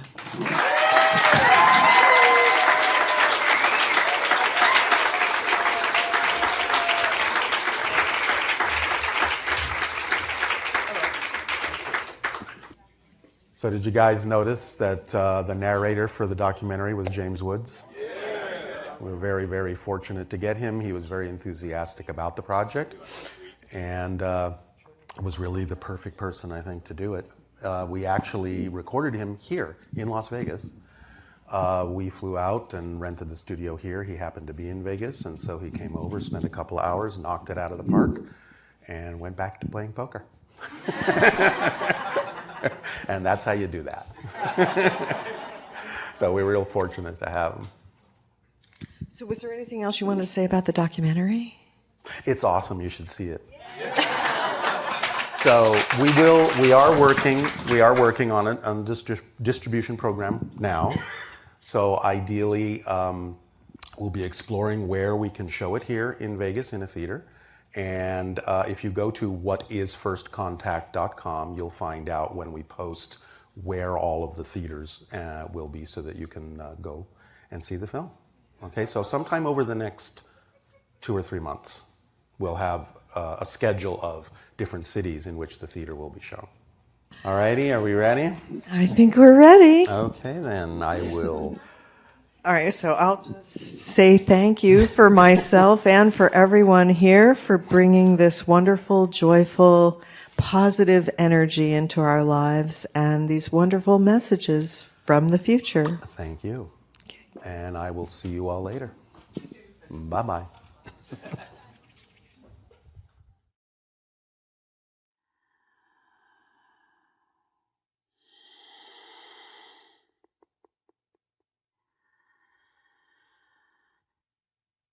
But let's say good day to you this day of your time. How are you all?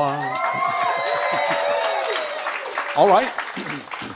All right, we thank you once again for the opportunity to interact with each and every one of you individually and all of you together collectively for the great gift of sharing that you are giving us, our deepest appreciation. Let us begin this transmission by reminding you that we have called this Saibo. In our ancient language, the word Saibo is the number 13 and also stands for transformation. When our society was first created, our hybrid civilization, and when we were placed on the planet that was prepared for us, that we now refer to as Essassani, we were given many different kinds of tools and experiences were laid out for us, and opportunities were designed for us so that our civilization would grow in very certain ways.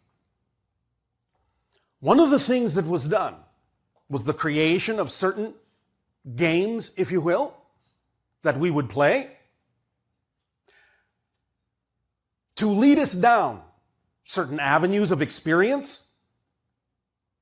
And one of those games is what we are now relating to you appropriately in your city of Las Vegas as Saibo, which stands for 13 in transformation.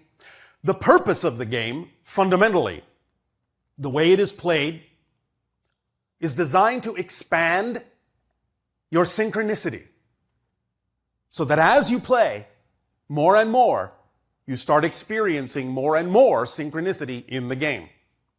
And that eventually can begin to leak into your life by training you to get into that state of being that is most representative of experiencing accelerated synchronicity in your lives.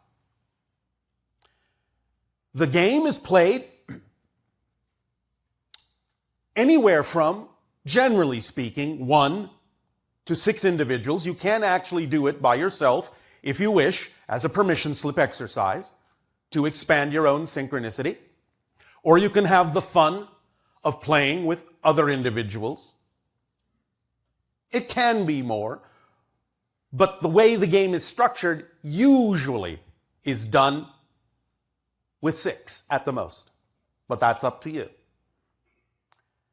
Now, because you typically think of us as existing in the future, even though all things exist simultaneously, but from a linear perspective, you tend to look at our reality as if it is a future reality. Yet because the game comes from what you would linearly recognize as our past, you could then paradoxically say that this game is a 10,000-year-old game from the future. So we share this with you this day, and we will describe in general how the game works, and you will also receive an opportunity to receive the specific detailed rules of the game shortly. It is played with a 12-sided die. You understand this? A die with 12 sides and 12 numbers on it. And there is a grid of those 12 numbers arranged in a very specific way. There are 13 rounds, and you go around and around with each player, 1 round at a time, 13 times. And in each round you are given 3 rolls in an attempt to get 3 numbers in a row. Not necessarily in order, although that's another level.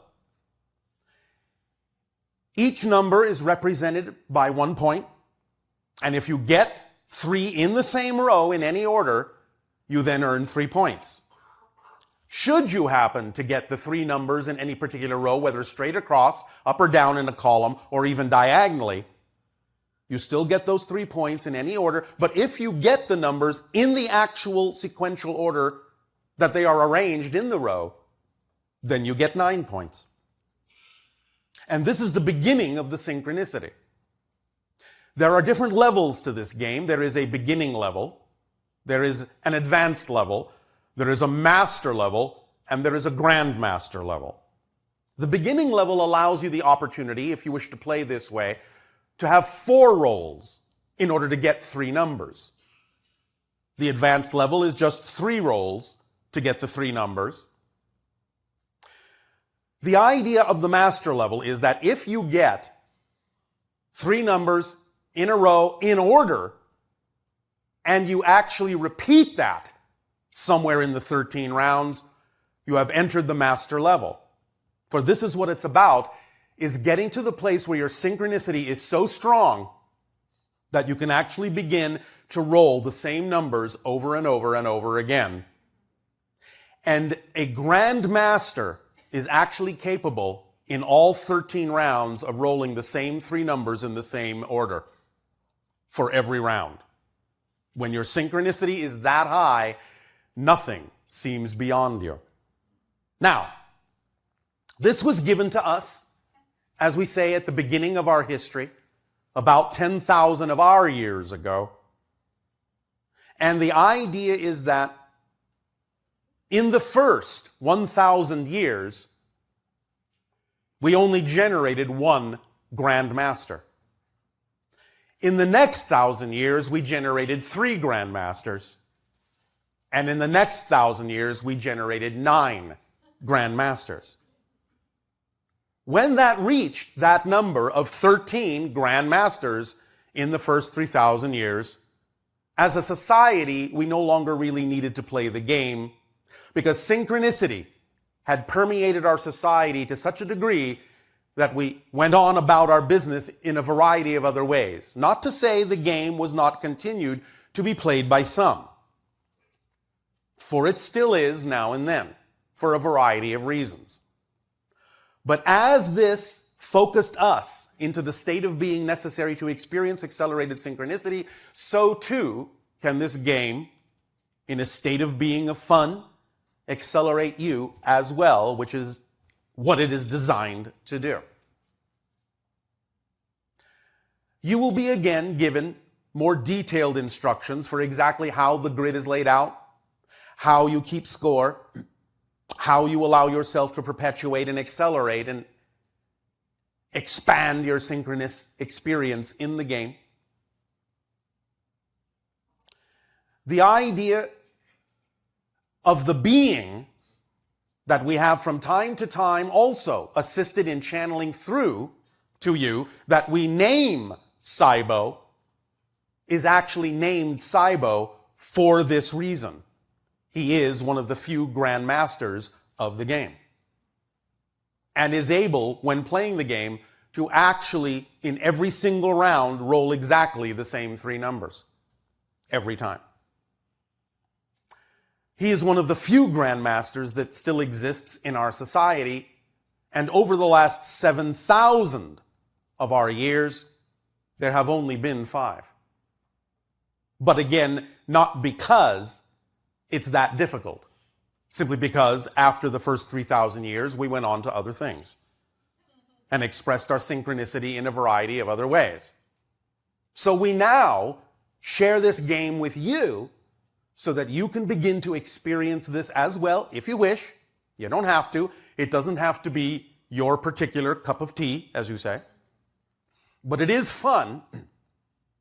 And again, being appropriate for your location of Las Vegas, even though this will not necessarily exactly be in the instructions that you will receive, the game can be played with betting, if you wish. There will be a separate set of instructions for that at another time.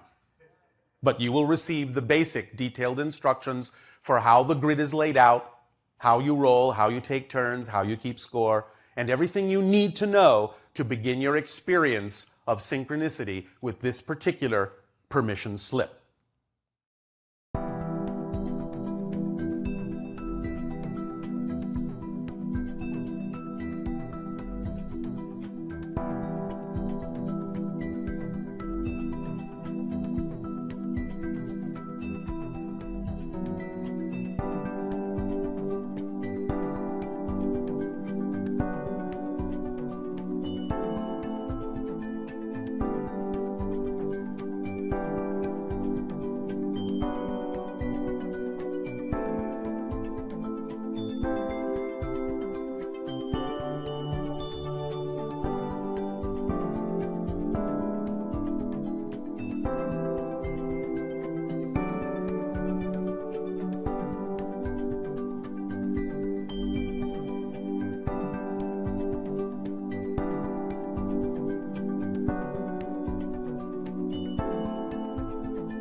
So, speaking of synchronicity, we remind you that synchronicity, in a sense, is your linear space-time way of demonstrating that everything is one thing, that everything is connected, that everything is an expression of the same one thing, the all that is. But because you have chosen to focus your consciousness in linear space-time, then synchronicity is one of the few ways you have of being shown that that is true. It is that moment of timing when what you are experiencing is perfectly meaningful for you, personally, and gives you the information you needed at exactly the moment you needed it. When all things come together within you, when you are standing, in a sense, at the crossroads of your consciousness, you experience the synchronicity that demonstrates that all things are one, that all things are connected, yet you still experience it in linear time, in a linear way. And can use those experiences of synchronicity that we know you all have had and will continue to have as a reminder of the state of being that is required to act from in your lives that will propel you forward in a much more accelerated way. The paradox here, as usual, is that the more you live in the now, in the single moment, the closer you get to living in that single moment, the less time you actually create. And thus, from a linear perspective, that becomes the equivalent of experiencing an acceleration in time. It's like jumping over the frames of a film strip and only looking at a few of them because you're living more in the moment and thus experiencing fewer frames and thus accelerated time, which is actually the result of creating less experience of space-time. Remember that space and time are side effects of your consciousness shifting billions of times per second through billions of parallel reality versions of yourself. That's what time is. And when you live more in the moment, you don't necessarily need to create as many frames, as many jumps, so to speak. And thus, by not necessarily creating so many details in between one major moment and the next, you can collapse time to those two moments. You're always shifting at the same speed. That never changes. But the degree of difference in the shift is what reveals the rate at which you are shifting. So you will suddenly, when synchronicity expands and increases in your life, you will suddenly notice the differences more obviously, more blatantly, because you will have shifted from one frame to another that is different enough that you begin to notice, because you have let go of the need in that moment for what you typically call continuity. You are experiencing a break in continuity from the mass consensus. And synchronicity is one of the representations of a break in that continuity, where everything comes together at that moment in time and space to reflect to you exactly what you need, exactly when you need it. So this game that we now bequeath unto you, play to your heart's content, have fun, don't try too hard, just play, just relax, let it happen, allow it to happen. It may or may not be experienced by different people in different ways at different times, different rates. That's fine. There is no right way or wrong way to do it. But if you are attracted to it, if you're excited to play it and see what happens. I can guarantee that, at least for some of you, you will have a profound effect and be quite startled by the expansion of synchronicity in your life, because that's what the game is designed to do as a permission slip. So we thank you for allowing us to share this tool with you that has served us so well, and have fun. In return now for the gift that you are giving us of allowing us to experience each and every one of you, I ask, in what way may we continue to be of service through your questions and dialogues? Begin how you wish. Hi, Bashar. And a you good day. This is awesome. This is my third time speaking with you. All right. I'm feeling very synchronistic right now. All right. I wish I had my question, but let me make a statement first. By all means. I knew I was going to be here. I hadn't bought my tickets, though, for some reason. And last week I had to call 911 for a health emergency. Oh, all right. How exciting. It was exciting. It was very, very exciting. And the most exciting part for me was when I got into the emergency room, they switched me to a hospital gown. I looked down and the entire hospital gown has a pattern of pyramids on it. Oh, all right. So thank you for that. I don't know if that was me what are you or thanking me I know for? I created that. Okay. Well, anyway, after seeing that, I said, okay, I'll be there. Our society does not manufacture hospital gowns. I did think it was a very interesting, exciting pattern and It is. unusual for a hospital gown because I didn't really see a relationship for anybody else, but for me, it was a big connection. All right, and this is a wonderful demonstration of how synchronicities can work. Yes. When you may think that something is going wrong, it may be leading you exactly to the right place. I agree. So on that note, Yes. the issue that I went into the hospital for was an accelerated heart rate, arrhythmia, Yes. extra nerves firing, all kinds of things going on with the heart. And apparently it was something I was born with, but it's something that kind of just flares up once in a while. And it really All right. hadn't until this last month. All right. So I was wondering if you had any clarity because I have a few theories and I know that Well, all you're the processing research new is- energies. That's what I thought. Okay. So does that mean, You're taking yourself to a new level, and therefore your body has to adapt. so it's like ascension symptoms? Yes, it can be.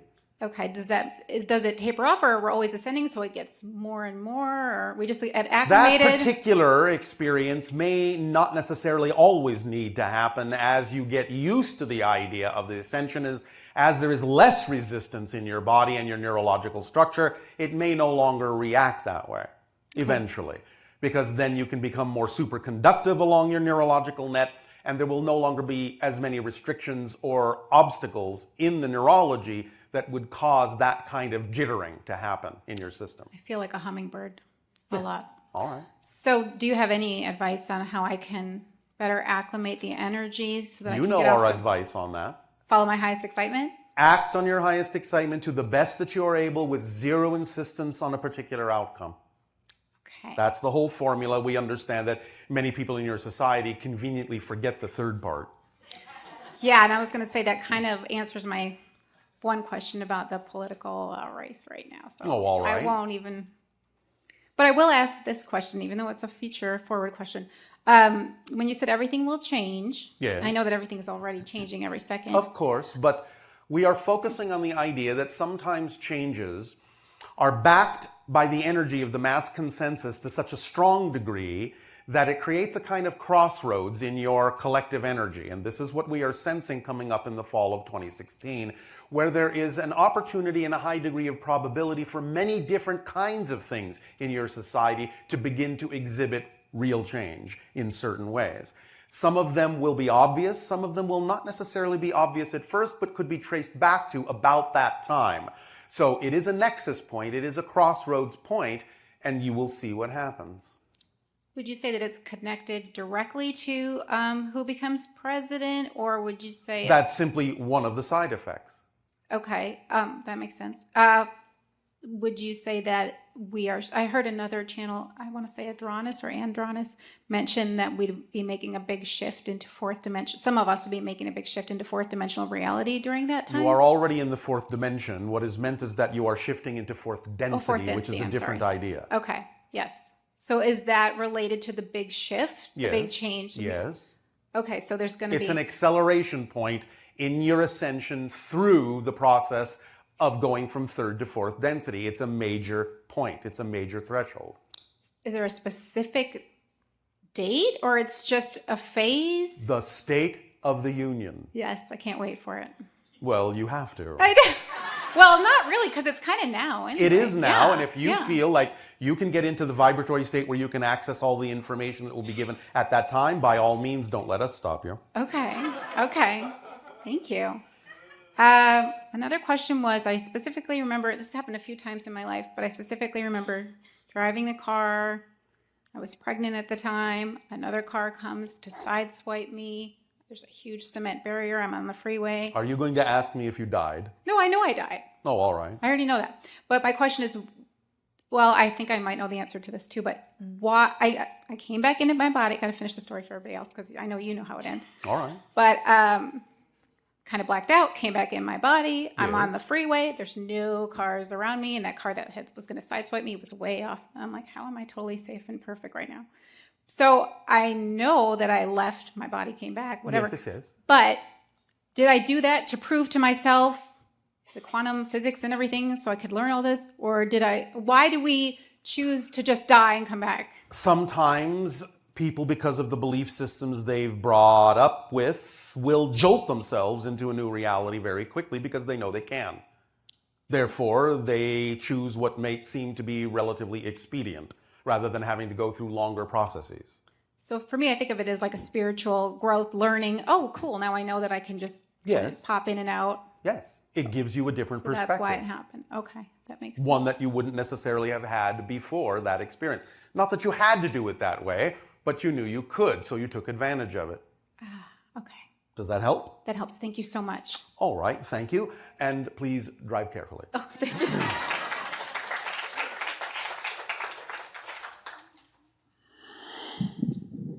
Hello. And you good day. My name is Stephanie. I have one question for you. Oh, all right. Will you explain the synchronicity between past and present lives, and will you go and elaborate on mine? Well, again, the idea is that all things exist now.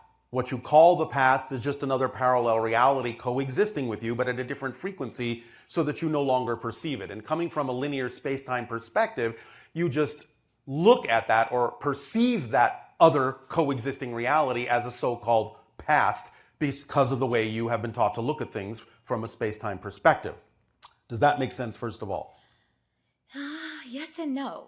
What is the no part? So are you trying to tell me that... I'm not trying to tell you anything. I'm telling you things. Are you telling me? Are you telling me that I'm essentially just living still through my past life? Is that what you're explaining to me? What I'm saying is, like the analogy of your television programs, when you are watching a particular television program, you know that at the moment you're watching that program, there are hundreds of other programs playing at the same time, yes? Correct. All the other lives are going on at the same time. It's just that you're tuned to this channel now. You follow me? Okay, yes. But you still have bleed-through connections energetically and informationally from the other lives. So the synchronicities that happen in this life can sometimes be representative of the connections you have to other simultaneous existences of other people living in other time frames, as you call it, who actually do exist at the same time. And you may be drawing on their experiences and their information to help you in this life in the same way they may be drawing on your experiences and your information to help them in their lives. It's like a concurrent, interconnected web of information between all the lives that exist at once throughout creation. But depending on the way you look at this, you might consider them to be in the past or the future, even though they all exist at the same time. So when there is that bleed through, when there is that overlap, when you become more aware of the connections that exist, sometimes you can experience that as synchronicities in your life, or even just inspirations and ideas that you don't know where they came from. You understand? Yes. Sometimes they can come from your higher mind, sometimes they can come from your guides, but sometimes they can come from other parallel existences. So am I drawn to people from this life that I've continued? Am I drawn to people? I know that you don't, it seems like you don't like the idea of past life necessarily. It's more Well, it's not that we don't like it, it's just inaccurate. Am I drawn to the same sort of people that I've always been in touch with? No, not necessarily. It depends on the theme you're exploring. The themes will determine what attracts you. Does that help you? It does. It helps me very much. Is that sufficient? Or is there something else? No, I really enjoyed that. Oh, all right. So did we. Thank you so much. Thank you.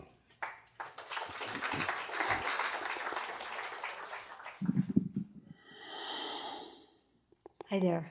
And to you, good day. Ooh, it's so exciting to be here. All right, speak up and be bold so that all may hear you. Okay, well, yesterday I flew in an airplane from New York City to here. Oh, all right. Invited by a very good friend of mine.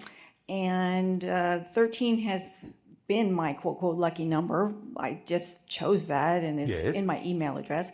And so today when I got here, I had no idea what question, if any, but I put my name on the list. And as I was sitting there, I thought, which I've heard you say before, is that we know what we need to know when we need to know it. Yes. And so one of the things I heard you talk about briefly this morning was a break in continuity. Yes.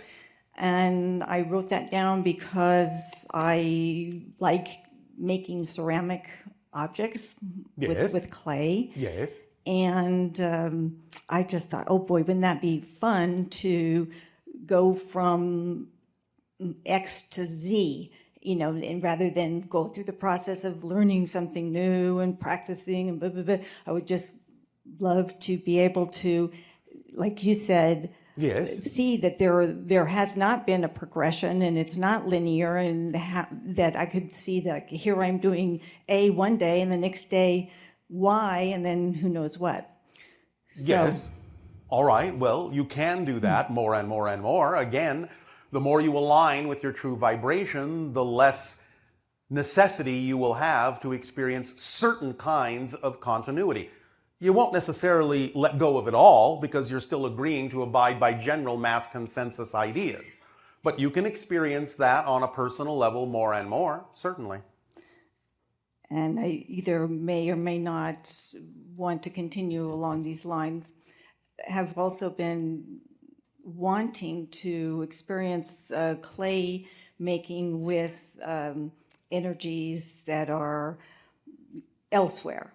And meaning what? Meaning that I'll tell myself that I'm tuning into some entity, some energy, some wonderfulness who's happy to be there with me working. So you wish to channel your pottery? Yes, definitely. All right. Well, what's stopping you? Well, I have started doing that. Oh, well, all right then. And it's fun. Yes, it is. Okay. So don't have a question on that, obviously. That's fine. Just blabbing. You don't need a question to speak with us. Good. Oh, thank you. So another thing that I wrote down as I was sitting there was Michael, Joe, and Vicky. Michael's my nephew who murdered Joe, my sister's husband. Oh, all right. A couple of years ago. Yes. And so Michael's in prison. My sister vacillates between happy and not so happy. All right. And Joe, I feel and believe is helping from the other side. He is wonderful. He you know, yes. Helping both of them. All of us. Yes. And on the theory, which I've heard, every death is a suicide. Well, in the sense that you all generally know when it's time to go, yes, you're choosing to go. Therefore, on that level, you could say it's a suicide. The idea doesn't in any way, shape, or form excuse the perpetration of a murder. You understand? Because it's that person's duty to be in their own strength enough to not have to do things that are representative of their belief in their lack of self-empowerment. Does that follow?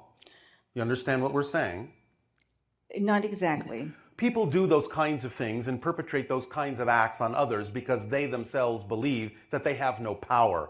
When someone is taught to believe that they are powerless, they will strike out in whatever way, shape, or form they can to gain what they think is a representation of power, but that's just a representation of powerlessness when they feel they have to dominate someone else. Do you understand? Yes. Therefore, Joe from the other side can begin to help both of them understand what true self-empowerment is. You understand?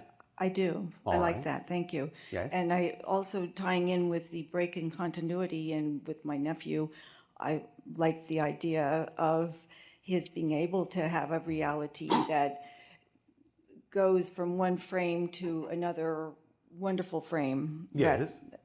So. Well, again, by aligning with your true vibration, by acting on your highest excitement, this is what allows you the greatest probability of experiencing exactly the frames that you need. Now, even when you experience something you don't prefer, you've still attracted it, and it's still what you need at that moment, because it's up to you to determine what you can get out of that experience that's beneficial for you. But we understand that the idea of staying in that state that you prefer to stay in is really the whole point. For a while, you're still going to be able, no matter what state you're in on earth, you're still going to be able to perceive circumstances, people, and situations that may be reflective of things you don't prefer. But understand that just because you can observe that doesn't mean that you have to be affected negatively by it. That's your choice at that point. So don't assume that just because you are aligned with yourself that you will no longer at this point see anything come up that's negative. That's not true. It's how you respond to it that makes all the difference, not that you never see it again. Remember, the true measure of change is not whether the outside world changes. The true measure of change is whether you respond differently to it, even if it still looks the same. That's how you prove you've changed. Because if you understand that everything is neutral and every circumstance can serve double duty, positive or negative, and create positive or negative effects in your life, then what need is there for any circumstance to actually look different if you know that your experience of it can be different based on your decision to simply be the state of being that you prefer? So you're no longer making the state of being you're in conditional on what's happening outside of you. Because when you make your state of being conditional on what's happening apparently outside, you haven't changed. And therefore, why should the outside look any different anyway? But when you truly change, because you don't care what the outside looks like, because you know that that doesn't affect your state of being, then you give the outside reflection the greatest opportunity and probability of actually reflecting the change back to you. Not that it has to, but you give it the greatest probability of doing so, because you don't care whether it does or not. Very good. Make sense? Totally. Thank Does you this so help much. you? Yes, and I'm looking forward to All right. playing the game. All right. Thank you.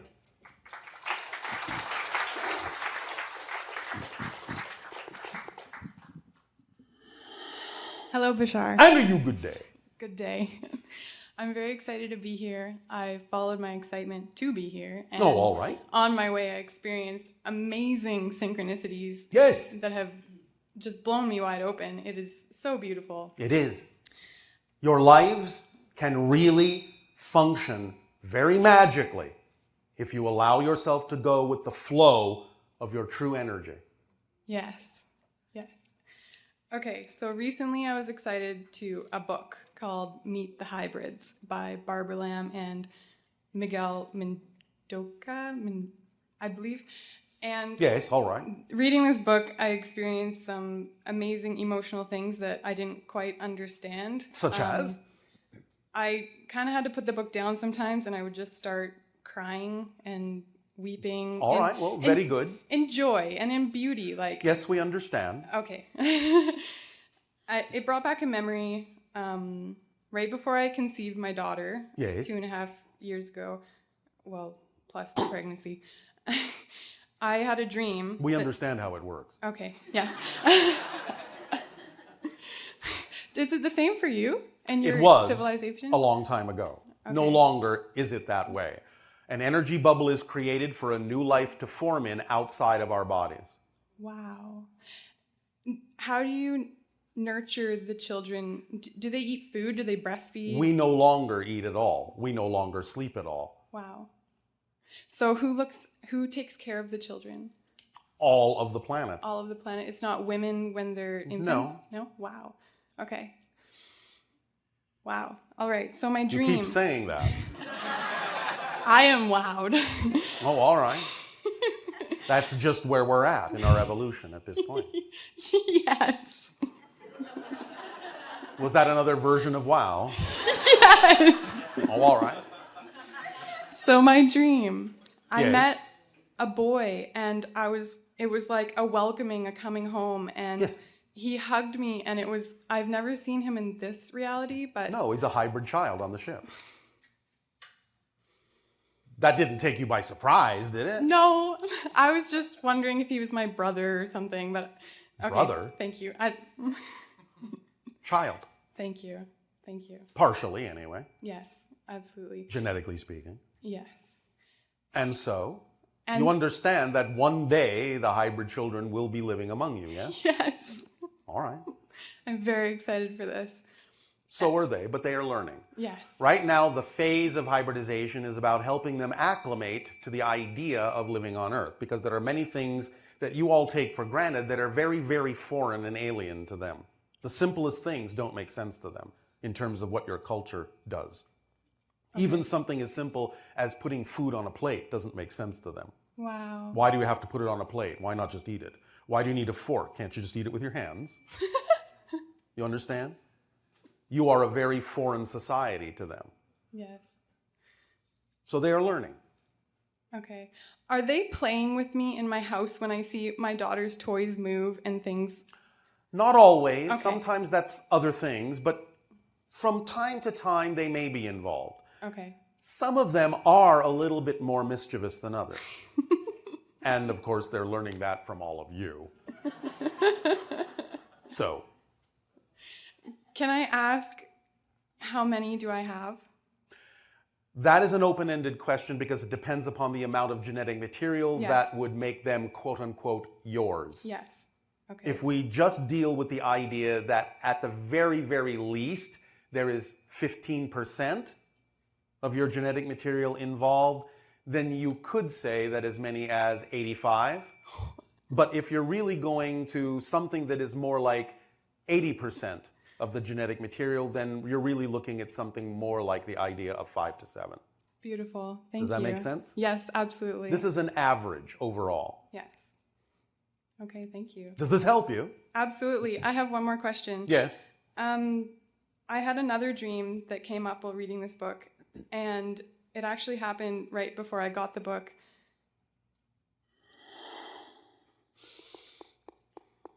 Yes. A female being came into my room while my daughter was sleeping, and what I perceived as large eyes going up like this. Yes. I perceived her as a mantis being. Yes. Is that correct? Yes. Okay. And she was gorgeous, and her energy was pink and yellow and beautiful, and we were connected. Like, it was almost as if our hands were holding, and she had a I perceived what I thought was a pregnant belly. I'm not sure if it was mine or hers. It was a reflection for you. Okay. Wasn't actually hers, but Okay. it was a reflection for you, a projection, an idea of connection to the idea of the children and your part that you're playing in that. Okay, so the hybrid children can have more than one DNA in them, or more Absolutely, than two, more than just two as DNA. all of you do. Okay. You're all mixed up, you know. Yeah. Yes, we are. Remember that in the original generation of the idea of genetically transforming Homo habilis, Homo erectus into Homo sapien by the Anunnaki, they themselves had a mixture of many different kinds of genetic strains that they passed on to you, all of you. So you have many different kinds of connections in you. Many different kinds of extraterrestrial connections and genetic material that make you a human or Homo sapien. It's one of the reasons why when different people on your planet went into different environments, they changed into what you consider to be different races, even though they're not, just because some of the different genetic traits would come out because of the pressures of that particular environment. You understand? Yes. So some of those traits are representative of some of the different extraterrestrial genetic strains that exist within all of you. It's just that some will come out in certain environments and others will come out in other environments. Does that make sense? Yes, absolutely. All right. And my last question is about implants. This came to me like 2 nights ago. I listened to a message that had to do with how our guides can help us right now, and how we can call an SOS to them if we feel like we need that in the early morning hours. And I didn't quite understand this, but that night I went and I had dreams where I felt kind of paralyzed. Yes, that's one of the symptoms of being shifted to another dimension. Okay. Remember that many of the encounters that many of you have actually happen slightly out of phase with what you consider physical reality to be. It's another kind of physical reality, but it's not quite the same frequency, and therefore, When you begin to experience that shift, a lot of times you will try to move in the same old way in your old reality, but since you're no longer actually fully in it, you can't move because you don't know how to move in the new reality yet. It's a way of freezing you to make sure the dimensional shift happens precisely so you won't go spinning off into some other dimension somewhere else. So that's why I can't speak while that's happening. Yes. Okay. So does that have anything to do with implants? And what The are idea implants? of implants is a slightly different technology now than it was at the beginning, even though there may have actually been physiological implants in the beginning of the hybridization program. The idea now is that there are slight alterations in the genetic material in your body that function in the same way, but they are less detectable. Okay, so it's not necessarily a bad thing. No, it's just keeping track. Okay. And it's also observing and recording. And it's also a communication link. So there's nothing to really call for help for? No, not really. No, okay. But you always have help. You are always being given help. This is all of you. You are always being given everything you can possibly be given. You don't really need to ask for help. If you want to trigger that idea for yourself, all you're actually doing is coming more into a conscious realization that you already have help. You don't have to ask for it. You just need to pay attention to the help you're already being given more closely. Then you will realize that you're always being helped. You are never not being assisted. You're just not always aware that you are. So asking for help is actually a technique you can use to realize you are being given help. But because you don't feel the connection, typically because of your space-time perspective, you think you have to ask for it as if it's not being given already. It's constant. It never goes away. You just have to become more conscious of the fact that it's already there.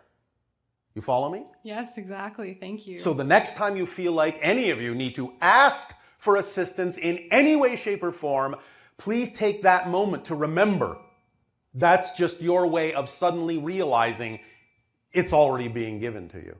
And relax into that support because it is there. And if you relax into it, you will feel it and you'll experience it. Yes?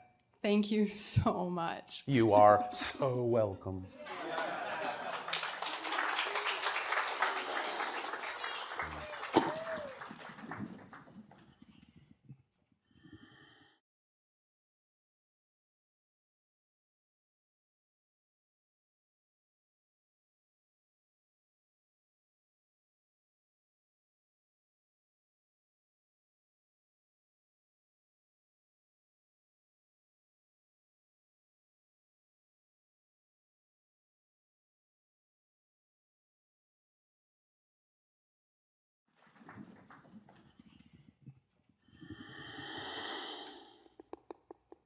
Hello, Bashar!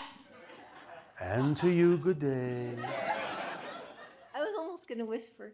Okay, that was so good. I just love this synchronicity so much. So do we. That was my question, actually. How synchronous of you. I know. And so I call them quinks. And Quink. yeah, it's like a non-coincidental coincidence. You know things are happening. You are referring to an old-fashioned phrase in your language called a coinky-dink. I guess so, but I shortened it, yeah. All right. Because I love keeping track of them. Oh, all right. And I separated them. Events were quinks, and then when you found an object that was quinky, then it was a mool. But anyway, the question I had is, what are they? What are what? Well, I love how what are quinks? When Are they not synchronicities? Yes. Well, But we already explained what a synchronicity is. Right, and you explained it so well, but not well enough, obviously. Well, no, I just wanted more. Like, I know we're creating our reality or attracting our reality, Yes, or yes. we have momentum, or I don't know how that's happening. Maybe that's none of my business, or just let it go. But That might sometimes be the wisest course. Because Okay. you don't need to get too caught up in how the mechanism works to simply know the mechanism works. When you walk into one of your rooms and you turn on the light switch, do you stop and wonder how the light bulb is actually working? Or do you just go, light, thank you, and now I can get on about my business? Do you understand? Yes, yes. So it's all right to know how it works, but you don't always need to know in order to just flow with what you're doing. So the idea is to recognize everything is one thing. You understand this, yes? Yes. Different expressions of the same one thing occurring in exactly the same place, all at once in the same moment. What you view as different places, what you view from your perspective as different moments, are simply the same place and the same moment from different points of view. So the idea is that since everything is one thing, synchronicity is an experience of the collapsing of the space-time continuum experience down to at least something closer to the single moment, so that you understand that everything is happening here and now all at once, and suddenly exactly what you need that has always been right here, right now, appears before you exactly when you need it, exactly where you needed it. That's how it translates into the space-time matrix. But that's a representation, a symbol of the fact that that information and that experience has always been right here, right now, and now you've just shifted your frequency into a vibrational state that is appropriate for suddenly being able to perceive that information exactly when you needed it. Does that help? Yes, it does. I like to go on walks, and I think of them as treasure hunts, and sometimes things would happen, and I would be looking like my gang, my invisible gang, is playing with me. Yes. And it's so fun. It is. So the part that you said about with no insistence on the outcome. Yes, because you don't really know what it's going to really look like. Right. And if you have a symbol of it, that's fine. But you have to understand that the symbol's job is just to get you into the state of excitement about having something like that happen. But sometimes the symbol can actually be limiting and prevent you from experiencing something even better than you were capable of imagining. Right. So that's why you don't need to insist on the particular outcome, because that particular outcome may not be the best outcome for you. Right, right. And I think I like it so much that I try to recreate it. And once I try, I'm out of it. Yes. Yes. That's why we don't try. We just do. Exactly. So when you were talking about Saibo, yes. I want to become a grandmaster of the slot machine. And All so right. I was thinking of that because, you know, like how it lines up. And that was another thing. How does law of attraction and synchronicity go together? Because I know I can focus on something like writing. All right. One moment. Okay. In a sense, they are two different sides of the same coin, since you're using the slot machine reference. The idea of the law of attraction is, yes, in a sense, your people are correct when they say, well, you have to be of a certain state to attract something of that state. Yes, fundamentally. But that explanation is skipping over something of fundamental importance. And the fundamental important thing is this. Oh boy. You already have a core frequency that is representative of your pure state. That pure core frequency is already attracting everything that is representative and reflective and symbolic of that pure core state. If it's not manifesting right now, then either it's not the right timing according to your own theme of exploration, but still, for the same mechanical reason, it's being kept at bay. It's not that you're not attracting it, it's that you're keeping it away. So you have to understand, you don't have to learn to do anything to attract what is true for you. You have to learn why you might be keeping what is true for you away with your belief systems. But that's a fundamentally different state of being than thinking you have to learn to get into a vibrational state to attract something. You're already doing it. You don't have to learn it. It's automatic. It's immediate. It's effortless. And therefore, the idea of synchronicity is that the more you allow yourself to divest yourself of the negative belief systems that are out of alignment with who you truly are and let them go, then the more you can experience all the things that are true for you in that now, and they will begin to manifest through the experience of synchronicity happening at exactly the right place, the right time, that is representative of the timing of the changes to when those experiences are appropriate for the person you have now become. Does that make sense? Yes. And the part about no insistence on the outcome Yes. and not trying Yes. and the ease of it, Yes. all those things. Yes. So I get so excited sitting at that slot machine, especially when they start to line up. And then I get so, and I want more. One moment. Okay. Here's a reminder about the idea of acting on your excitement and why it's important to let go of any insistence. Yeah. The idea, when we talk about acting on your highest excitement, understand you act on your highest excitement for its own sake. Not because of what it will get you, not because of where it will take you, not because of anything after that moment. You act on it because that's what you're excited to act on for its own experience. Because you don't know why a thing may excite you. A thing that excites you may not excite you because that thing has to come to fruition. Something may excite you as a lure to get you to move to where you need to be so that the thing you really need to do can more easily be done. That's why you need to drop all your insistence on what needs to happen, because you never really know why a particular thing is actually exciting. That's the communication from your higher mind. Excitement is your physical body's translation of the communication from your higher mind saying, do this now, do this first. This will take you where you need to go. Maybe not where you want to go, but it will take you where you need to go. Do you understand the difference? Mm-hmm. Therefore, excitement is acted on for its own sake, not for anything else and no other reason. And that will just automatically flow you to the next place. And if that needs to come to fruition, then it will in some way, shape, or form, but you have no idea how you're actually going to get there. So it's not for the money coming out of the machine. It may not be. Okay. It may not be. It might be, but it may not be. Okay. It might only be for the purpose of improving your synchronicity. It might be for the purpose of saying something that the person sitting next to you needs to hear from you. Okay. You need to broaden your imagination about why things excite you. It's an orchestration. It's not always just about you. You understand? Yeah, that's good. That's really good. All right. Because sometimes I sit there and I go, okay, so I don't care. I just don't want to care. But then I do. It's really funny. Because, Yes. Yeah. It's hysterical.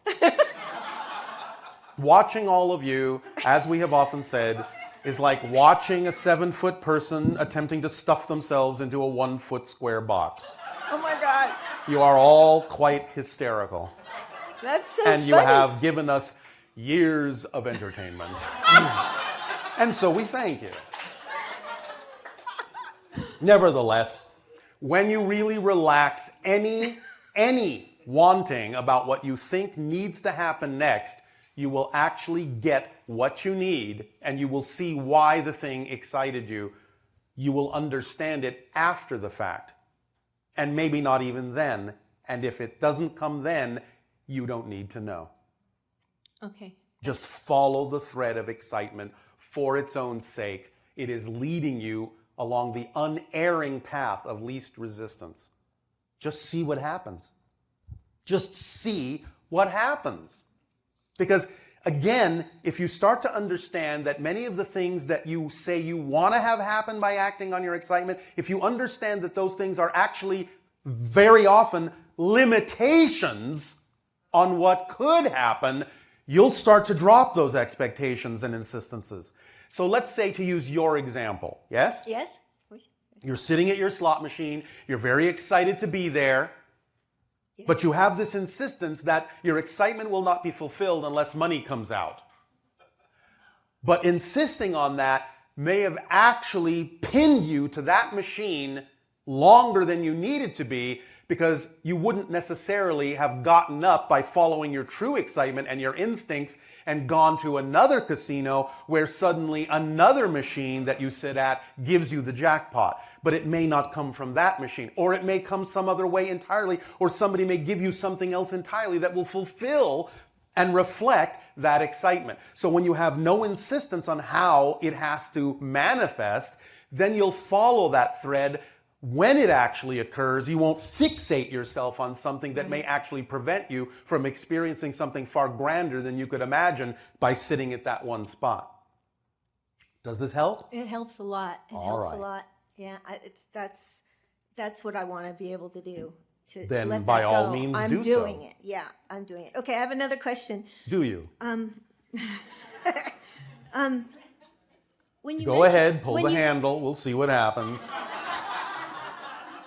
There's a show where when they pull the handle, the chair goes back and they dump the person backwards. So when you said that, that was so funny. Okay. When you mentioned Interstellar Alliance, yes. I got in my imagination, I was picturing a council. Yes. And then I was thinking, is it like that bar in Star Wars? Are there like dolphin people that are in tanks of water? Well, Are in there a sense, yes, there are many different cultures and many different civilizations, many of which are unlike you. And it is, let's just say, sort of like that, but certainly not absolutely like that. But it's that diverse. Oh, absolutely. All of the beings that actually have what you would consider to be, well, not all of them, but most of the ones that you are familiar with at all in your stories that have a humanoid appearance, have that appearance because you're genetically related. Most species out here in the galaxy look nothing like you at all. Really? But you are dealing with the ones that are similar enough so that you won't, how do you say it, get freaked out? Right. But then they will gradually acclimate you to the fact that there are races that you couldn't even comprehend out here. Yeah. And are in all of our nature, like the insects and creatures, yes, are those like representations here of other whole species? Sometimes similarness can be experienced, although it may not be absolutely identical. But you are seeing templates for many of the things that do exist out here, although they won't be necessarily identical to what you see on your planet, because that's your version of the template. Okay. Does that help you? Yes, it does. And like in... Your chair's going backwards now. Really? Oh my God. Okay. Please take your seat. Okay, bye. Thank you. Thank you so much.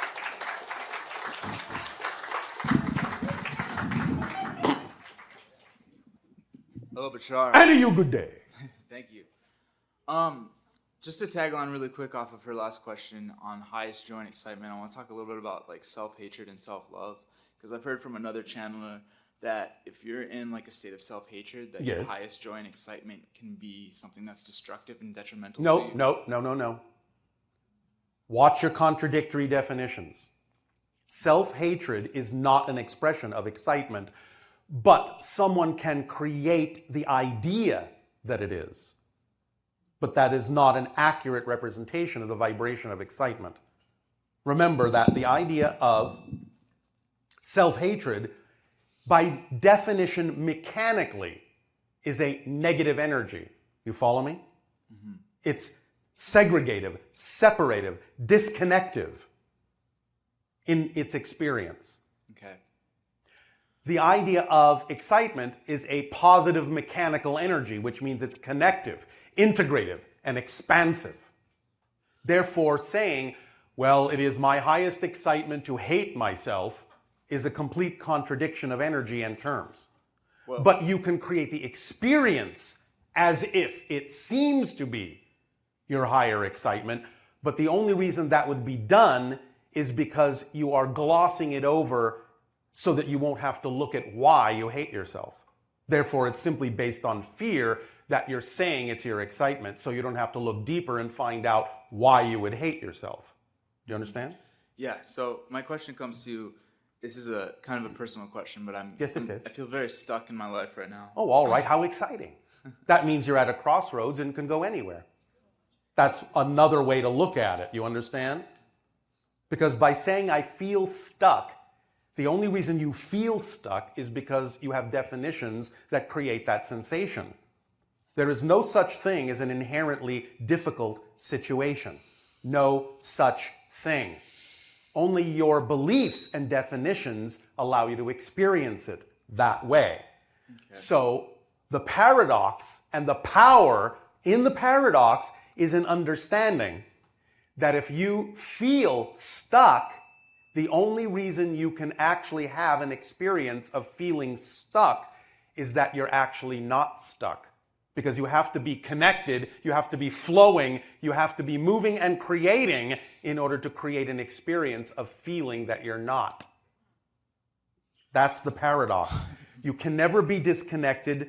You have to be connected in order to create an experience of being disconnected. That's the paradox. Okay. You're always in control, and if you feel out of control, it's because you're controlling that.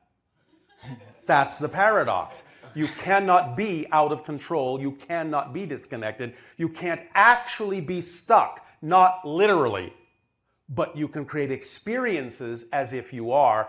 But if you understand how existence is structured, as soon as you understand that you can't actually be stuck, then you can reveal to yourself that it's just an experience you're creating with the energy of your being that is not stuck. Okay. Does that make sense? Yes, and yes, it does. But the experience that I'm in right now, yes, and what I'm trying to recreate or get out of is I've had problems with drug addiction. Oh, all right. For years now. How exciting for you. Yeah, well. And what have you learned? What have you learned? Is this something you prefer? No. Oh, all it's right. Not. All right. It ruins my life. I all right. Get but, sober and build my life But you back can up. learn something from this, yes? Yeah. And in learning something from this, will it improve your life? Well, yeah, totally. Well, then you are learning from it, and that means you are turning the negative into a positive. Therefore, it's not a waste. That's the first idea. It's not a waste. You're learning something from it. You are strong enough to have chosen to go through that and come out of it. That's the first thing we see. Yes? Yeah. An experience of strength. I can go into the depths of darkness, the depths of the experience of disconnection, the depths of the experience of being out of control, that this completely controls my life, and yet I can still have excitement that says, I desire, I prefer something else, because I know I am powerful enough to transform this. That's the first thing we hear. Is that the first thing you hear? Yes. All right. Now, yes. When getting off, because I've gotten into a situation again where I've gotten my physical body dependent on substances that I have to withdraw from, that's very painful. Exciting, yes. You understand. I don't know how to face, like... One moment. Okay. One moment. You understand that the idea of addiction is locking on to something that's a permission slip that allows you to feel either more powerful than you believe you are, or allows you not to feel the fear of not feeling powerful. So it's either dampening the fear so you don't feel it, or it's giving you a false sense of self-empowerment. That's why addictions happen. Because you have a deep-seated belief that you are not powerful, not connected, not loved. You understand? Yeah. That's where that starts. Yes. And in not necessarily having the tools to know how to transform that, because of being brought up in the society that you are brought up and not being taught those tools, you still know, you still have the urge to fill what feels like emptiness. Because you can sense that there is a sense of emptiness there. The idea that you don't believe you are self-empowered or connected to source is translated in your reality as a sense of emptiness. And you attempt to fill it. But the only things you've been taught you can fill it with are not the actual things that fill it. These are just ideas and symbols that you've been taught can fill it, but as I just described, they give you a false sense of security. Right. Because there's only glossing over the deep-seated issue, which is the belief in your lack of worth. Right. But you are worthy. You are worthy. Trust me, if you were not worthy, you would not exist, because creation doesn't make mistakes. Not one. And if you exist, you belong. Yeah. Without you, all that is would not be all that is. You are necessary in order for it to experience itself through your perspective, and that allows it to be all that it is. So the fact that you exist, just that, is proof of your worth. So when you have been taught that you're not worthy, that you're not deserving, that you're not loved, and you keep reinforcing that, you keep buying into it, what you're doing in essence, if you can picture this, is you're arguing with creation, saying, I don't exist. Not really. You will never win that argument. Ever. Because you cannot cease to exist. Existence is the fundamental state. You just are. Now, you may change your form in any number of infinite ways, but your perspective will always be your perspective, and anything you change into will always seem to be happening to you. Because the perspective is what you are of all that is. Your unique point of view, your unique experience, your unique understanding of yourself. So fundamentally, just by your existence, you are worthy. So I would simply strongly recommend that you stop arguing with creation, because you will never win that. Okay. So, step one, you have a fundamental worth, a fundamental value, just by the fact that you exist. You can begin there and build up from there. You understand? Yes. Then you can start looking at what the beliefs are. Once you have that foundation, once you know that you cannot cease to exist, you are now creating what we call the indestructible core of your being. It's already there, but you're becoming aware of it.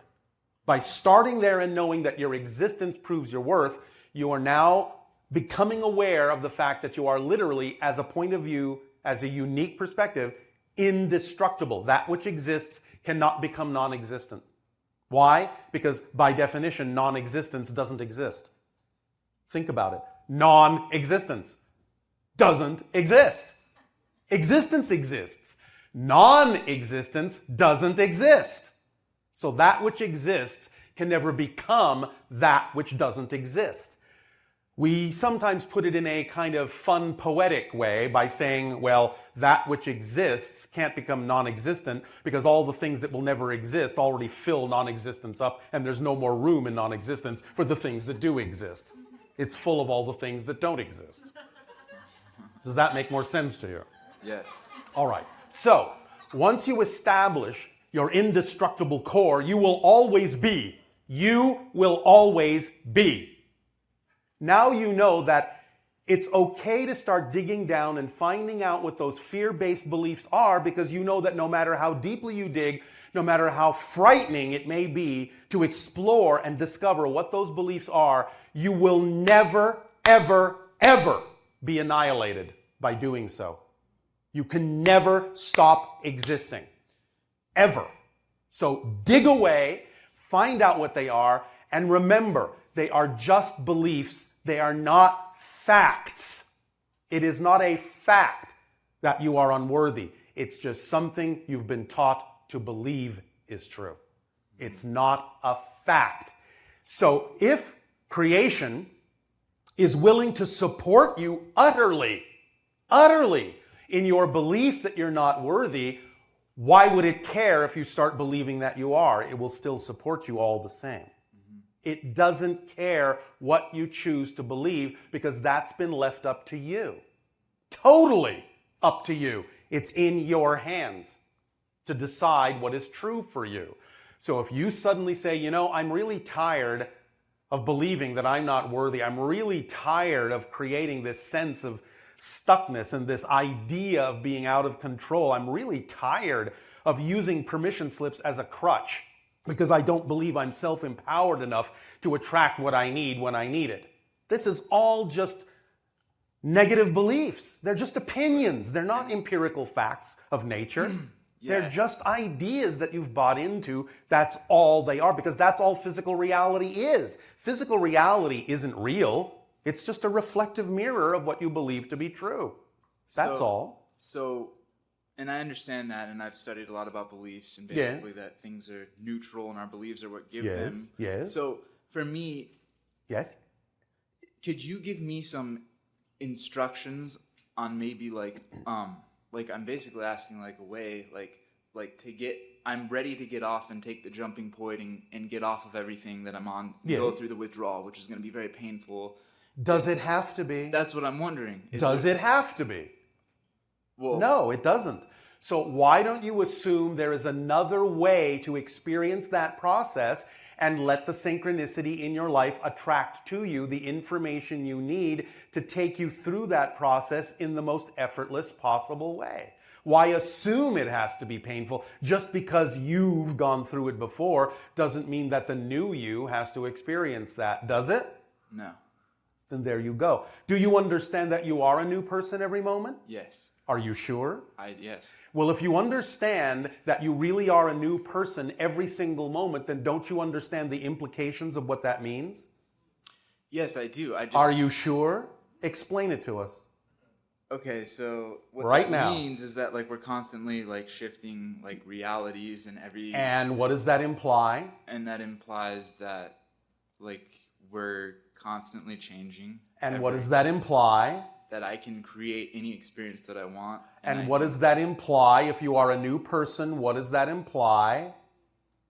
That I'm not, that I can be who I want to be. Like, if you are a new person in a new reality, doesn't that imply that you, the new you, has a different history than the other person that was there a moment ago?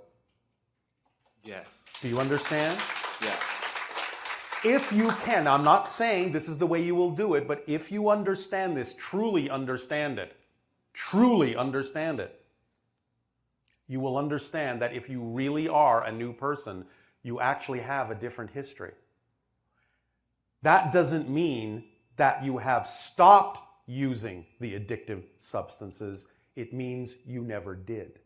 Right. And that's why there's no longer any urge, and that's why there's no longer any withdrawal.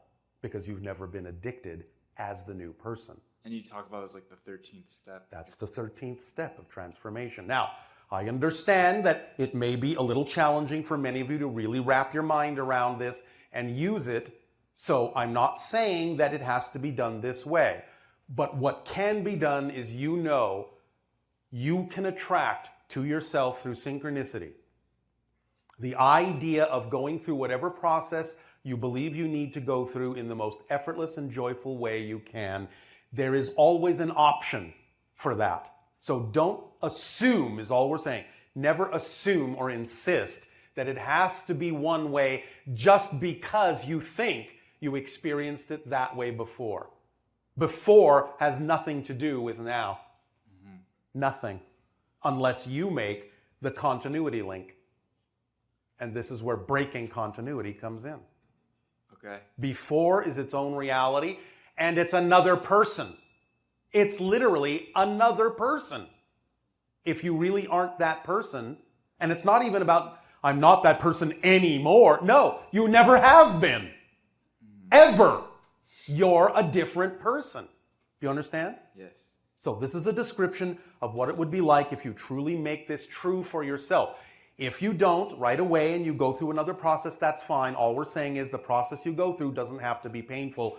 You know that somewhere in your reality, somewhere in your makeup, here and now, is what you need to have whatever process will work for you in the most effortless and joyful way. So why not just assume that you can attract that instead?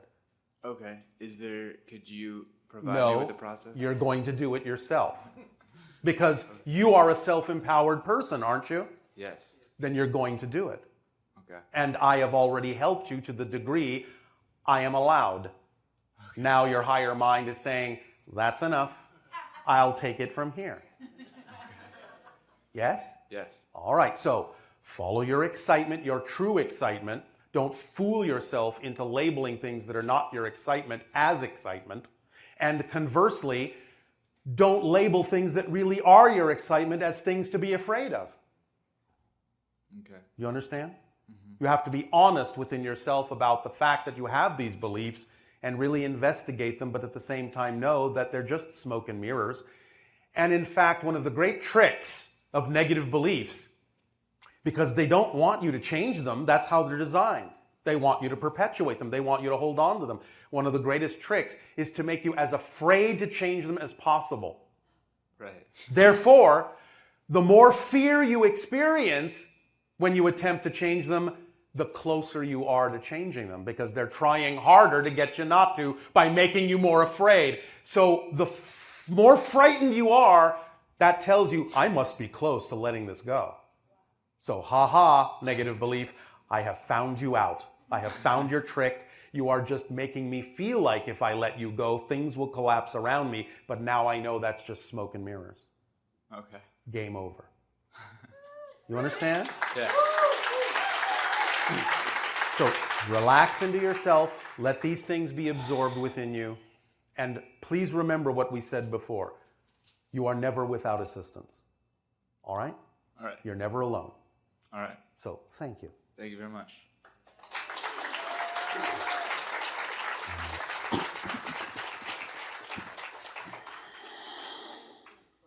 Hi, Bashar. And you good day.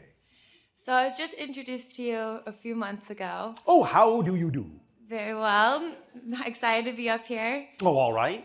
I don't really understand the concept of parallel realities. I'm just trying to wrap my head around it, and Did the TV analogy not help you? no. Oh, all right. Do you understand in any way, shape, or form the concept that there is only really one single moment in existence? Let me put it to you this way. Let me put it to you this way. I'll use these terms. Nature is exceedingly efficient. It will never use more than it needs to accomplish something. Do you follow that idea? Yes. It's very efficient. Do you in any way, shape, or form understand the quest of many of your scientists to find a unified field theory that explains all the different phenomena that you perceive with one basic equation? You understand that idea generally? Yes. That it can be rendered down to one thing that expresses itself as many different things? Mm-hmm. All right. Well, nature, being very efficient, also renders down the idea of space and time into the most basic components it can. In order to create the idea, the effect you call physical reality, it will only use the exact minimum thing it needs to create that effect. So instead of actually having to create many locations and many different moments, the question is, can existence create the effect, the experience of many different moments by just using one moment, or many different places by just using one place? The answer is yes, it can. So the idea is, there is only one moment. There is only one moment, and we call it now. There is only one place, and we call it here. The idea of the outside projection is an illusion. Does that make sense? It's happening in your consciousness. There's nothing really out there. Even your physicists understand that what appears to be solid matter is just a fluctuational reflection of energy. Do you understand that? Yes. All right. Now, if you understand that time itself can be reduced to a single moment, then the fact that you experience many different moments means that all those moments actually have to be happening at the same time. But that you only perceive the same moment from another perspective, and that's what makes it seem as if there's another moment. But it's just a shifting of your point of view of the same moment. It's like looking at the other side of it and going, well, this must be another moment. And this must be another moment. And this must be another moment. But it's not. It's the same moment from different points of view. So the idea of parallel realities is just a stretched extension of that idea. Everything is happening here and now. Everything is overlapping. Just like all the different television programs really all exist all at once in your TV set, but you don't perceive the different program until you change the channel because you're switching frequencies. So likewise, all the different realities that you call past, present, future, parallel realities, alternate realities, physical, non-physical, whatever you want to call those experiences, are all overlapping, but they're separated by the difference in their frequency. That's all. That's all. But nature is so efficient, it can use the single place and the single moment in which to create all those different frequencies.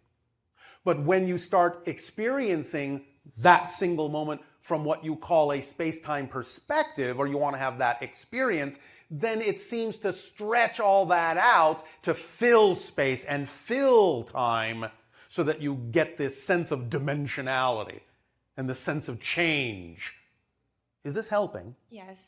So what are some signs that you can tell you can see that you're shifting? You're shifting all the time. But how it's can just you that tell? you shift so frequently, every second, billions of times. Literally, specifically, you shift 10 to the 43rd power times per second. You understand how small an increment that is? Okay. Yes, I understand. All right. I can still give you an example. Okay.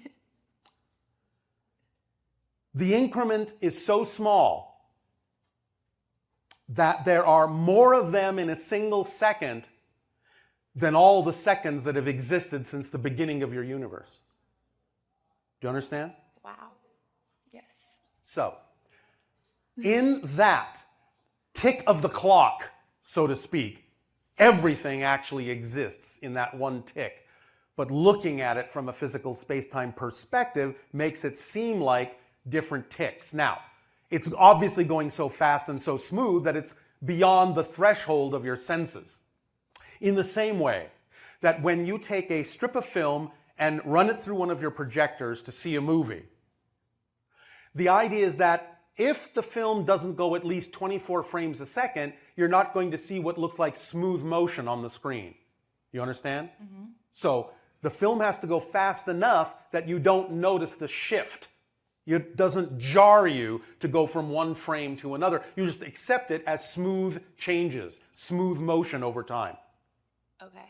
But when you start accelerating yourself, you start getting closer to matching the frequency at which the idea of the tick of the clock actually happens, and you can start experiencing more awareness of the differences between the frames. You can break the continuity.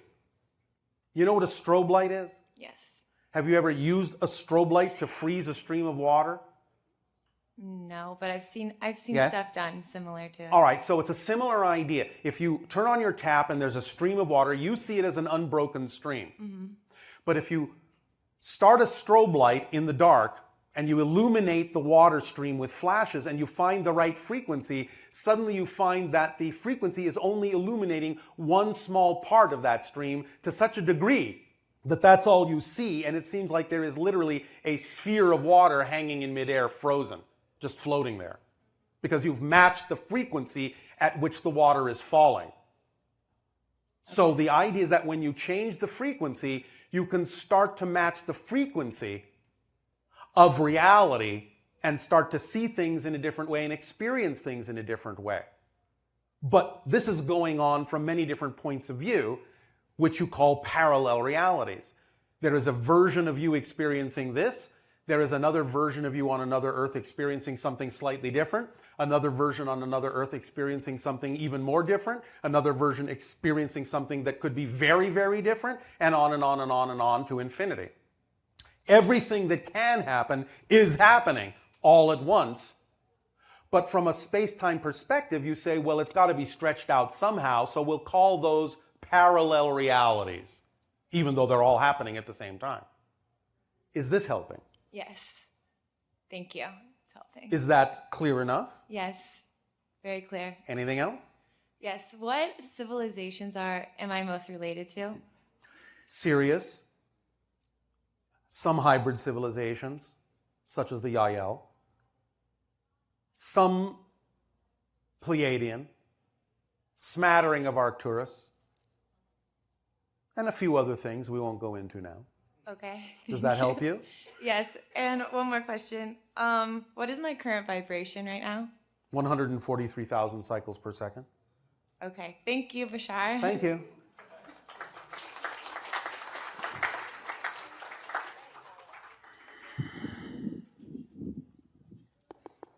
Shivai. And to you, Shivai.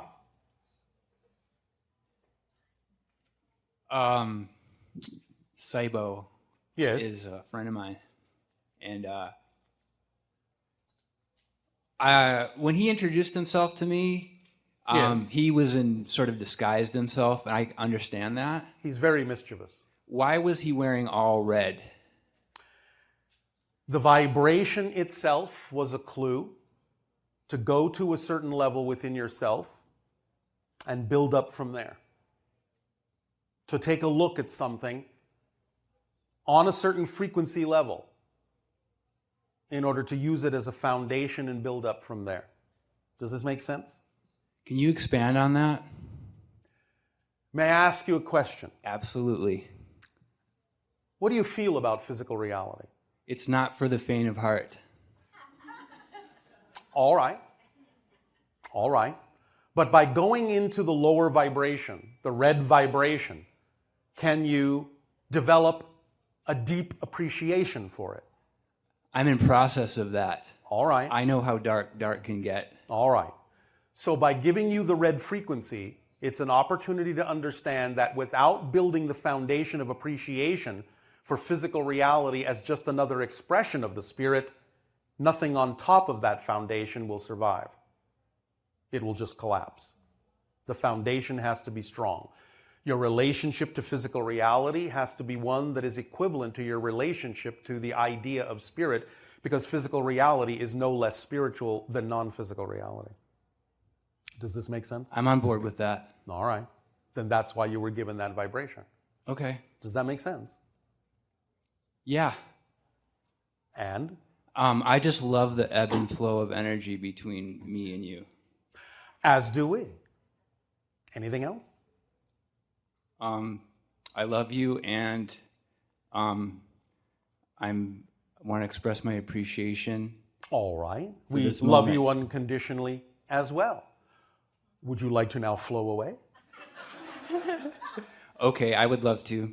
Okay, until another time, Bashar. All right, good day.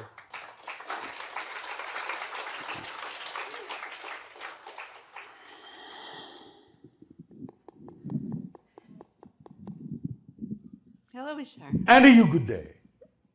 Okay. My question is... Speak up, speak up. Okay. Take full advantage of your technology. My highest excitement right now is the idea of channeling an ET child to help me finish writing my children's book. All right, well, go right ahead. What's stopping you?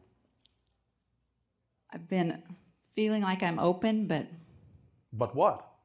Doesn't feel like it's happening. It doesn't feel like it's happening. What do you think it's supposed to feel like? Natural flow and... So you do not experience any natural flow at all when you sit down to write? Yes, I am. Well, then, how do you know that's not it? Is it supposed to come with trumpets and fanfare? And exploding fireworks? Or is it just going to be the flow that needs to be there, remaining unobtrusive and in the background so as not to interrupt your flow? How do you know you're not being assisted? If you're feeling any flow at all? What makes you think you're not? Is that a good question? I have felt the flow before. Yes. It doesn't seem like it's as flowy now. Not as flowy. Is there something else you would rather be doing when it's not as flowy? Something else that is more flowy, even though it may appear not to be connected? Are you following the thread of your excitement when it appears in a different form? Or are you insisting it should only come in that form? No, I feel pretty good about following my excitement. Well then, when you're not flowing in one way, why not just flow in another? Okay. And assume that the flow is connected, even if it doesn't look the same. How about that?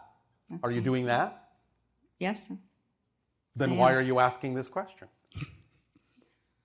Good question. Thank you. Do you have a good answer? I'll follow my flow more, my excitement more. I think you are making this more complicated than it needs to be. You might be overthinking this. Whenever you feel the flow, just flow. Don't stop the process and wonder, well, is that extraterrestrial child really there or not? I'm not sure what I'm supposed to feel. Otherwise, you're stopping the flow. And then the extraterrestrial child is standing there tapping its foot going, when's she going to let me flow with her again? Okay. Why does she keep stopping the flow? You understand? Yeah, that's great. Is this helping? That's great. What is your book about? I realized it was that I wanted ET perspective child's perspective to help the children, the earthling children, Yes. to better understand and therefore, what is be your more book about? open. It's What to is your be book more about? open to the ET children coming in. And so you are telling a story? Yes. That exemplifies this idea? Mm-hmm. All right. And so, are you having fun? Yes. All right. And do you trust that the times that are not as flowy as others are part of the process?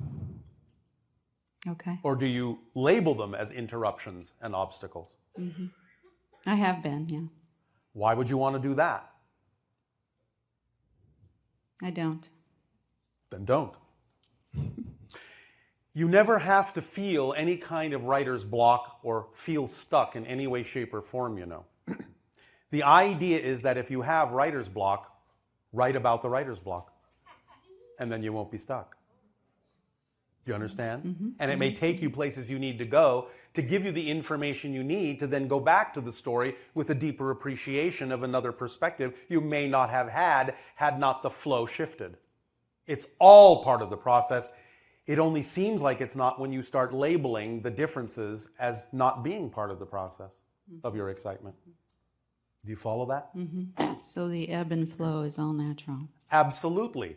Mm-hmm. Many people, when they talk about the ebb and flow, look at it like this. Mm-hmm. But really, it's like this, if you want it to be. Mm-hmm. Where you are always going up, even while you're going up and down. These are natural cycles. It is important for you to keep your feet on the ground, even while your head is in the stars. Therefore, you will always gather information and bring it down to earth. Gather information and bring it down to earth. Gather information and bring it down to earth. That's the ebb and the flow, and it's part of the process. Yes? Yes. Does this help? Yes. And by the way, that came from a child. Yes? Thank you. Love you. Sometimes, all right. Sometimes the child wants me to tell you, sitting down and writing a book sometimes means getting up off your butt. You follow? All right. Thank you.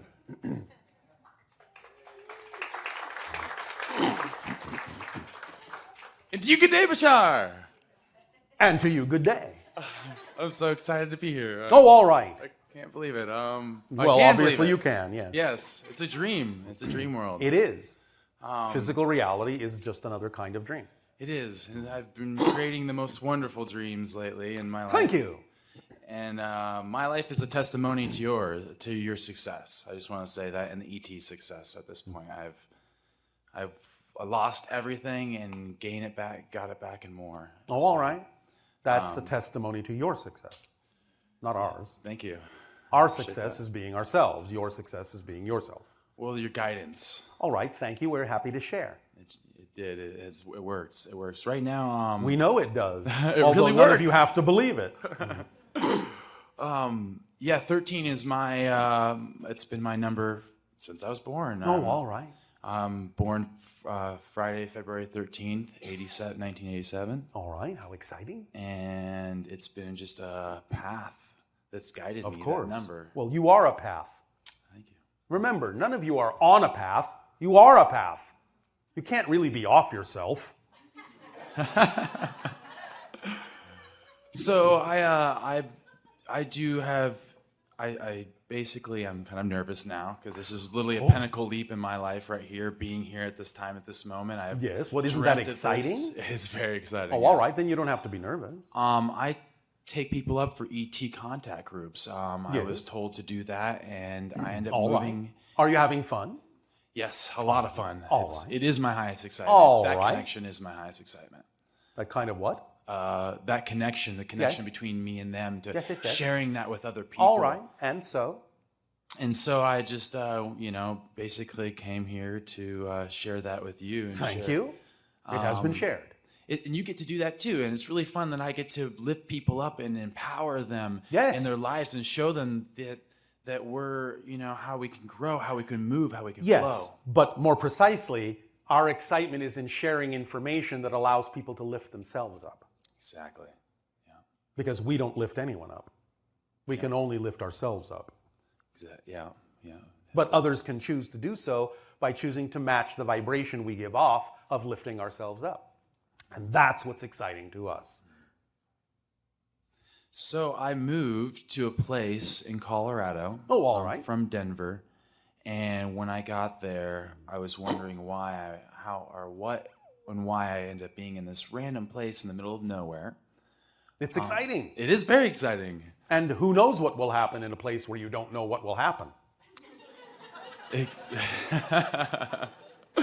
So basically, I started channeling and connecting, and I've always been connected with ETs. All right. And I end up having visions. Yes. Of what? Of me in a past life, but parallel existing life. Yes. Holding one of the 13 crystal skulls. Oh, all right. On a ship. Yes. Kind of with an emotion of sadness. All right. At the time. Yes. And flying over the area where I live right now, or in that area. Yes. And I was just wondering if you could maybe give me some more correlation on that. Well, you're connecting to the time when the skulls were separated.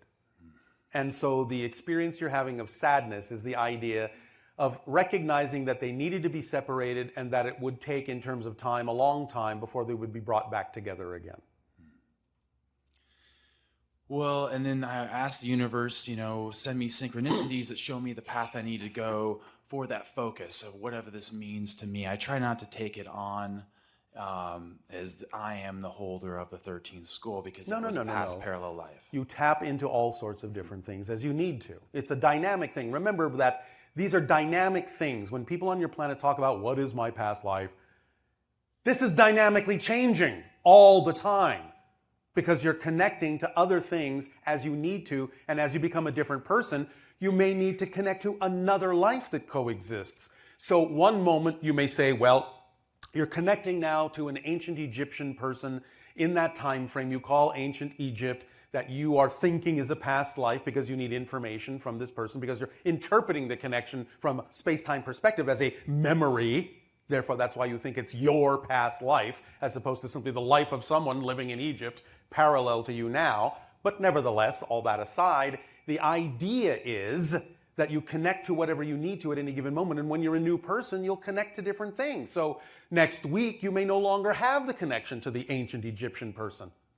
So the idea of what is my past life is not fixed. It's constantly changing as you are. Dynamic, change. Remember, it's the fifth law. Everything changes except the laws. Yes. So even that, even your relationship to other lives changes as you change. Yes? Yes. So I end up 3 days later after that process of asking my higher self to send me synchronicity to guide me on the path that, yes, best suits that purpose. Yes. And you end up? And I ended up meeting this person who told me about a giant skull carved into the Grand Mesa where I live right next to. All right. And I went online, and it was the synchronicities just blow my mind. That's what they're supposed to do. Quite literally. So, and it's like literally 1/3 the size of the Grand Mesa. Yes. And so I started getting information to do contact groups up there. So I bring people up there. All right. And have you heard of the Shambhala? Yes. I was wondering if you might give me some more understanding of your interpretation of that. It is an experience in a slightly altered dimension of physical reality that if you manage to shift your frequency to match it, you can begin to experience. It's a particular region or several regions that can appear on your planet that are representative of another reality, another version of physical reality that is more in alignment with your higher mind. Therefore, when you can match that frequency, sometimes you can have glimpses or even long extended visions of existing within the concept you call Shambhala. It's a slightly removed reality from yours.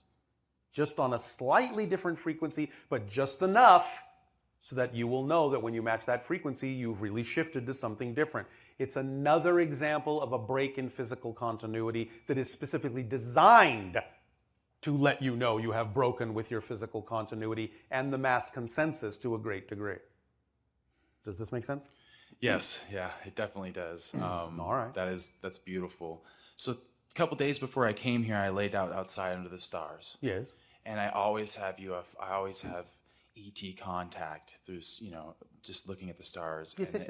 And literally, I saw 20, 30 different stars. And then I said the same thing I just told you, that my life is literally a testimony to you guys being here and your guidance and your gracefulness, because it's really, it's helped me immensely. All right. Well, all of you are a testimony to us being here too.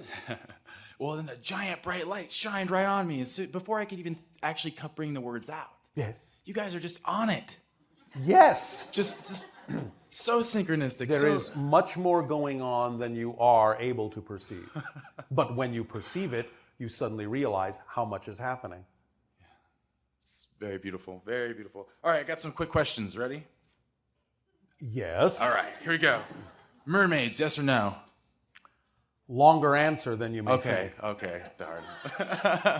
There have been some genetic creations that would be similar to that in Atlantean times that may have given rise to some of those legends.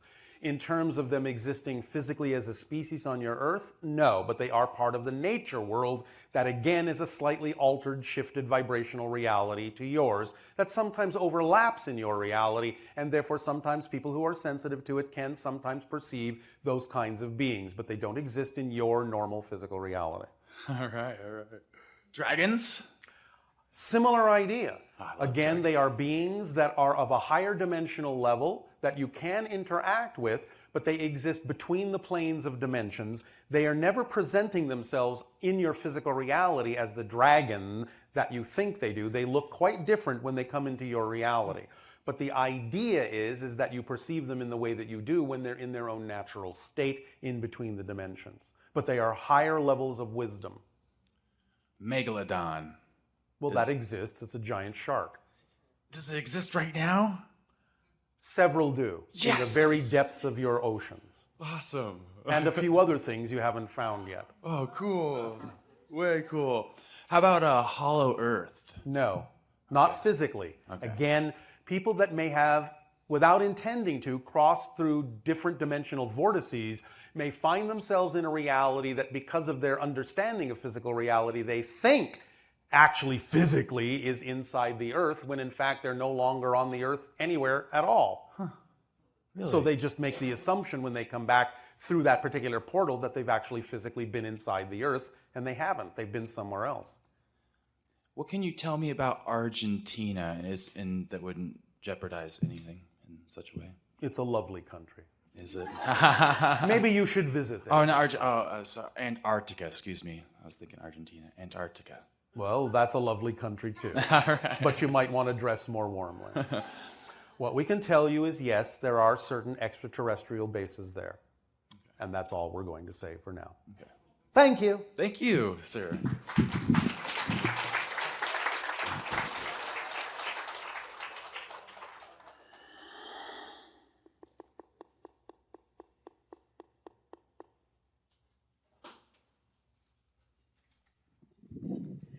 Well, it looks like we're done with questioners.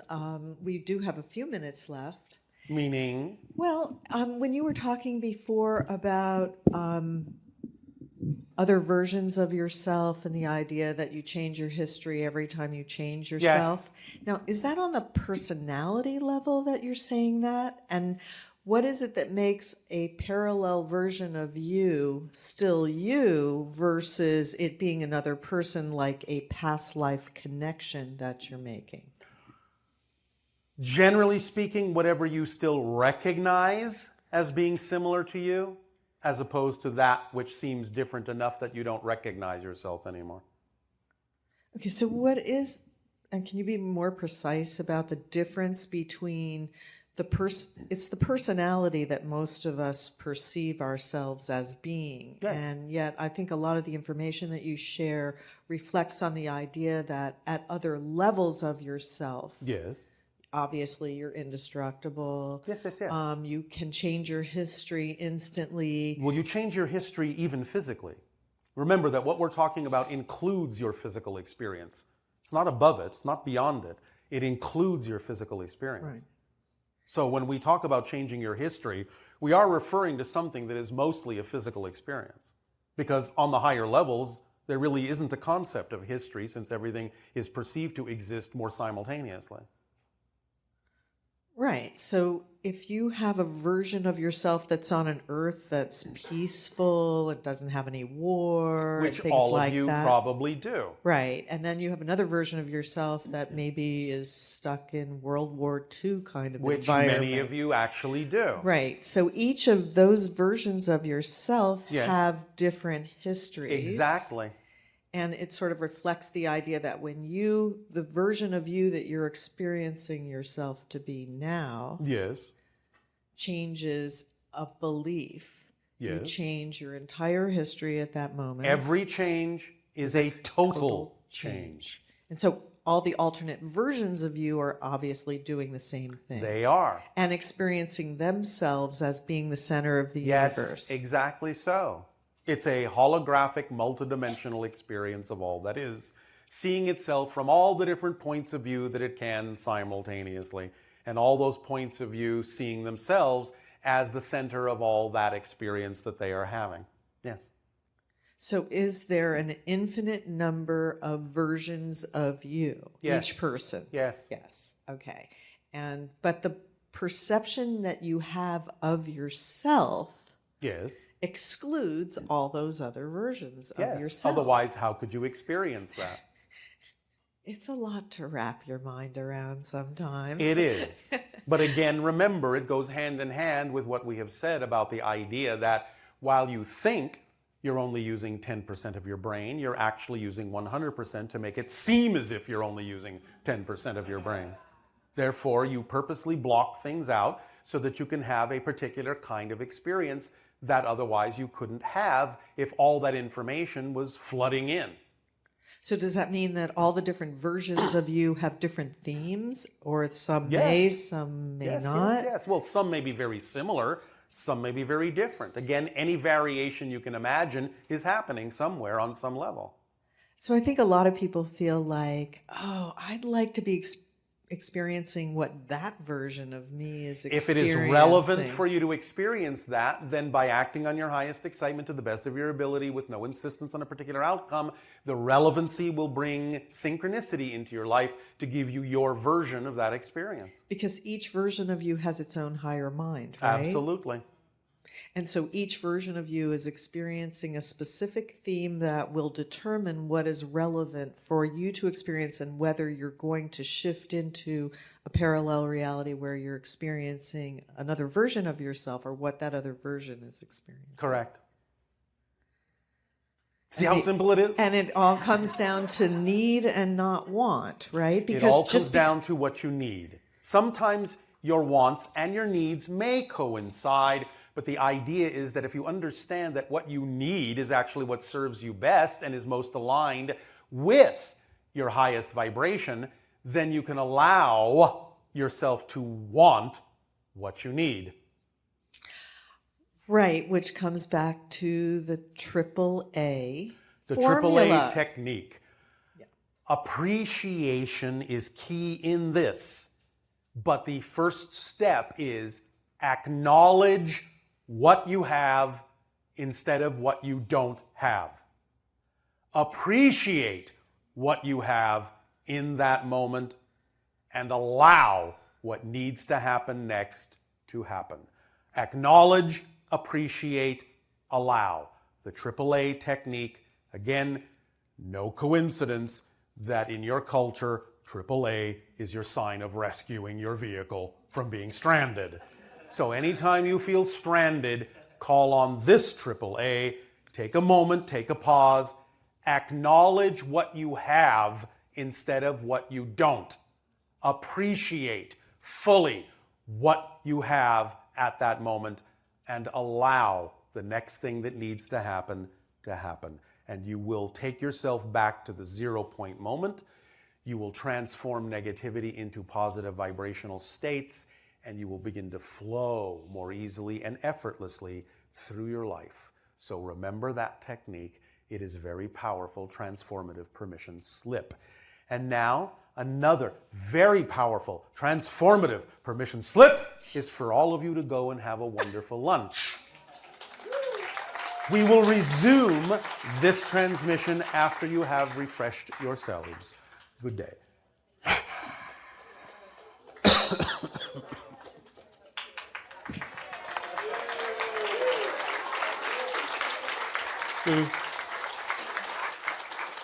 Are you all having a good time? Good, thank you.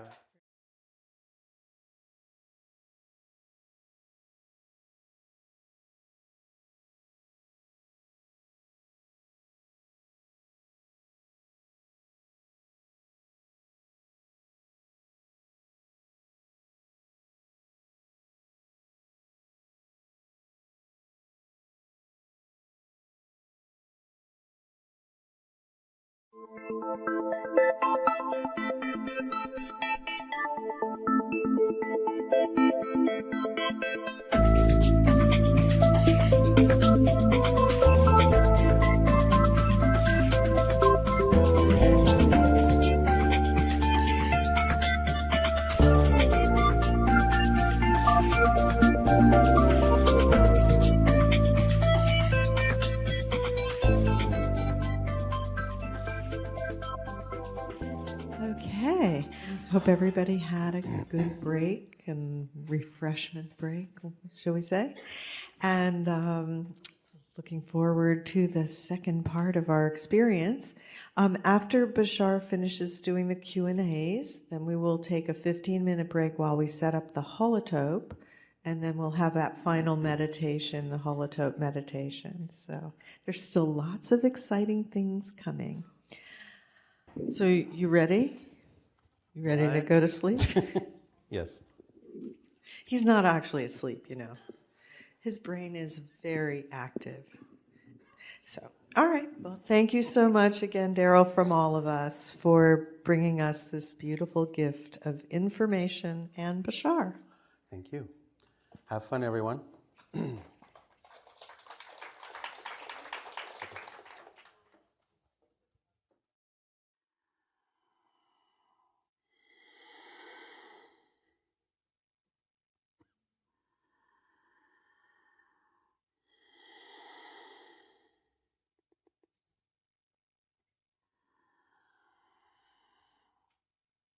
Or it'll say, let us continue the transmission with your questions and dialogue, if you wish.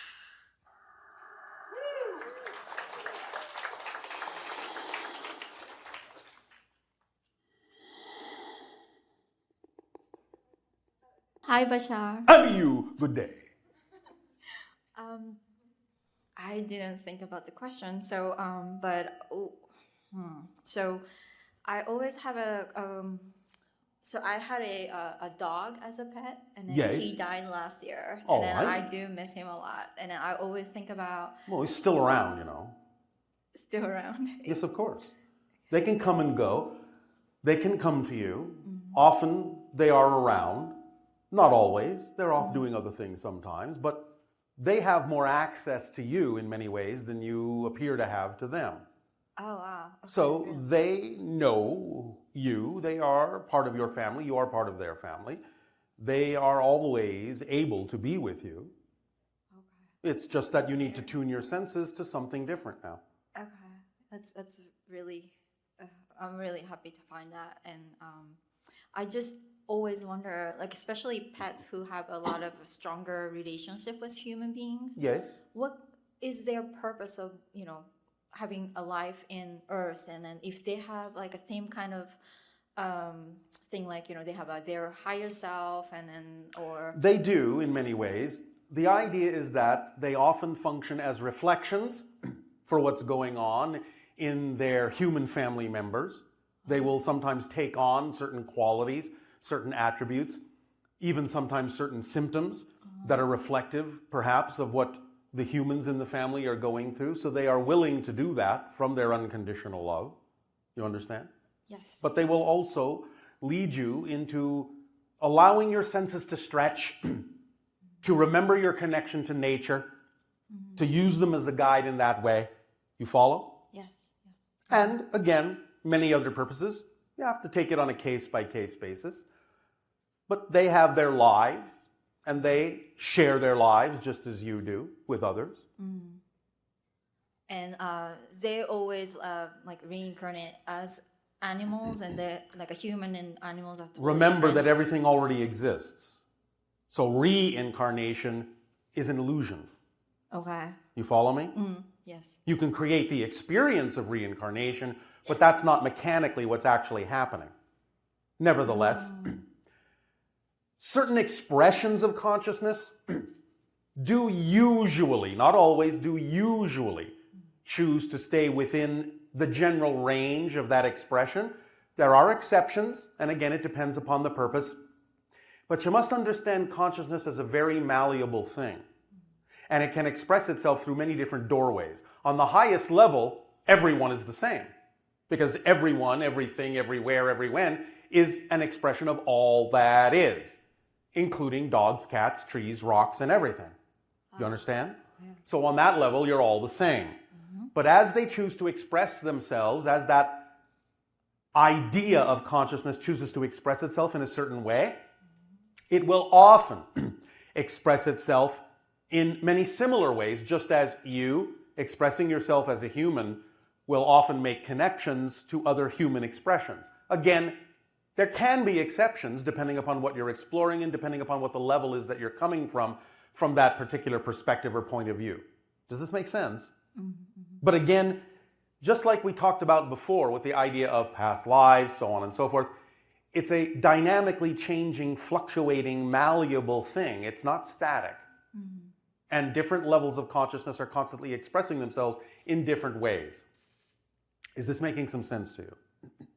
Yes, I have to digest the idea, but yes. Oh, all right. Well, would you like a mint to go with that? Will that make it easier to digest? Yes. I'm good, yes. All right. I got it. Yes. Think about the idea of water. Yes? Seems to be one homogeneous medium, but you can have droplets that separate.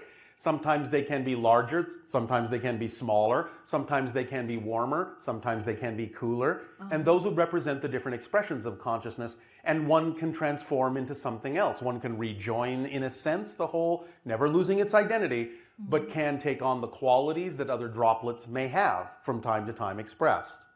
Therefore, it's a very interchangeable, malleable thing, and what you may consider to be one particular consciousness can in many ways express itself on multiple levels simultaneously, depending upon, again, the purpose and point of doing so. So what may have expressed itself as your dog in your physical experience may on another level be the same, shall we say, level of consciousness that also can simultaneously express itself as one of your guides. For example, does that make sense? Yes. And therefore the dog expression can tap into the guide expression can tap into the dog expression, and they can be extensions of the same level of consciousness. But they won't necessarily become interchangeable because every identity is unique. Does this make sense? Yet they can take on whatever qualities are necessary to experience whatever they need to experience to aid and assist whatever they are choosing as a theme of exploration. I know that this can get sounding a little complex, but nevertheless, this is the nature of consciousness. It is very malleable. It's the same kind of expression that allows us to communicate with you from different places in our timeline, because many of you may not realize, but sometimes when we are responding to one particular question, you may be conversing with a 137-year-old version of me. Another question may be being answered by a 154 version of me, and another may be being discussed with a 180-year-old version of me, and on and on and on, depending upon where my consciousness needs to slide in order to access the information that's relevant for the question that you are asking, based on my experience. Do you understand? Yes, I do. Yes. So consciousness can slide up and down the timelines. It's very flexible and very malleable, yet at the same time will always be expressed, because everything exists at once, in the form in which you also know it. as the dog. Thank you. Does this help? Yes, yes, it definitely does. All right. Thank you. You're welcome.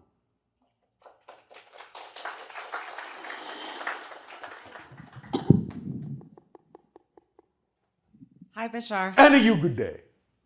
So my question is about the ascension, and if you can explain how that works. Ascension is simply the raising of your frequency, that's all. And experiencing the reality that is commensurate with that.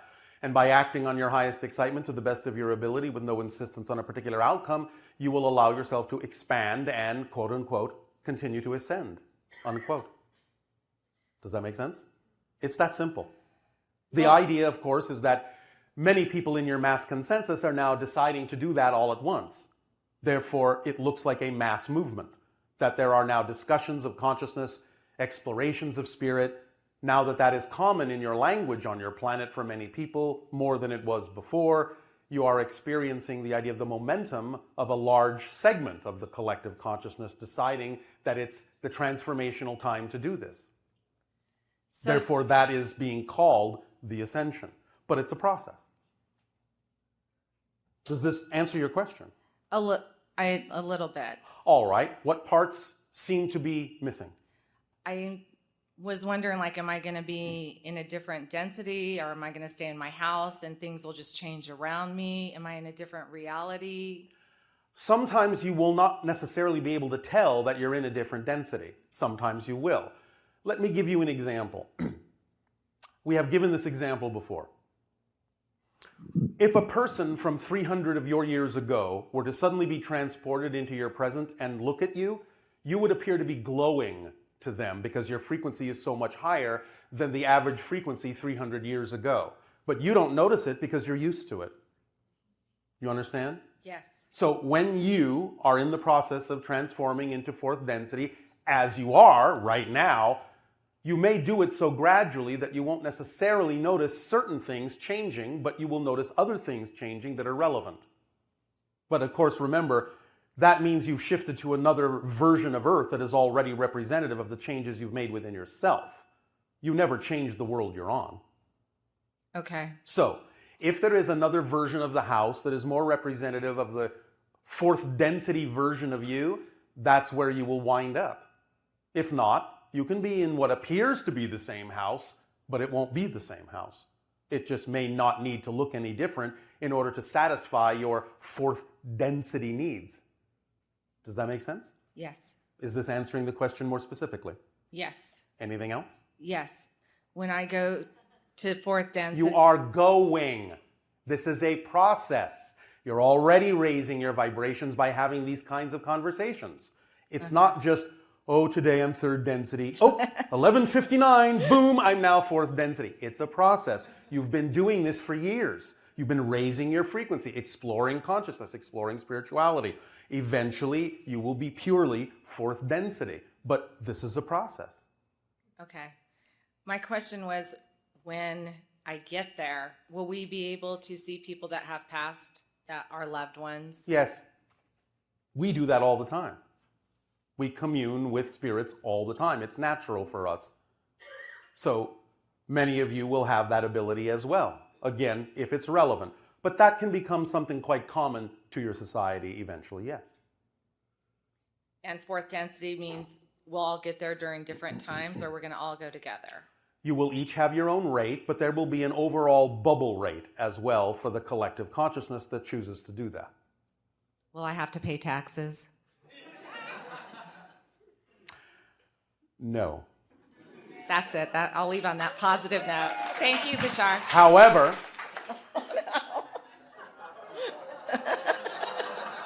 I wanted to leave it at that. oh, all right.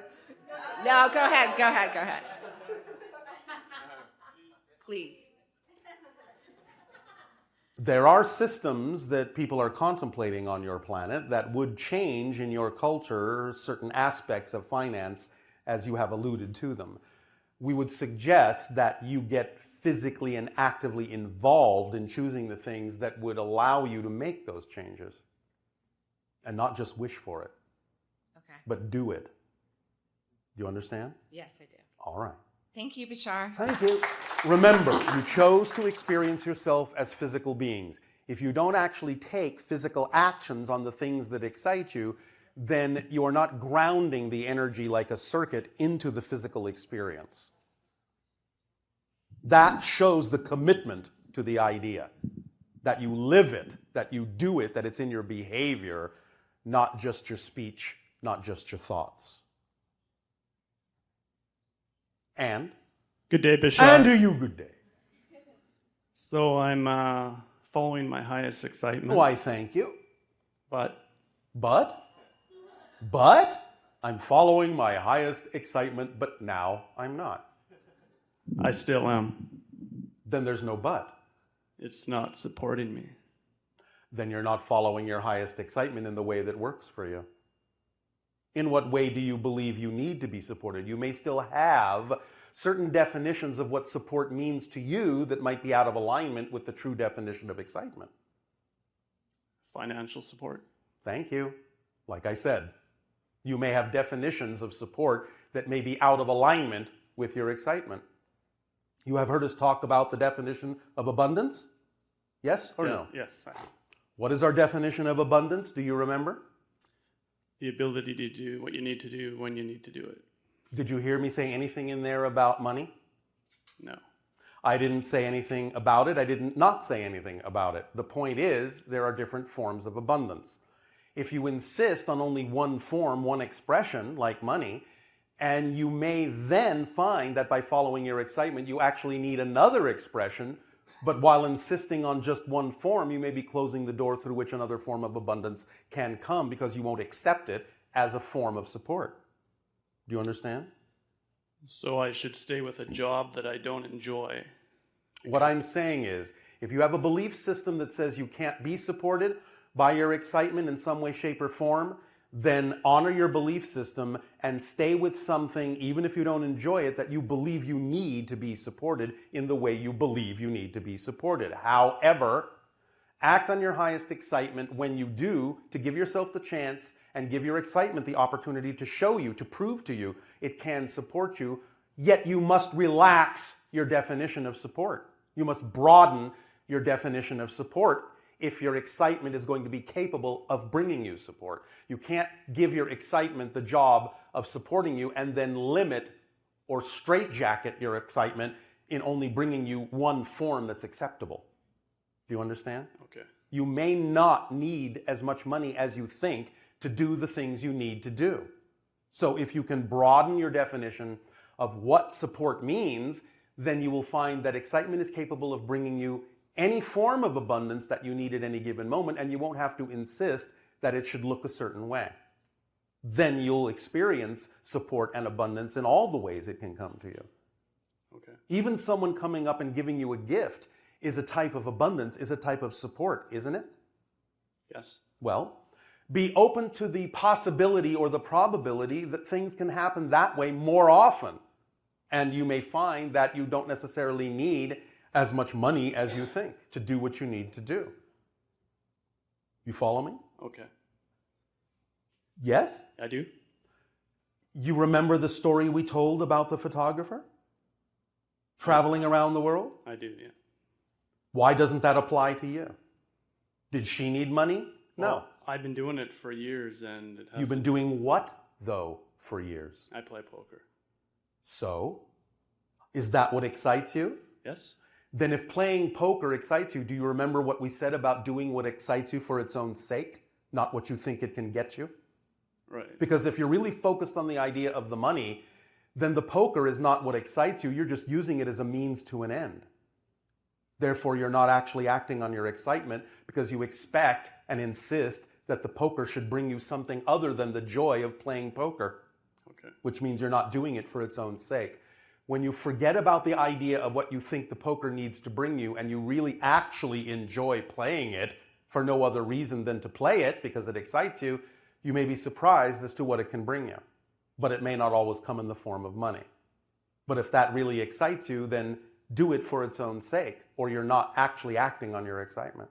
You're making your excitement conditional on the fact that it must do something for you that you insist on in a certain form. And therefore, you're diminishing its ability to bring you what you actually need. Right, okay.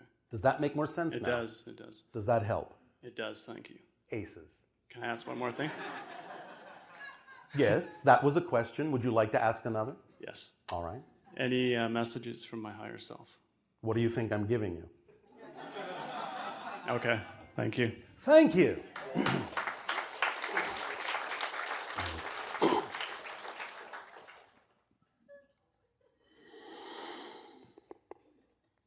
Hello, Bashar. And to you, good day. Good day to you.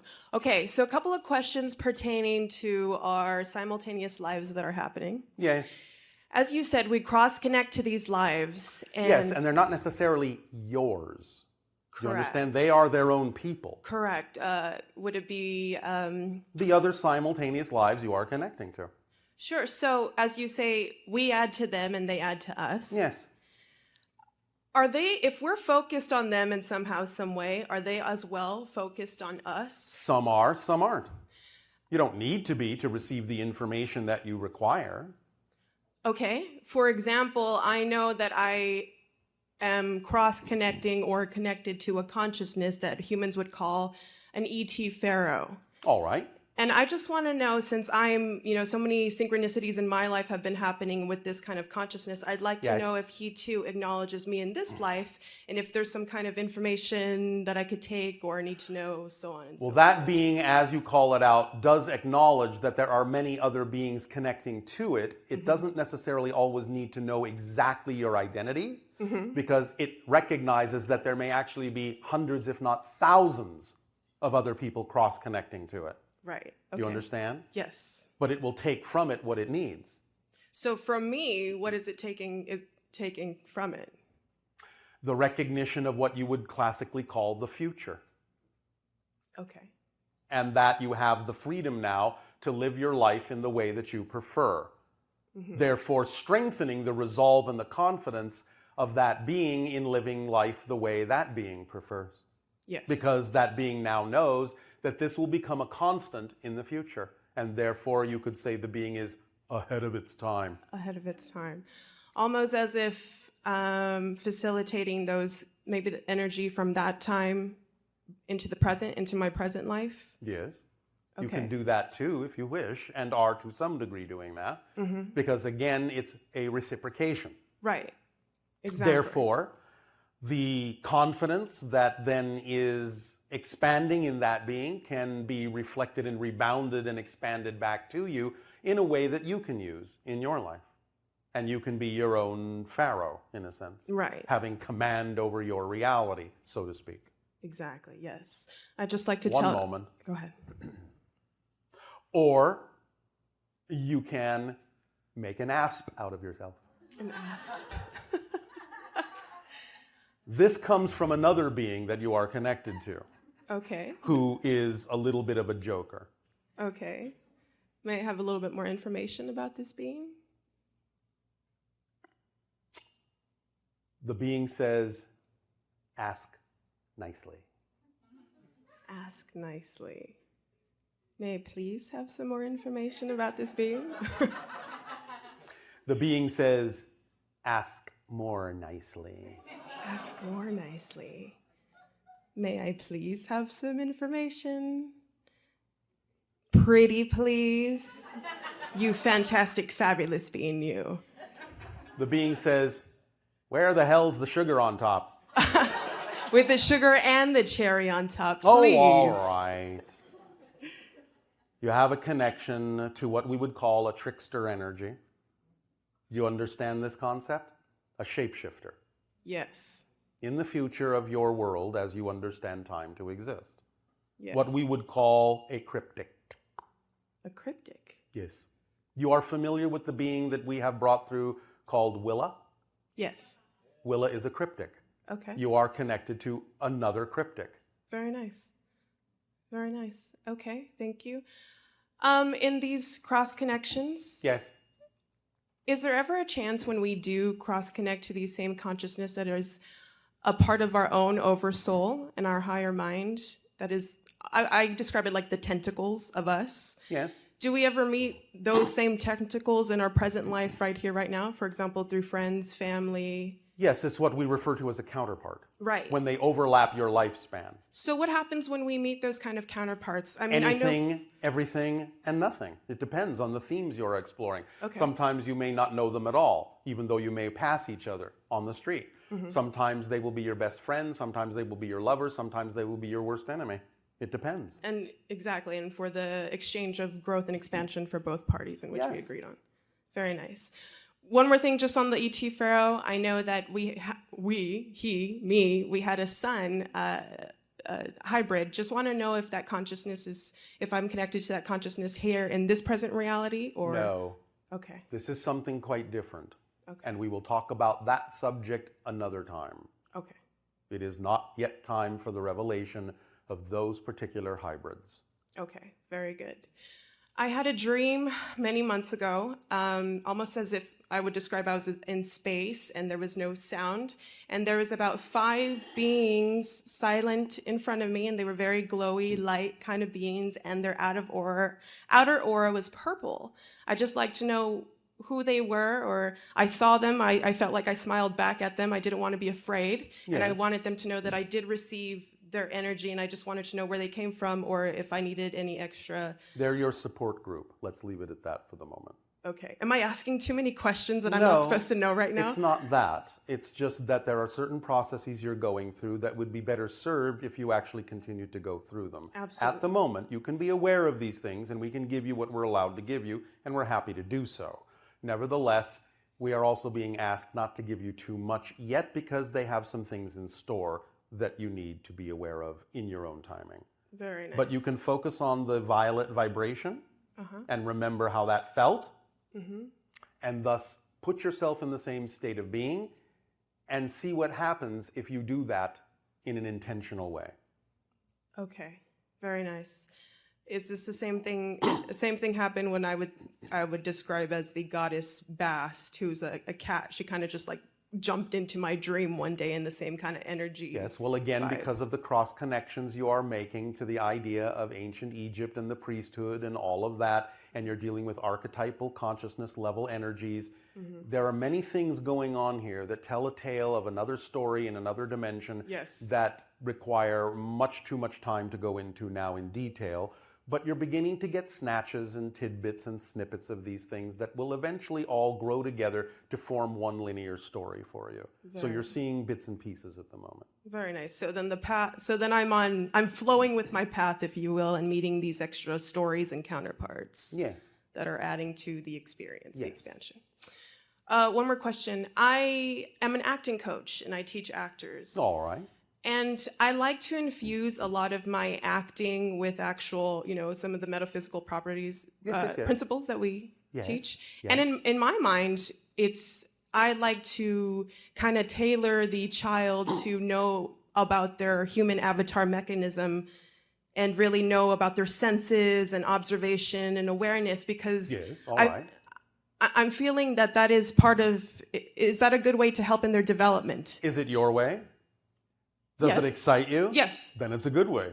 Do you have any more? Because it works for you. Good. You do understand that at its height, when an individual can truly allow themselves to transform into another personality, yes? Yes. What you call acting, Or shape-shifting, as you said earlier. in a sense, is a form that we might refer to as multiple personality order. Yes. Yes. Because there is connective tissue between them in a way that can allow for smooth communication rather than the disorder. Do you understand? So it's a form of channeling, of course. And every one of you contain multitudes of personalities and are connected to multitudes of personalities, and you can shapeshift into them. And that's what acting is. Yes? Yes. You become that person, literally, but retain a connection to the idea of an overall identity. Yes. That contains all of those personality expressions. This is multiple personality order. Yes. And so? And so I just wanted to maybe if there was like a clarification or an add-in to... I just gave you one. Multiple personality order. Maybe you don't understand what we're saying by that. Could you please clarify or go a little bit deeper into it? But what do you think it means? Multiple personality order, that we have the ability to use these multiple personalities to get through whichever energy we need to inhibit for whatever expansion or situation, circumstance pertaining to that moment in our reality for the sake of our growth. Well, you talk about the idea of acting, but you know that the best acting comes from when the situation and circumstance that's been created is treated as if it's real. Yes. Then it is real. Yes. You are actually seeing a glimpse of parallel realities, parallel versions of those persons. Yes. You understand? Yes, I do. So you can use the idea that you're tapping into a multitude of parallel realities to describe the concept of acting. Yes. So that's another way to view it, if that is something that is of interest to you. Doesn't have to be, but we have given you the suggestion that you have asked for. And you may not completely wrap your mind around it yet, but let it sink in and see what it does for you in your dreams. You may come up with something that works and is connected to the concept of understanding how to present the concept of parallel reality versions of people that then can allow them to tap into them in a way where when they bring them through, they will understand that without losing the sense of their own identity, they really will be that identity. And that you're actually seeing multiple worlds on the stage simultaneously. Yes. And so by bringing out these multidimensional personalities within ourselves, this, of course, adds to our I guess I'll use the word upgraded, evolved next stage. Yes, but let me express this more precisely and take it a step further for you, because you're still assuming that what we're talking about are multiple personalities within you. Okay. We're saying that when someone really becomes that person, you are actually being given an opportunity to literally see a parallel reality made flesh. Okay, yes. Do you follow me? Yes, I do. The stage suddenly becomes a portal upon which multiple parallel realities can actually be presented to your reality. Yes. Literally. Yes. Literally. The people on the stage are not the same people who are then walking off the stage to go home. You are literally looking at a parallel reality. Literally. Yes. Do you understand? I do understand. That is the power of acting. Yes. Does this help? Yes, it does. Feels exciting, doesn't it? Absolutely. All right. Okay, thank you very much, Bashar. You are welcome. Thank you.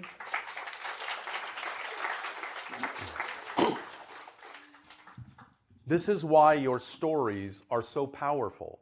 You are really tapping into alternate realities and exploring them for yourselves to decide whether or not they present something you prefer to shift to.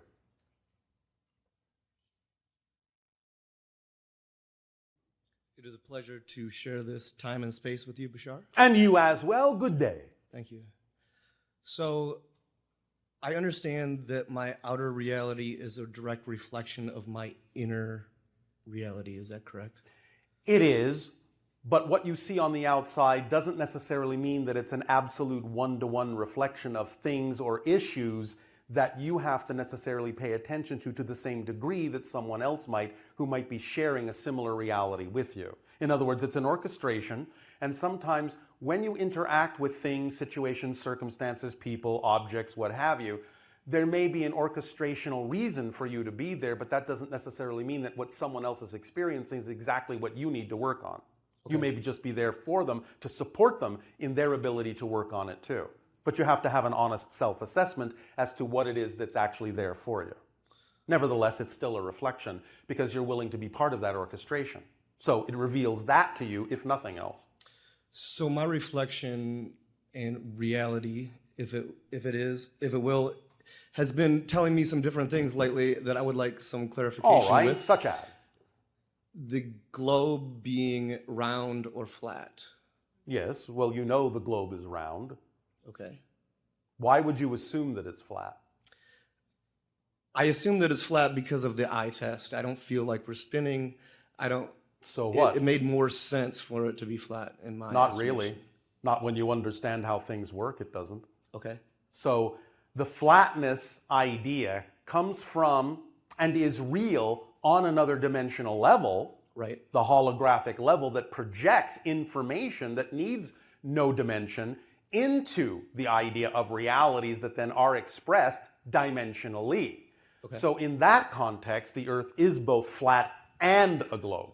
But in your physical dimension, it's experienced as a globe. Thank you. It's another dimension that experiences it at flat. Does that make sense? Yeah. Yes, it does. So in this lifetime, do I go from one to another? Well, from you the flat exist to the in globe? all of them. Okay. Versions of you exist in all of them. Right. So you may be cross-connecting to that, and that's why you're wondering whether it's flat or round. Right. But in this third density reality, it's expressed as a globe. But you also are aware of the fact that in another dimension, it's expressed as flat information. Okay. So another thing that has been in my reality lately is the cloning centers have been popping up, and I've been finding out more information on that. Is that a true statement? The Donald Marshall has been coming out with the cloning centers? Not as much as you think. Okay. There are some experiments on your planet with regard to this process, but not as much as you think, and not always in the way that many people assume it to be being used. Okay. So the information coming through Donald Marshall isn't necessarily correct. It's an interpretation that is correct for one particular reality, and you have to decide whether that's the reality you prefer or whether you prefer another. Okay. Remember, I kind of prefer not. all things you can imagine are somewhere happening. Right. You cannot imagine non-existence. Right. Therefore, it's just an issue of, is that the reality you prefer when it's being offered to you? Right. If not, If then that's my go in a attitude. different direction. Okay.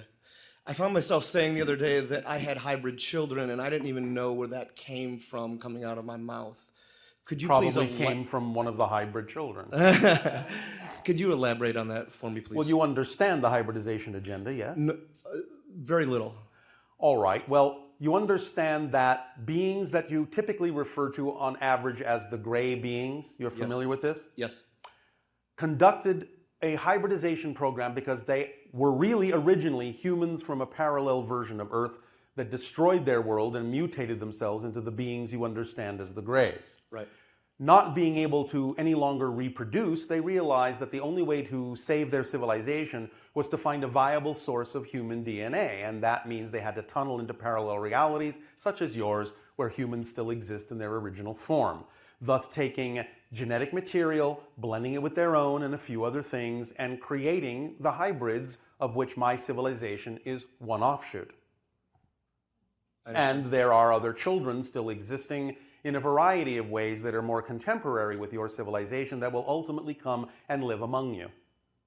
Thus, beginning the transformation of your world into what we typically refer to as the sixth hybrid race, because there are already 5 others. So in our ascension, we all have different timelines for this, or are we all going together? The ones that decide to be of a similar vibration will experience themselves going together. The ones that have different timelines will not. Okay, it's that easy. It's that easy. All right, and since all our realities are just reflections, can our inner world affect changes like the election and like the upcoming changes? Again, yes, but it's not that you're changing the world you're in. Right. It's that you're shifting to a world that already has those expressions as a reflection of the change in energy you've made within yourself.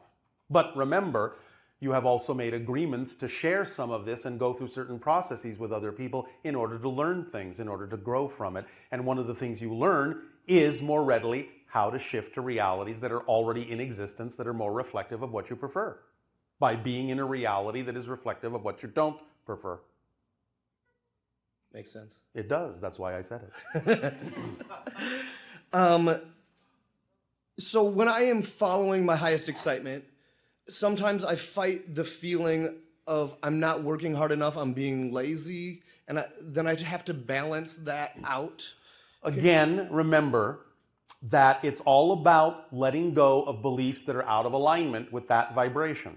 Right. But one of the things excitement does is bring those things up to your attention that you may be holding on to that you didn't know about. So if you are acting on your excitement and suddenly you find that there is a negative feeling, a negative experience, a negative belief within you, then excitement is doing its job by revealing that to you so you can let it go and add the energy to your excitement.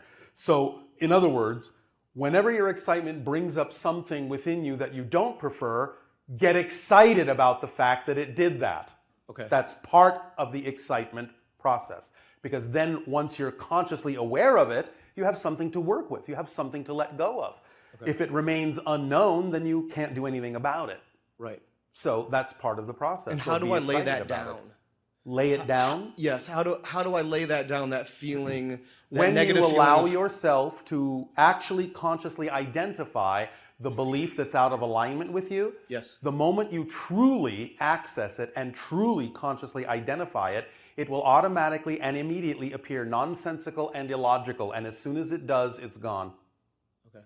That's the end of the process. Right. Because if you really actually see it as nonsensical and illogical, there is no reason to hold on to it. If you are still holding on to it in your behavior, then there's another belief you haven't found that says you must. Find that one. Keep digging. Understand. Does that help? Yes, sir.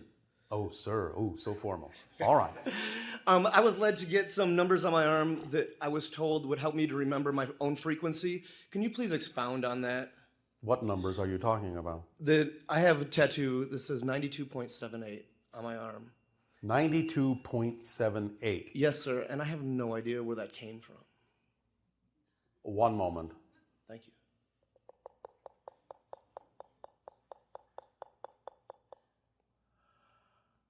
All right. You understand that your quote-unquote average normal temperature of your human body, 98.6, yes? Yes, sir. You don't have to keep calling me sir, but I appreciate Yes, it. Bashar. When you are shifted, you remember when we talked about the idea that there is a version of physical reality that's slightly out of phase with yours? Okay. And in which many encounters actually happen? Yes. Because they can't really happen in your reality because of the vibrational difference, but they can happen in that reality. That's your body temperature in that reality. Because that is the difference of the shift. I understand. So, does that help you? That does help. Why was I led to get that? Because Reminded it of that. reminds you of how to tap into the idea of that reality. And thus, it makes the shift easier. Okay. You Fair. have, in other words, a target to shoot for. Right. A target temperature Right. that tells you when you're in that state, when you're in that reality vibration. That's wonderful. Thank you. I was told I had, by the same, what I felt like entity, I was told that I had a treasure waiting for me. You do. It's inside. Go find it. You are the treasure. Yes. The opening of yourself is the treasure. Right. Okay. So, have fun on your treasure hunt. Namaste, Bashar. Thank you, sir. Good day.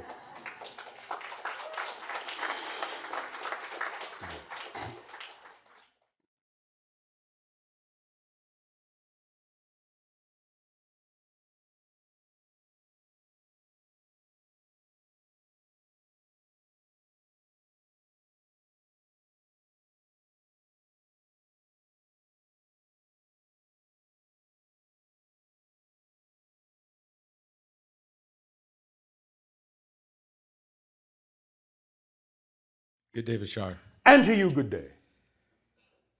So my first two questions were about multiple personality disorder and our relationship to time. We had previously discussed, and I've had a lot of help from you in the experience that our multiple personality disorder is also expressed in our cultures.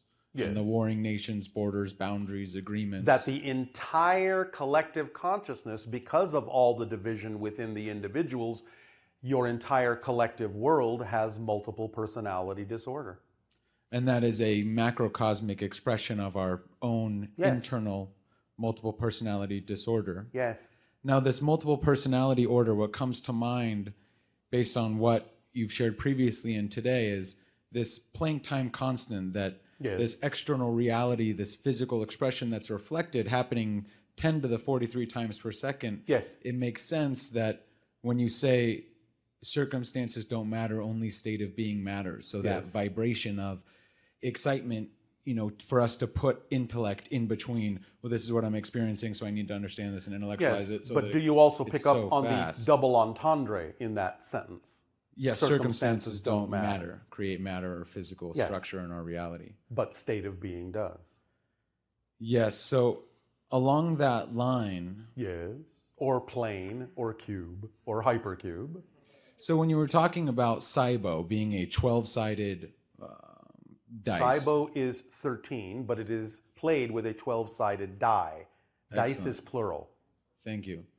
So the die would be an icosahedron, I assume. Yes. So I've, in our experiences, had many information and understandings about the icosahedron. I've seen it as being water. I've done techniques that utilize that to align my energy. Do you have additional information at this time that was previously unavailable? No. Okay. Except to play the game. I would look forward to it, absolutely. All right. We will look backwards to it. Now, when you shared that in the initial, you changed the video for the contact crystal, and one thing that was shared... I didn't change it. Well, you had some to do with it. But okay, so in this joint venture of changing the contact crystal video, as experienced, you shared that Essassani was created for your society, was prepared for you. Yes. Now that includes the 3 supercomputers that are now orbiting Essassani, Epsilon, Epiphany, Eclipse, that were created by us or humans? No, no, no. Who they were created by the Greys. So the Greys created the supercomputers that are focused or lensed through the moon. Yes. Now how... But it goes through the Essassani vibration. Can you expand on that, the Essassani vibration? Well, you know that the frequency connects to the idea of your moon being used as a lens to send that vibration to your world. Yes. But it's coming through the Essassani hybrid vibration, not the Grey vibration, because we are now the occupants of the planet.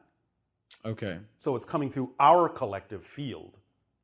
So that agenda or that expression through Essassani would also be underneath the primary overseers or those mantis beings, because that would be part of the overall hybridization agenda? No, no, no. Okay, so different thing. So the mantis beings are only a part of the hybridization agenda as it pertains to humans, per se. As it pertains to the creation of the hybrids, but the idea is that phase is done. Therefore, there is no need anymore for the mantises to do the same thing. So they have taken a different role. So no, I won't tell you what that is. Oh, right. Okay. It will come.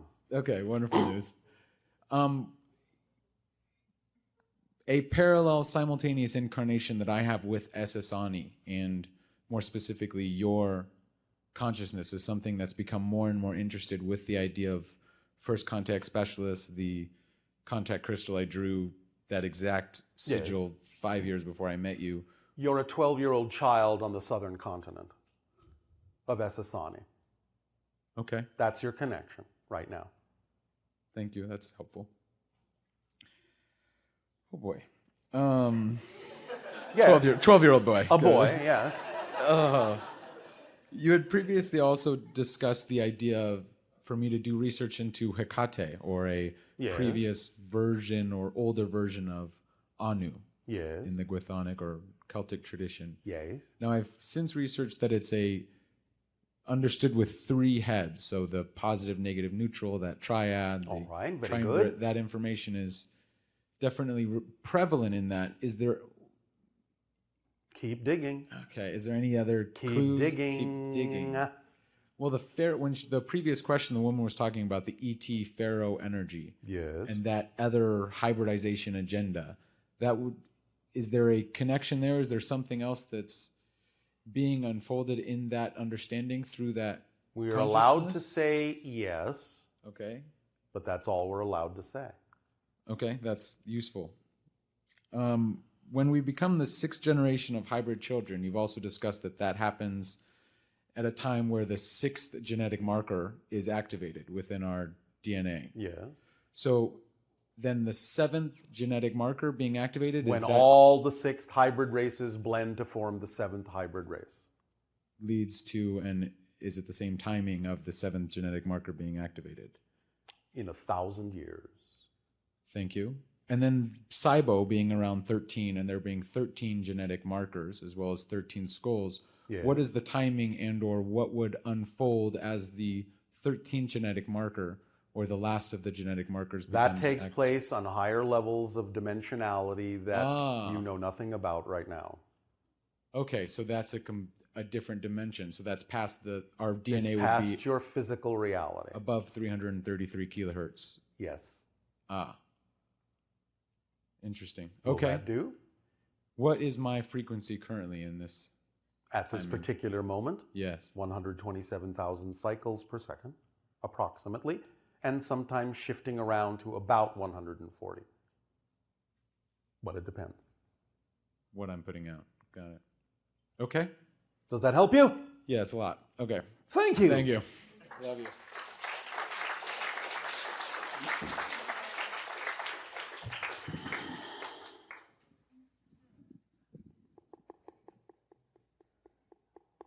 Holy smokes, Bashar. Holy cow. I just want to say thanks to Kate. I had some more questions, evidently, I was supposed to ask you. And one of them is, I seem to see gold ships a lot. And I'm wondering if you could I have a feeling of who it possibly be, but I was wondering if you might be able to tell me more about those gold ships.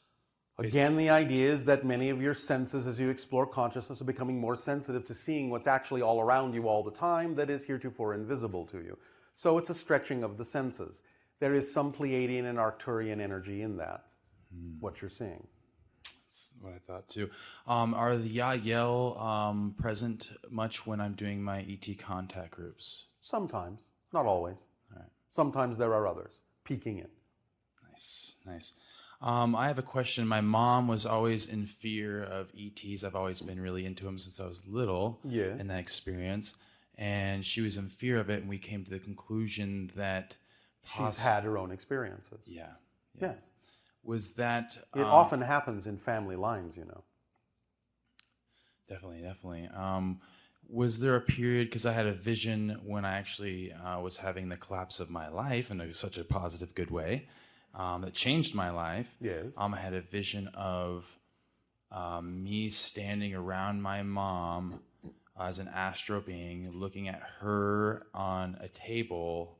Yes. And me actually going into the fetus. Well, again, yes, you can have these kinds of perspectives from a quasi-linear, quasi-temporal, quasi-physical perspective of some of the things that are going on, and can see it sometimes from multiple points of view. Okay. Did they do, did they do anything to marker me or enhance me as a hybrid Earth human? Again, all that needs to be done is a slight adjustment of some of the genetic markers within your DNA. Okay, so was there music involved? There were vibrations involved that you may translate as music, but not literally in the way that you mean music. Okay. All right. I have a question. Jesus, was he the Prince of Odessa? Jesus. There's a tale about Jesus actually being the grandson of Cleopatra. No. Okay, that's interesting. Not that Yeshua, not the one that is connected to what most of you consider to be your true history, but in a parallel reality, yes. Okay. But not the one that you're concerned with now. I was wondering if you could fill me in a little bit more about maybe how the skull on the Grand Mesa was created. Fill you in with what? Just an rocks? Yes. Well, I've explored up there, and I've looked at the eyes. It's actually anatomically correct. Yes. So there's either energy work or something possible. Someone else's job to give you that information, not ours. Okay. Interesting. All right. Fairies, do they exist? They do, but again, in another dimension that some people are sensitive to seeing and others are not. Eventually, as you expand your consciousnesses, you'll be able to interact more fully with what you might call the nature-spirit dimension. I have a question about video games and playing. I have friends that are video game designers and some friends that play video games a lot. Yes. Even if it is of your highest excitement in such ways? If it really matches your highest excitement truly, then you will find that there will be benefit. If it doesn't, then there may be other effects. Okay. And you have to take it on a case-by-case, person-by-person basis. You cannot make a generalization out of it. Interesting, interesting. And that will do for now. Thank you, sir. Thank you.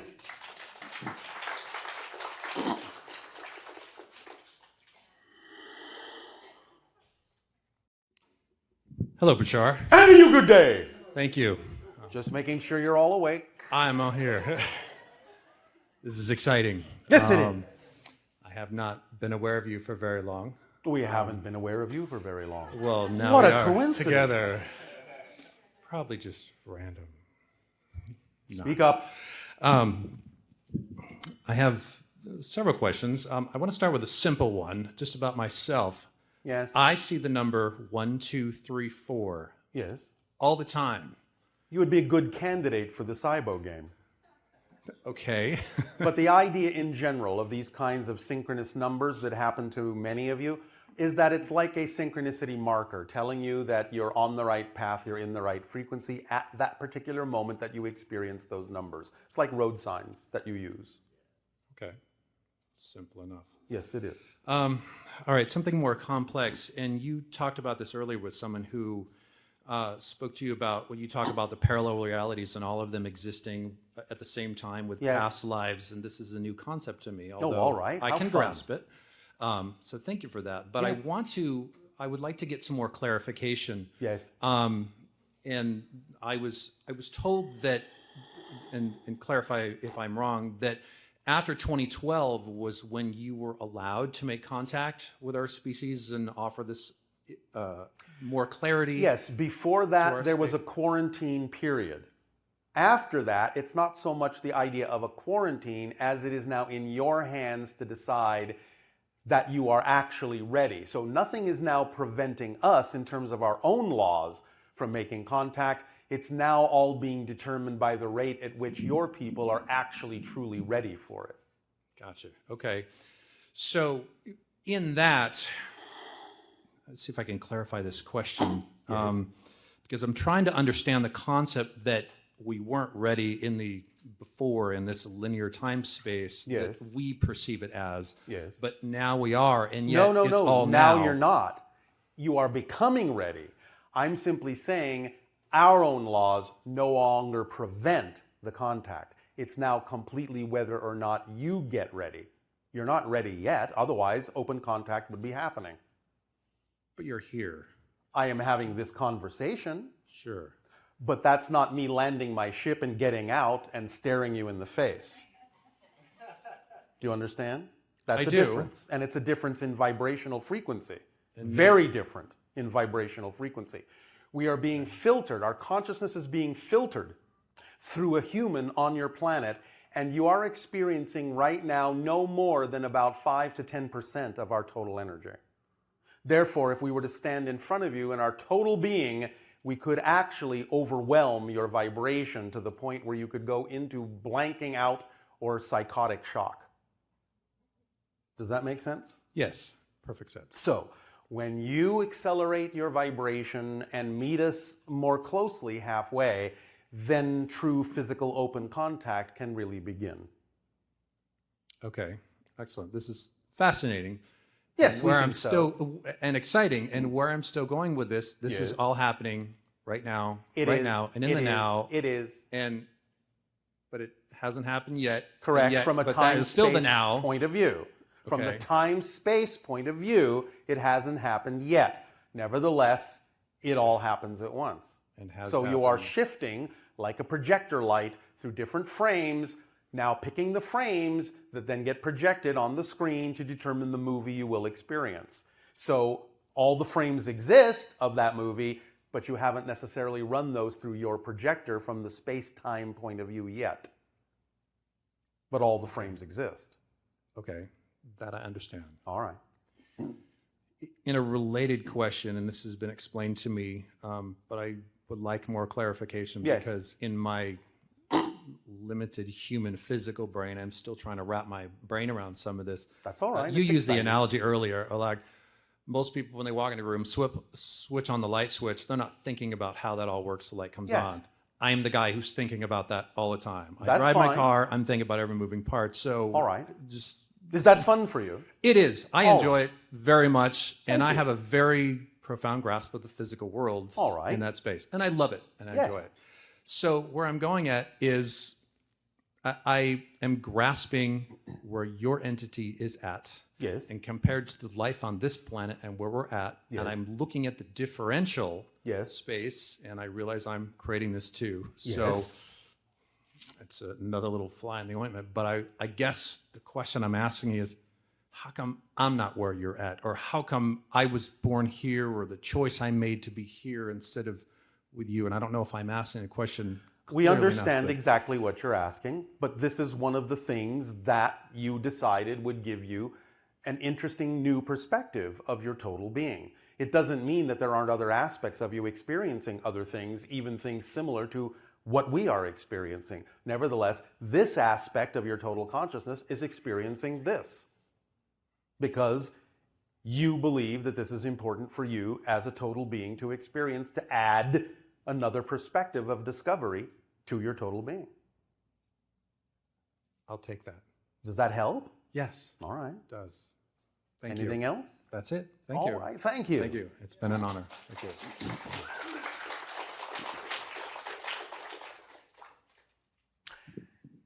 Before the next person speaks, let me complete this idea. It's similar to the notion that you have a hand and the hand has 5 fingers. Well, all right, 4 and a thumb if you wish. The idea is you have created something that has all the 5 fingers at once because each finger is a different experience, even though they all trace back to the same hand. Therefore, a hand is not really a hand without all the fingers, and the fingers won't function without the hand. So one finger experiences one thing, another finger experiences something else, and that and the totality of all those fingers then makes up the experience of the hand. Hello, Bashar. And to you, good day. I'm very pleased to be here with you today. We are pleased as well. Thank you. I had so many different questions to ask for you today, and so many got answered throughout the conversation, so thank you. Yes. The first Thank question, you. thank you. The first question I would like to ask, though, is what kind of holds our whole universe together? My initial response would be love, but I guess I'm looking for some validation. All right. Well, your people translate the vibrational frequency of existence itself. The closest approximation you can come to that is what you do call the feeling or experience of unconditional love. That's just how you translate it. Yes. So in a sense, yes, you could say that's what quote unquote holds everything together. But in reality, everything is simply made out of that. Do you understand? Yes. That's what everything is made out of. That frequency, that vibrational consciousness is what everything is made of. That self-awareness is what everything is made out of. Yes. So it automatically holds together because it simply is one thing. It may express itself as a multitude of things, but the fact that it is one thing, quote unquote, is what holds it together. Does that make sense? It does. Thank All you. right. I wanted to ask about dreams. Yes. I have several incredibly vivid dreams that are always in the same templates or the same locations. All right. This can be representative of many different kinds of things, but continue. Well, I was just wondering if you could help with some guidance or some clarity as to Well, why sometimes that it can be happens. memories of visiting the idea of parallel reality selves. Sometimes it can be other things. It depends on how, quote unquote, literal or symbolic they may be. So when we are dreaming and we wake up and we remember them, should we always interpret them symbolically? You don't have to, but you can if it's fun for you. Sometimes you can gain insight to yourself by doing so. Sometimes you can gain insight to things that you might be doing when you are no longer focused in physical reality. But remember that your physical mind only has so many symbols to work with. And it can't always make sense out of things that you may be doing on another dimensional level, but it will use the best symbols that it can, which is sometimes why the dream seems to make no sense at all. Yes. You understand? Yes. And sometimes dreams can simply be you reassessing your day and reinventing your template and your blueprint for what you wish to experience next. And sometimes it can actually be some sort of symbolic memory of a real experience you had in another dimensional realm. And many things in between. You have to take them one by one and understand what they are. Okay. Is this of any help to you? Yes. All right. Yes. And? I'm looking forward to dreaming more. I had two other questions for you. You understand you're dreaming right now, yes? Yes. Yes. In fact, Yes. I'm constantly looking at my reality and saying to myself that this is not real. Well, or it's that real as an experience, but it's not real as a solid reality. It's a projection of your consciousness. And paradoxically, since we're talking about the idea of dreaming, by going to sleep physically is actually when you wake up into more of yourself. And when you wake up physically, that's actually when you're going to sleep. Because you're narrowing your focus of your total self down to a physical reality dream. But when you go to sleep, you expand your focus and very often expand beyond the borders of the physical experience and thus become more of yourself. Make sense? That does so make sense. Learning to become lucid in the physical dream is what this transformational age is all about. And sometimes it can help you become lucid in the physical dream by learning to become lucid in your dream state. And vice versa. I see. Does this help? It does help. All right. My last question has to do with an experience in my childhood. Yes. I really feel... if, in fact, that was your childhood. It was my childhood, yes. But we'll go with that for the moment, for the sake of continuity. I had an experience when I was about 6, and it felt like it really changed the whole theme of my existence here in this lifetime. From what to what? I'm not even quite sure. I just feel that a lot of my belief systems all stem to that one experience. All right. And so, what have you done with that? I have... Are you following your excitement? I am, to the best of my ability. I feel, though, that yes, I have to bring it always back to that present moment of... Yes. Well, that's part of the process, learning to live in the moment. Yes. Learning that there is nothing more valuable than what's going on right now. That's where everything you need is contained. Yes. And the more you live in the moment, the faster another now moment can manifest. The more you attempt to live outside the moment, the longer it takes for another now moment to manifest. That's the paradox. You have to live in the moment and use it up for something else to happen. That's how you accelerate things. But when you look to accelerate things by looking to the future, you're no longer living in the moment and you actually paradoxically slow things down. Okay. Yeah, I needed that. All right. I needed that piece. Thank you. Yes. What I was going to say too is with the belief systems, when I encounter, I feel like I'm like in a tennis game where I'm being, with the balls are constantly coming. The balls are my belief systems, and I kind of get overwhelmed. Where it's like, that's all right. You can take a break. Investigate all of my belief systems. You can take a break. What's your rush? What's your hurry? You're an infinite, eternal, indestructible being. What's your hurry? Where are you going? Yeah. You become overwhelmed because you think you have to deal with all of it right away or something wrong will happen. Relax. There is no time like the present. Relax. And you will actually accelerate. That's what we just told you. The paradox is, the more you take time to slow down and relax, the faster things will go. The more you try to speed up, the slower and longer things take. Because you're not living in the present. You're not matching the frequency of your now. Okay. Does that make sense? Yes. Yes, I really appreciate it. Go with the flow. Yes. Don't swim upstream. That's resistance. Just go with the flow. The current knows where to take you. Trust the speed of the current. Now, sometimes you can accelerate things by divesting yourself of beliefs that no longer work for you. That's fine. That's part of the process. But go with the flow. Excellent. Remember that if you're truly, truly living in the moment and you understand that everything that's happening right now is the most important thing that could possibly be happening and it deserves your attention and respect, yes, then you will never, ever, ever be impatient. Because if you're really living in the moment, you're having as much fun as you possibly can, you're as engaged and involved as you possibly can be, and therefore you don't need patience. And if you don't need patience, you're never impatient. Yes. Do you understand? I do. Does this help? Immensely. Thank you so much, Bashar. Thank you. You are welcome.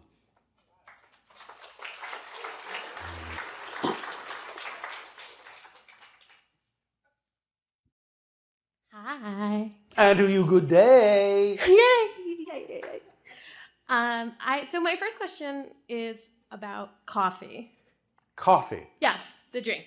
All right. What about it? I know from a vibrational standpoint it's not good for me. All right. Then that's you.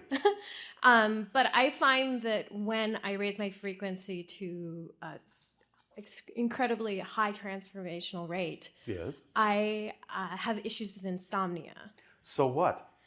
Who says you should be asleep at that moment?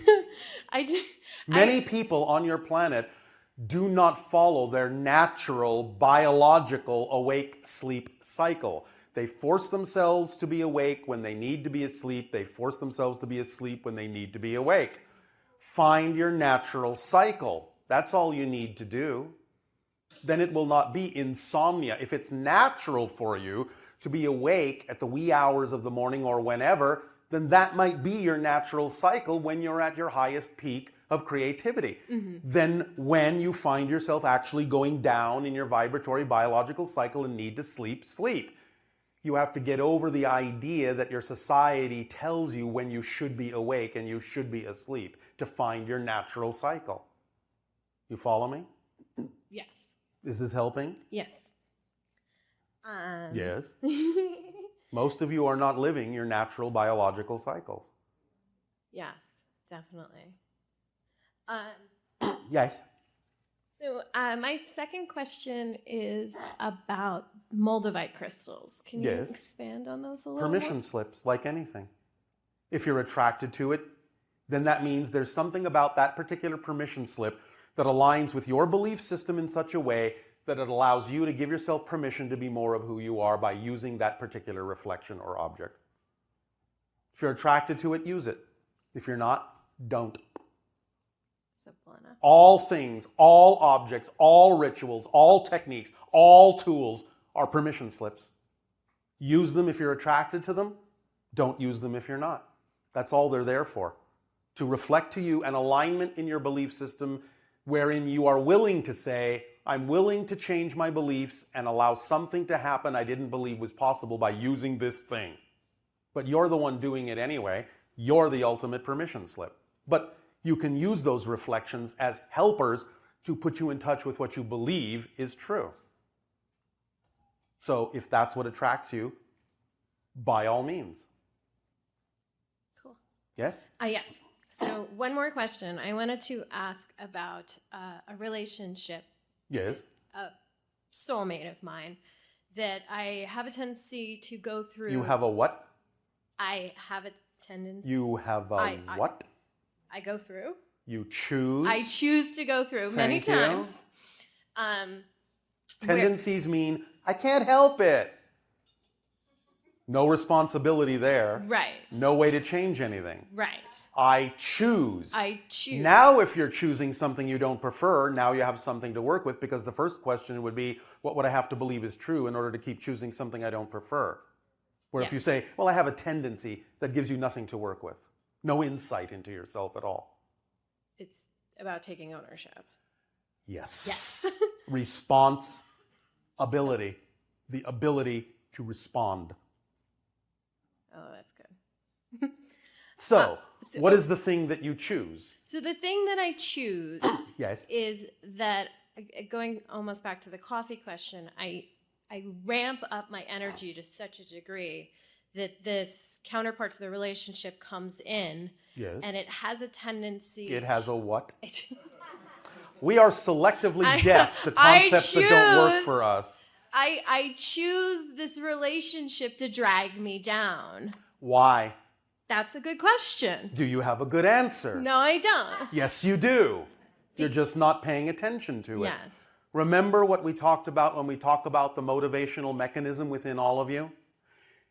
This is an absolute given. You all, always, and I mean there are no exceptions, always move in the direction, choose in the direction of what you believe is in your best interest. You always move away from what you believe is not in your best interest. Therefore, if you know that, and you know that's how the mechanism works, if you then are choosing something that you know is not in your best interest, The only way you would do so is you have a definition of that thing that makes it seem to be in your best interest more than the other choice. You need to find the belief that says that that thing you don't prefer is a better choice than the thing that would actually serve you better. Find that belief and let it go. And then the motivational mechanism will flip around the other way, and you will only choose the things that are actually to your benefit instead of attaching beliefs to the things that are not to your benefit that make it seem to be to your benefit. Yes. Making some sense? So, in saying that you are choosing to do something in a relationship where you feel dragged down, why do you choose that? What beliefs do you have about yourself that you would attract that experience? That I don't deserve to be at the energy level that brings that experience in. Do you really buy that? I buy the concept that That you might believe that. I might believe that. What do you get out of believing that? That you don't deserve that? I get the approval of the people who are my parents and the people All right. who think I'm different. All right. So in other words, you're willing to go for approval instead of actually honoring yourself and thus honoring them by being yourself. Yes. Well, there you go. You're settling for something that isn't you because you think that that's the right thing to do because you are looking for their approval to determine who you are. Is that what you prefer? Not when you say it. This is why it's so important to identify beliefs, because you see what I said earlier, once you actually bring it out into the light and make a statement out of it consciously, it doesn't make much sense, does it? No. As soon as it's nonsensical, it's gone. Unless you have another belief that says you need to hold on to it, and then you need to find that one too and let that become nonsensical. Because all the things that are out of alignment with your true vibration don't make sense. Exactly. Thank you. You're welcome.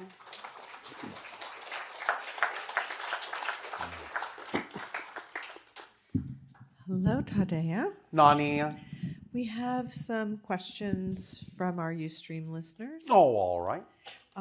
The first one is having to do with our core frequency and the idea of, does a core frequency only pertain to our physical life or all aspects?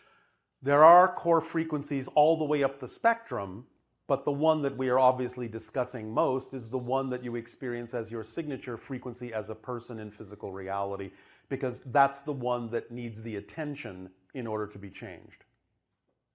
So you're actually changing your core frequency? You are changing the physical core frequency to be a closer match to the total core frequency, to be more aligned with the total core frequency. And the determination of your physical core frequency has Is whether to do you're your holding belief on systems. with your beliefs, yes, negative and positive.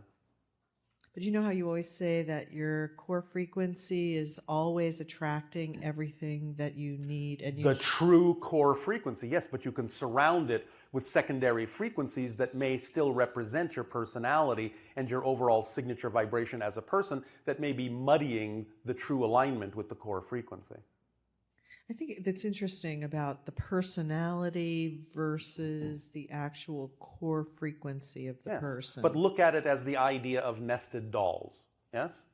You have a particular frequency, but you can wrap it like an onion with many different layers, and you can kind of filter it in a variety of ways. So the idea is to allow all those different things to be as clear, as transparent as they can, so the true core frequency shines through on all levels. Okay, and let's see, they said, what if we have a low core frequency? Can we change it? You just answered that. Yes. And how can we experience the highest joy with a low core frequency? Start small. Do something that contains even just a tiny, tiny, tiny bit more excitement than anything else. Do it to the best of your ability. Do it with no insistence on an outcome, and then do it again. And then do it again, and then do it again until it grows and becomes bigger and bigger and bigger steps, bigger and bigger and bigger opportunities that will allow your excitement to expand. But you will always be capable of doing something if you are willing to.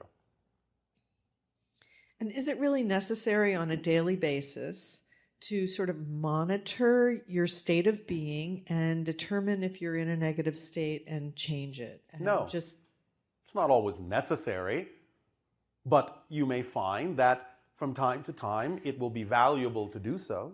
But I mean, like for people who want contact and they want their frequency to be up over 200,000 cycles per second. Act on your and- highest excitement to the best of your ability with no insistence on the outcome. That's the formula. It's not going to change. But the formula is going to bring up all the beliefs that you have. Exactly, which gives you an opportunity to let them go and add their energy to the excitement, which expands your vibration and raises it higher and higher and higher until you pass the 200,000 cycle per second frequency. Right. So if you're going through your day and you Yes. notice that you get upset about something Yes. or all that, then that's an opportunity to practice Yes. shifting your frequency to a higher level Yes. so that it becomes second nature. First nature. First nature. Right now, it is second nature, sometimes even third nature. So make it first nature. It just seems like a good practice. It is. That would then allow you to experience more and more expanded joy in the 3 AAA formula. Acknowledge, appreciate, and allow. Right. And when we were talking about that recently, we talked about the idea that when you acknowledge what's happening, Yes.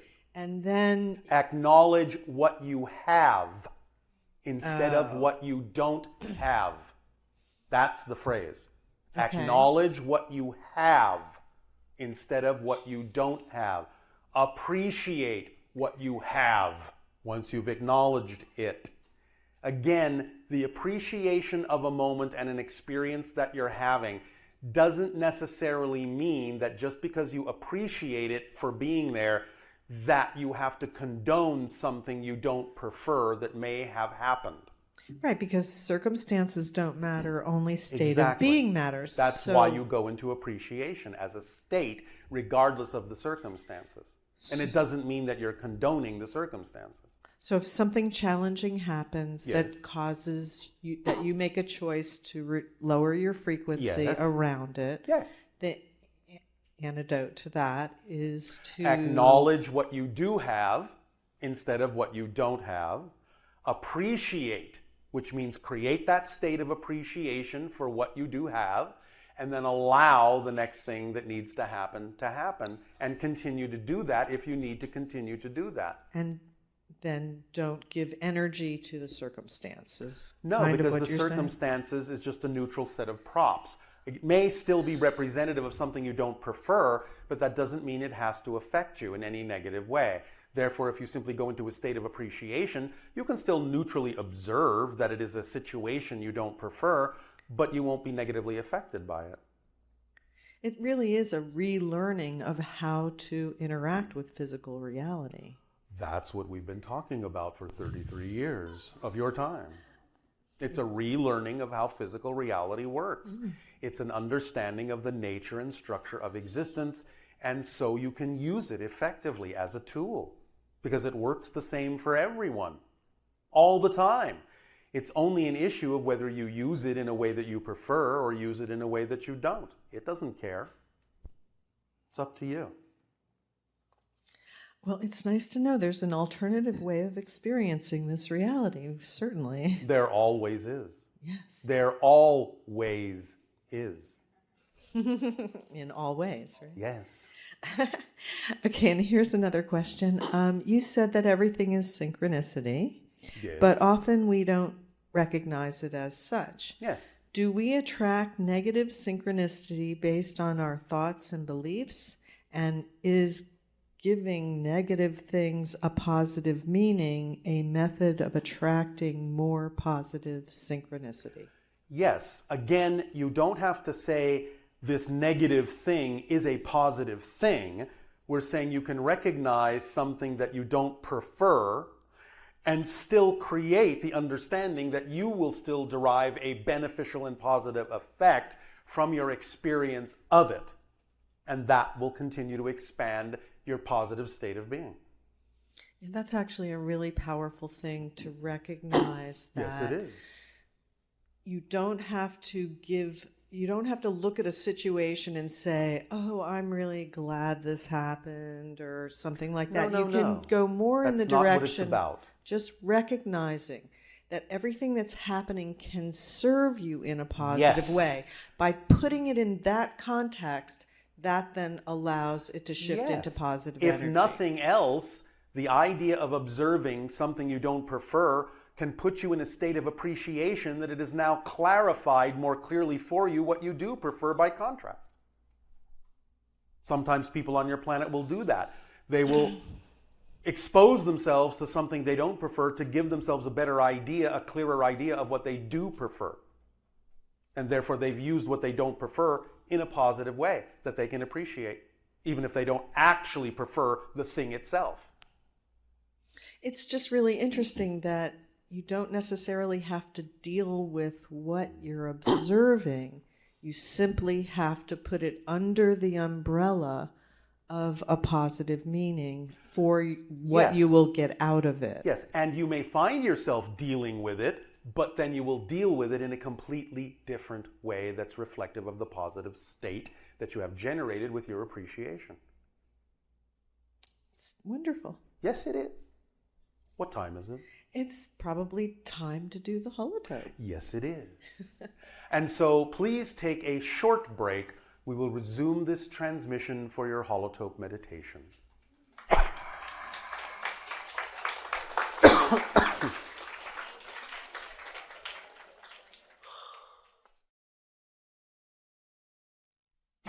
All right, we will continue this transmission by suggesting that all of you become very comfortable. Relax. Relax your bodies.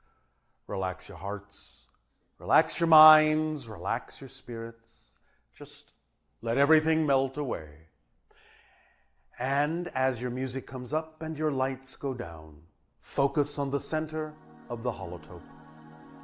And let yourself drift into a new dream. But this dream will be a dream of synchronicity, of transformation. Saibo. Imagine now, if you will, in looking at this holotope pattern, as you allow yourself to become more and more relaxed, breathing deeply, gently, easily, and effortlessly. In and out, in and out, in and out. And as you gaze upon the center of this radiating pattern, light and sound, allow yourself to begin to slowly in your imagination, allow the pattern to begin to spin. A random spinning, pattern moving, slowly at first around in a circle, around the central point. Just let it spin slowly. Imagine it spinning, creating a random wheel of probabilities, random in its connection to physical reality. No one knows where or when or how it will stop. It is simply spinning in front of you, gently, slowly. Now and then, in your imagination, when you feel so inclined, allow yourself to just freeze it for a moment as if you took a snapshot and let it continue to spin. And notice that every time you freeze it for an instant, just an instant, in that snapshot, a particular pattern stands out. It may be a different pattern each time you do it, that's all right. Or it may be the same, that's fine. But just let it spin. Take a snapshot, notice the pattern, let it spin. Freeze it, take a snapshot, let it spin. Keep doing this whenever you feel that you wish to do it. However your imagination decides to do it is fine. If you want to pretend you actually have a camera, that's fine. If it's just something that you superimpose within your imagination, that's fine. Whatever works for you. And as you breathe easily and relax and focus on the spinning holotope, the spinning pattern of probabilities and synchronicities, randomness converted into patterns, patterns converting back to randomness, back and forth, spinning, clicking, spinning, clicking, spinning, clicking. Let the wheel begin ever so slowly to speed up, turning faster and faster at whatever rate you're comfortable, at whatever rate seems appropriate for you. And as you click and spin and click and spin and click, start noticing the different patterns. Notice if they overlap. Notice if they are the same. Notice if they are different, but notice if they are related. And as it keeps spinning and freezing and spinning and freezing and spinning and freezing, faster and faster and faster and faster, allow yourself to imagine that the same pattern comes up again and again and again and again. If sometimes it differs, that's fine. Pick the pattern you prefer. And when you pick a pattern you prefer, use your imagination to see that when you freeze and snap the shot, the pattern is the same again and again, no matter how fast the wheel is spinning. Same pattern every time you stop, again and again and again. And as you begin to repeat this pattern, you still notice the underlying randomness of all the shapes spinning past. But every time you snap that shot, you become more and more and more aligned and more harmonized with that particular pattern. It may change subtly here and then, that's all right, let it, but you still recognize it as the pattern that matches your frequency. Again and again and again. And as the wheel is now spinning so fast, faster and faster, that all the different shapes are almost imperceptible, and yet every time you freeze it, there's that pattern again and again and again and again. And you are building the synchronicity, building the harmony, the synchronization with this randomness so that you can always pick out the pattern that is for you, that you need at that moment, the energy, the frequency, the crystallization of that randomness in physical reality, revealing to you over and over and over again the patterns that are contained within the randomness, the patterns that represent the frequencies of your synchronicities, the things that are most meaningful and true for you, that can always be plucked out of the random background that spins. And you can align with this more and more and more in such a way, each and every time you do this, that you will begin to see this recognizable pattern showing up in so many different ways now as it leaks out into your life. And as you walk through life day by day, seeing around you what may appear to be random movement, random people, random events, and yet, click, there it is again, click, there it is again, click, there it is again. And it will begin to reveal itself to you over and over, whether through numbers, through events, through people, through words, through songs, through birds. Whatever it takes to reveal that pattern to you, to let you know you are aligned with your synchronicity and that it is expanding and growing and accelerating. Whatever it takes, let it come in all the forms and all the guises that it can. For it's the same pattern presenting itself in different ways with different faces at different times, but always the perfect time. Always in perfect harmony with your frequency, your vibration, your synchronicity.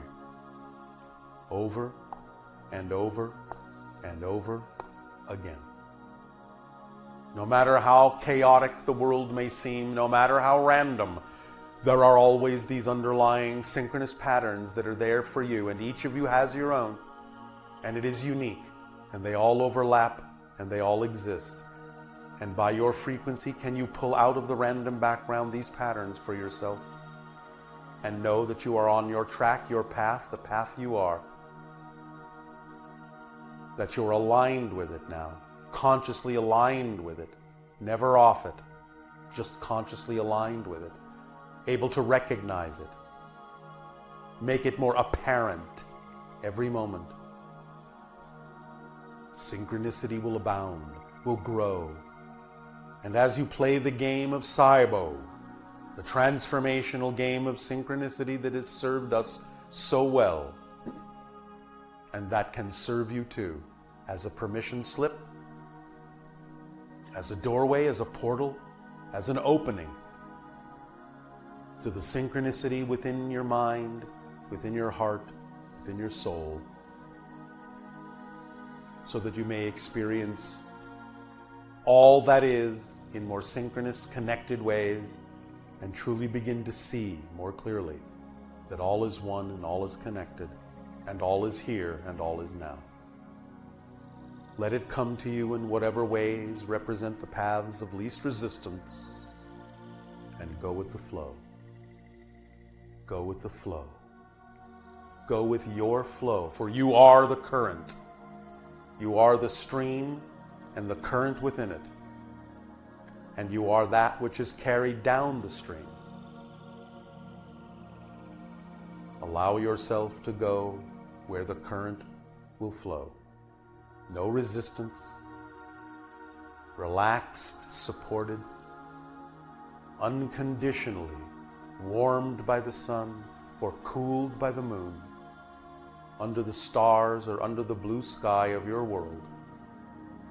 As the clouds pass by and the patterns emerge, know that they are all reflections and projections of your consciousness, there to aid and assist you as signposts along the path that you are, to let you know with absolute certainty that being yourself as fully as you can is the truest, easiest, most effortless, most joyful way to experience your lives as they unfold in perfect harmony and perfect timing, amid what may appear to be the spinning random chaos of life.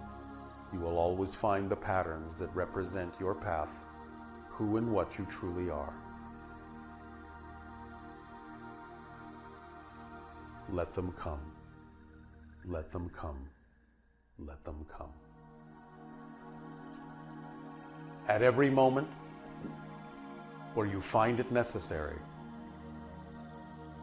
acknowledge what you have instead of what you don't. Appreciate who you are, where you are, when you are, what you have in that moment.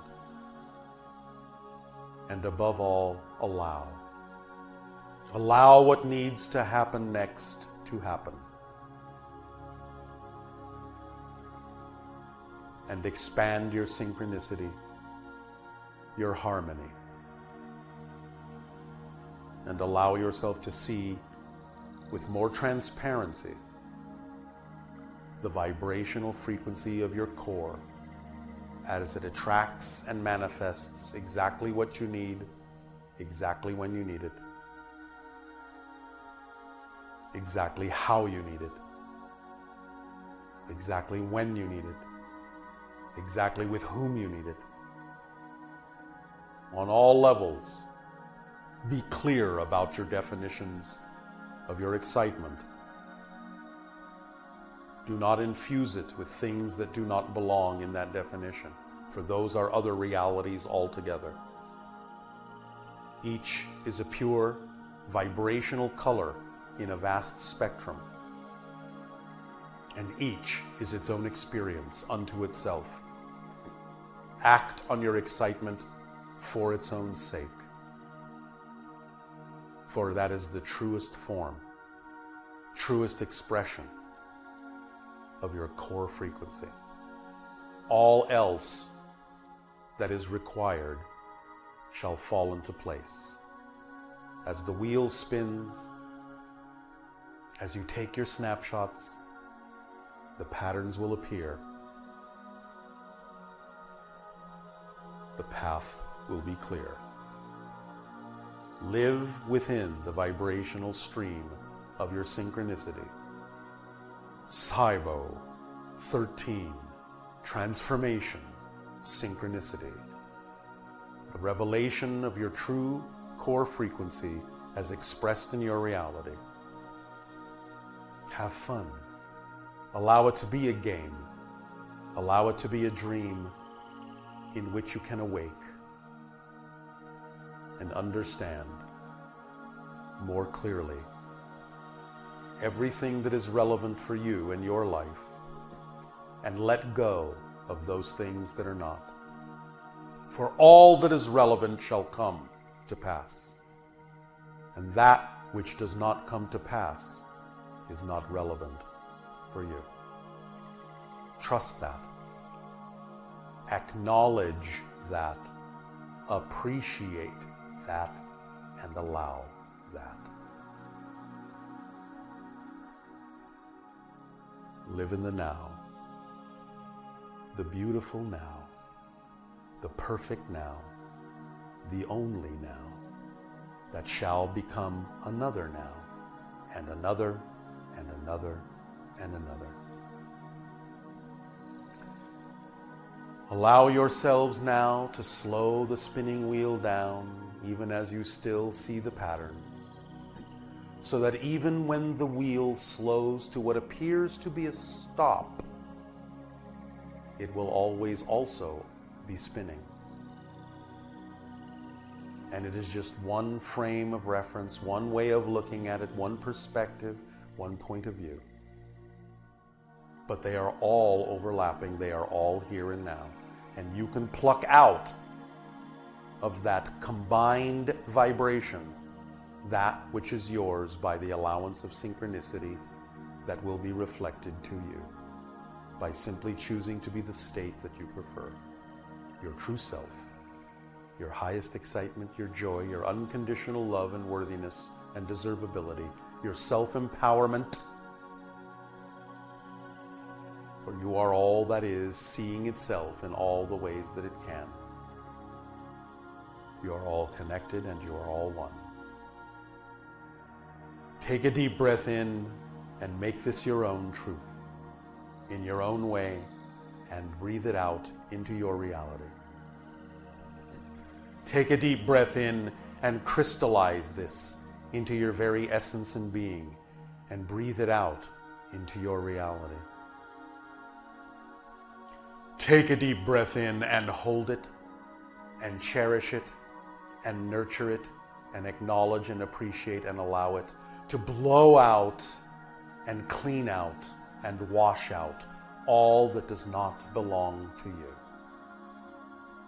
And allow only that to remain which is crystal clear and purely your own. And that is all you need to do. Just do your best. Live, love, and enjoy. Relax into your true nature, and all is well. All is well. All is well. Allow your music to soften. Allow your lights to dim, and remain in the darkness that is the void that contains all the random probabilities, and let yourself drift and feel the patterns coming to you that are yours, all the ones that work for you. And just breathe and be at peace and drift and dream, and know that you are a new person in a new reality every moment of the now. Just breathe.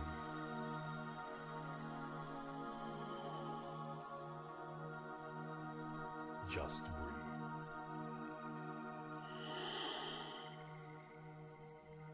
Simply breathe.